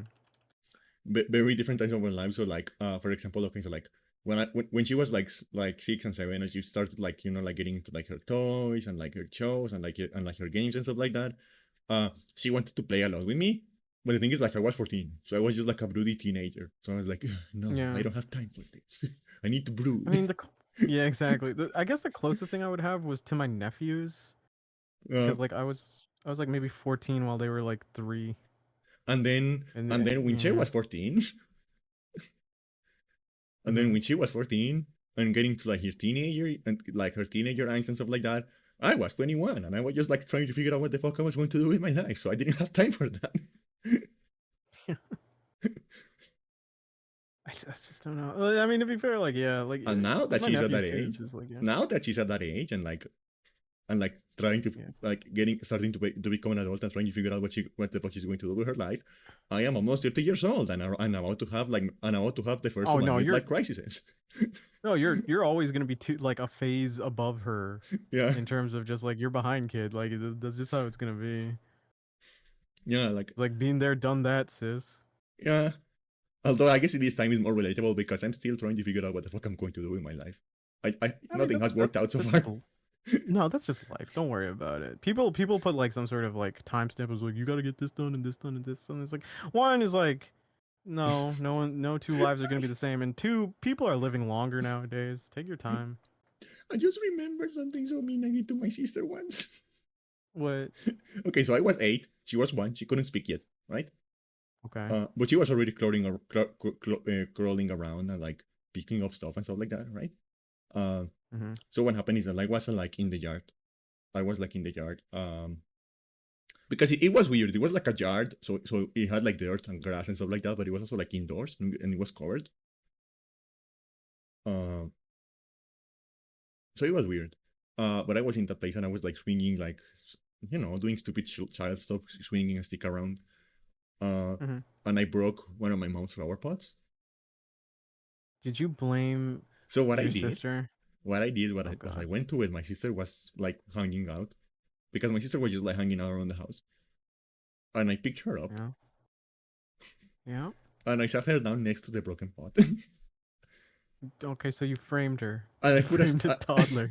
and I put a stick in her hand and I gave her a stick and I told her to hold it, and I just left. I didn't Okay, even tell my so mom. between the two of us, I didn't even tell my yeah. mom. I just left.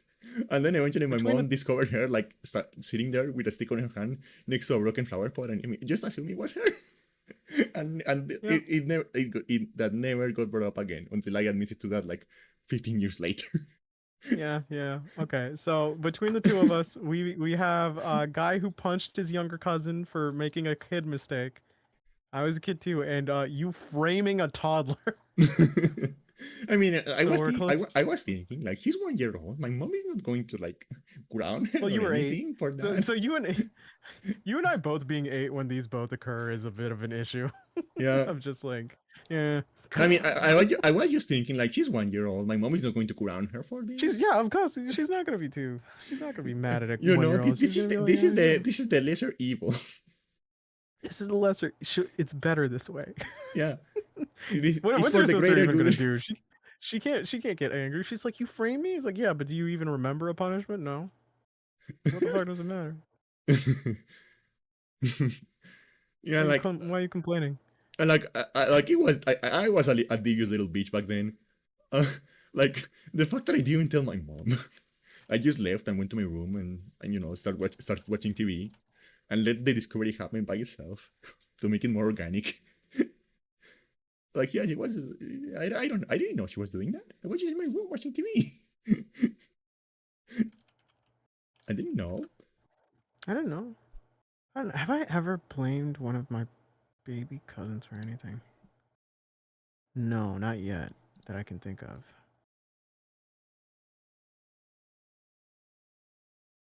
I don't think I have. Yeah, no. I haven't. I wonder what she was thinking. Like I wonder if she was thinking. So, I mean, I don't know if like the concept of thinking is a thing when you're like 1 year old. I don't know if 1 year olds are capable of thinking.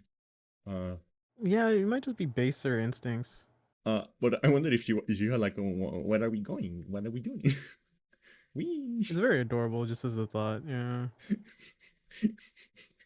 like just carrying her to the backyard and sitting her like in front of like the crime scene. And be I'm like, just okay, imagining hold this stick. putting her up, gently plopping her down, and then running. No, you have to be quiet. Okay. Yeah, because like I was like a devious little bitch. Because like I remember like back, for example, like back when I was that age, uh, there was like a control on the amount of time I could spend on the computer. Like my Mhm. mom didn't want me to spend like all day on the computer, right? My Uh, mom was like that too. Yeah. so there was like a control on the amount of time I could spend that. So what happened is like with like my mom also traveled a lot to like visit family because the rest of the family lived in like a town that was like a good trip away. So whenever you were going to visit them, it was because you were going to stay for at least a couple of days, right? Because Mhm. otherwise the trip will not be worth it. Yeah. Um, so my mom will travel a lot, and what happened is that like um my because at that point my dad already didn't live with us. My dad already lived in like another house. But what happened is that like when my mom was away, my dad would like come up. The arrangement was that my dad would come up. She will like change the password to the computer and give the password to my dad. And when he got off work, he will come over, turn the computer, stay for like the few hours they had of computer time, and then he will like make sure I turn off the Mhm. computer and go to his house. Right, that was the arrangement. Uh, Yeah. because my sister always traveled with my mom. I was always like left, so I was always alone most of the day. Uh, and I never burned down the house, and I never burned down the house. So be proud of me. uh, so, but like the thing is, like neither of my parents is very tech literate, like good with tech. They are both like very like boomer core in that sense. Yeah. Uh, and they didn't know because back then we were using Windows XP, right? And the thing about Windows XP is that you can hide the hibernate option. First of all, you have to manually enable it. Like the option to like hibernate your computer, you have to manually enable it. It is not enabled by default. I think because of like the size of hard disk back then, they probably think it was not worth it to like have it enabled by default. Um, and also you can hide it. So you can like have it that instead of having like a hibernate button, you can have it. You have to hold shift and press the sleep button to put the computer on hibernate. Uh, and the thing is like when you put the computer on hibernate, you can unplug it, so it looks like it is turned off, but it doesn't ask you for a password when you restart the session. So what I would do is like, um, when my dad was around, I would spend my time on the computer as usual, and then when it was like time for him to go, instead of shutting the computer down, I would like put it to hibernate, right? Mhm. But I would unplug it. And it was a desktop computer, so my dad imagined that like, okay, she's unplugging the computer, that means the computer is off, right? Because if the Yeah. computer if the computer is asleep and you unplug it, it shuts itself down automatically because you need like to have like to keep because it needs to keep stuff alive on RAM when it is sleeping. Uh, so if you unplug the computer, the RAM stops getting power and the computer just shuts off, right? Uh, Yeah. and he only knew about like the sleep mode. He didn't know about the hibernate mode. So I wouldn't like I will put the computer to hibernate. I would unplug the computer and he will think like, okay, the computer is off.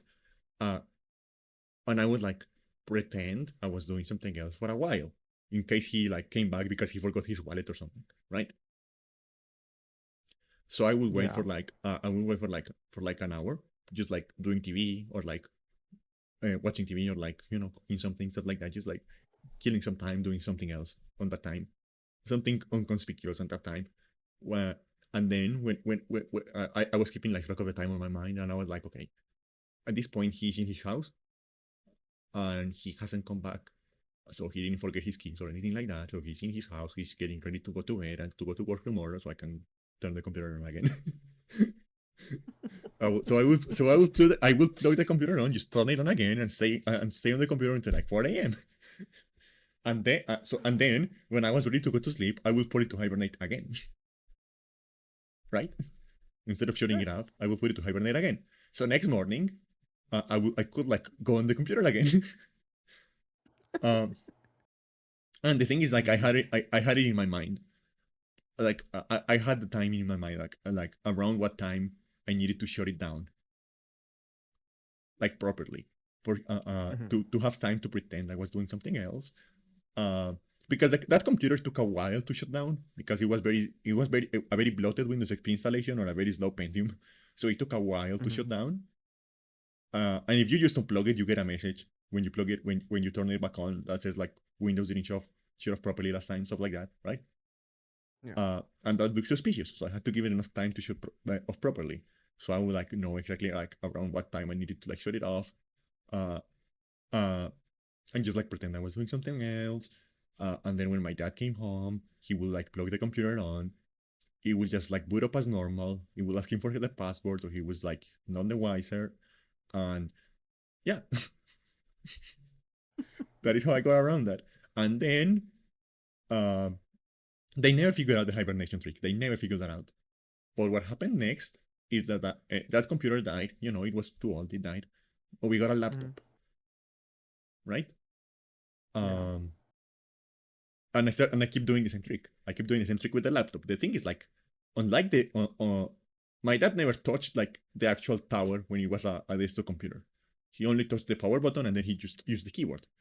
Uh, but Yeah. because it was a laptop, he actually had to like touch the laptop so he would be able to realize, oh, It was hot. this is hot. Yeah. Yeah, and I was aware of that, and I thought about that. So what I did is I intentionally uh, put the laptop in a place because I could keep it because when it was like a family laptop, but for convenience sake, when they were traveling, I was allowed to keep it on my room. Uh, so what I did was I intentionally put the table because it was like I didn't have a desk for it. It was just like a little like fold-out table with like a chair. Uh, Yeah. I intentionally put it on a place where the sun would hit it for like an hour in the time before my dad came home. Oh, so you just think, okay. And because of um the like arc of the sun, my dad would be like my dad would like get home and he would see the computer being where it was and he would like assume it was the sun. Okay. And that is how I got around the temperature thing. And they never Using realized the that. fucking celestial bodies Like I to was devious, fucking. man. Like I remember like uh, uh, um there was like a class. I don't even remember what subject it was.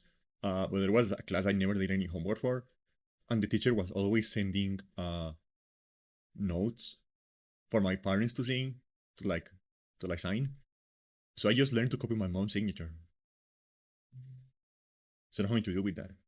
I would just sign them myself Oh my god. and turn them out and turn the notes on. And my mom didn't realize until like the very end of the year when she realized I had failed that subject. Oh, god damn it. Candy IQ plays. What? Your high IQ plays. Yeah. No, like again, like I didn't do it. I never studied. I never did homework. I graduated school by lying, by being a very good liar. Oh my god. But unfortunately, when I turned like 20, I grew a moral compass, so now I'm poor.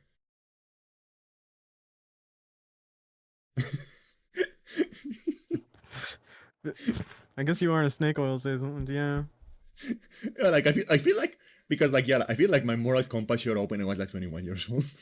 I feel like before that I didn't have one. So I feel like if it had never shown up, I would just be like scamming people right now, and will have a lot of money. But unfortunately, I have a moral compass now, so I'm poor.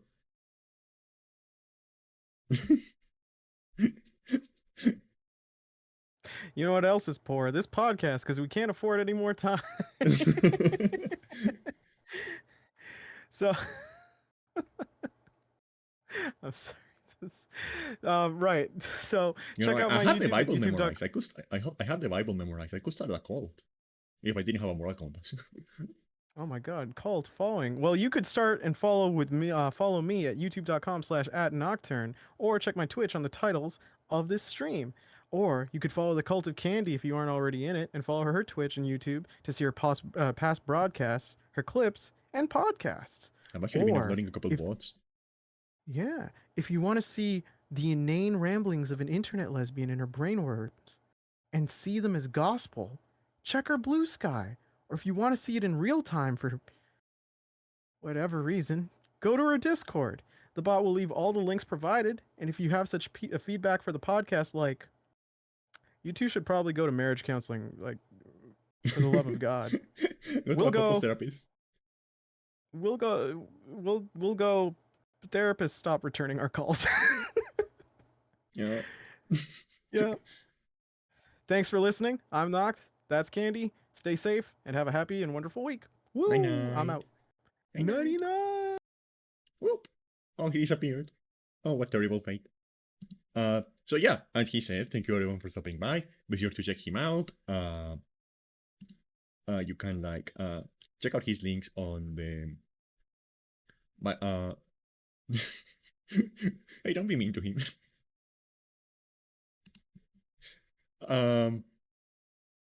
So yeah, you can check out his Twitch by clicking on the link on the title of to this stream, and you can find his links there. Yeah, as usual, thank you everyone for stopping by.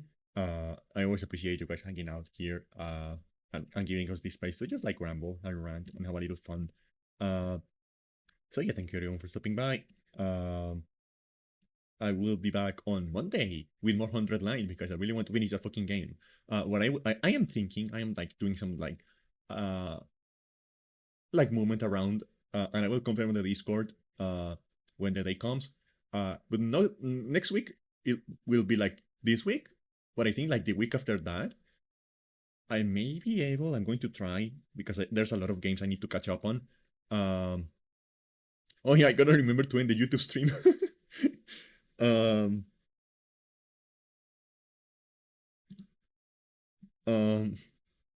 Thank you for reminding me. But yeah, what I was saying, I think like the week after next week, I will be able to like, because I want to try like doing 2 streams. How long did I forget last time? I don't know, like 10 minutes. I think the stream was just like dead for 10 minutes, but like still live.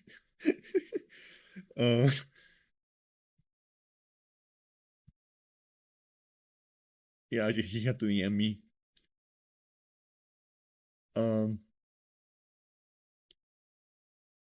No, I mean, it would have been hours if Nick didn't remind me, because I honestly wouldn't have noticed. I already closed the window. I wouldn't have noticed it.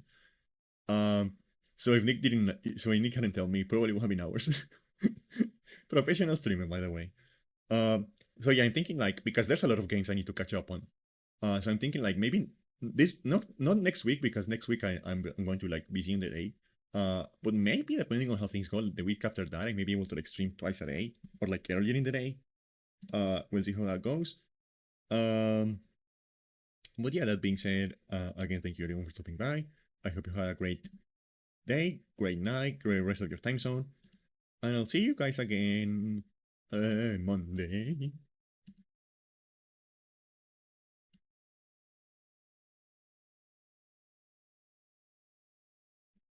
I'll see you guys again on Monday.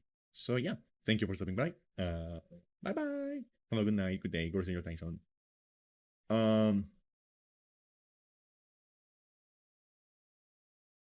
Good night, everyone. Night night.